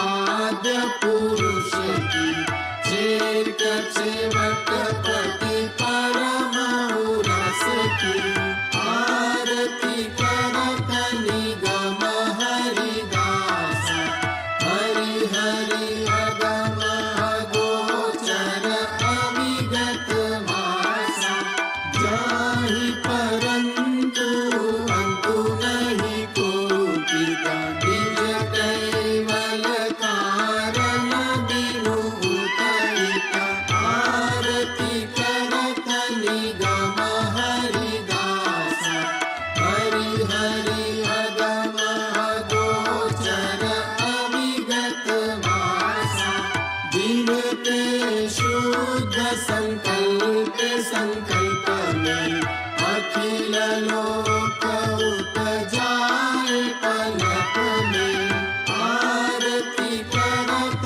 निगम हरिदास हरि हरि अगम अगोचर अविगत वासा कहे कुबेर अनेर आरत की भव उत्पन्न बलगन सारत की आरती करत निगम हरिदास हरि हरि अगम अगोचर अविगत वासा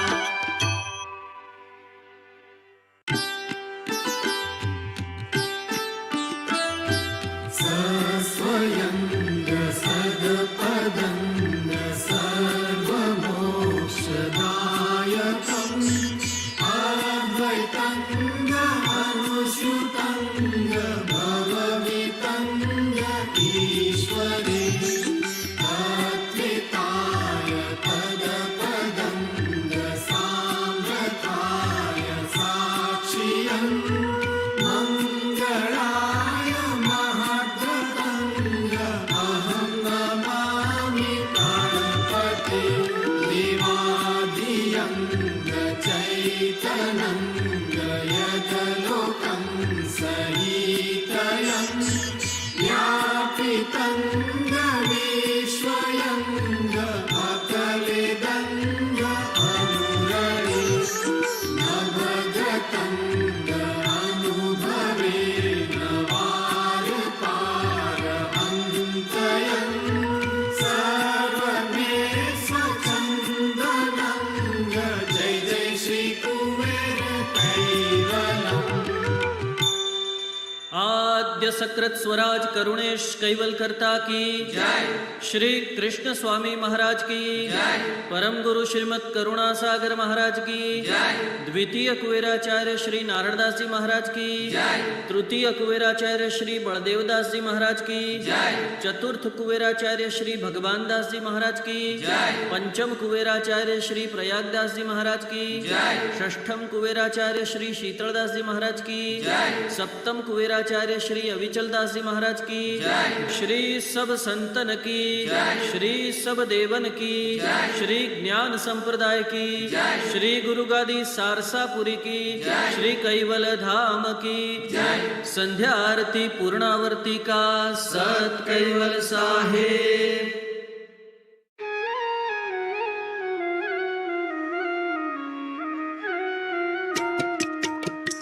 कोटे सुख से श्री महाराज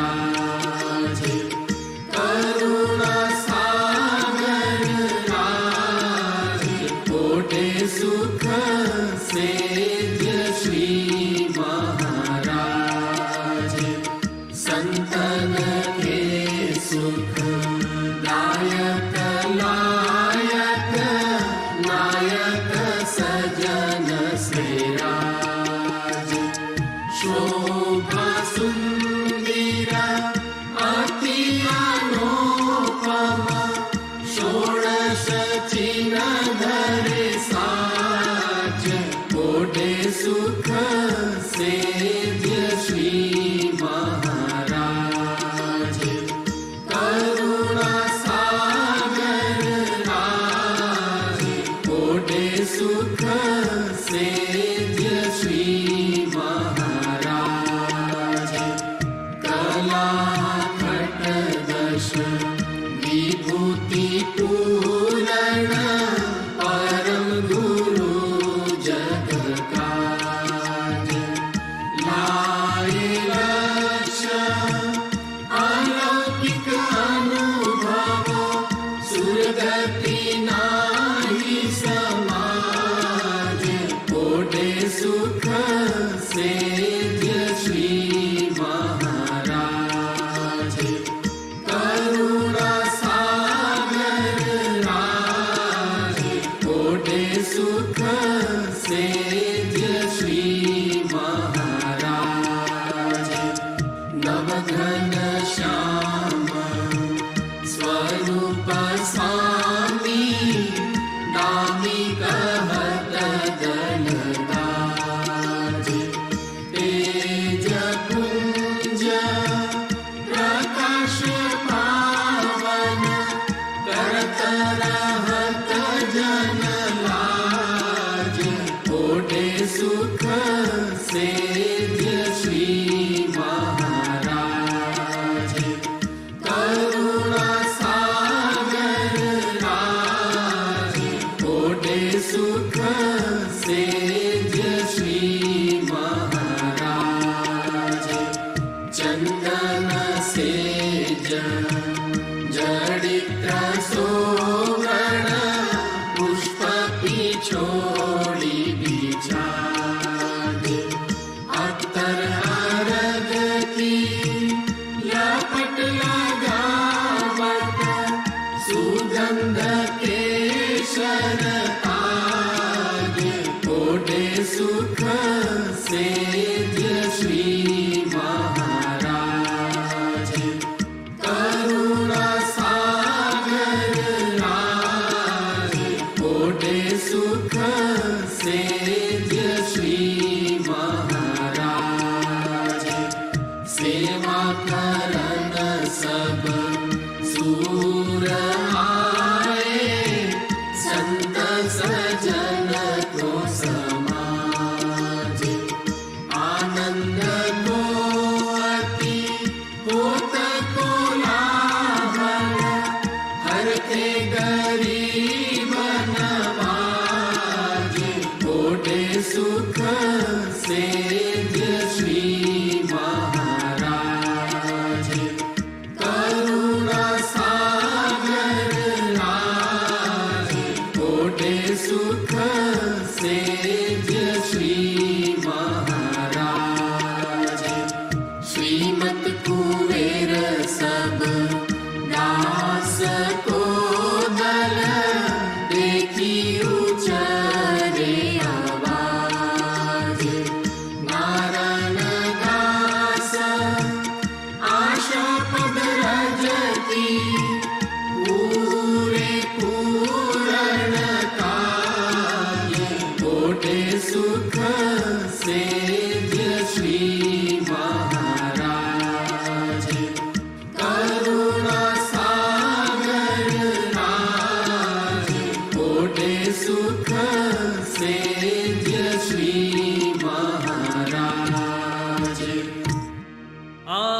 सकृत स्वराज करुणेश कैवल करता की जय।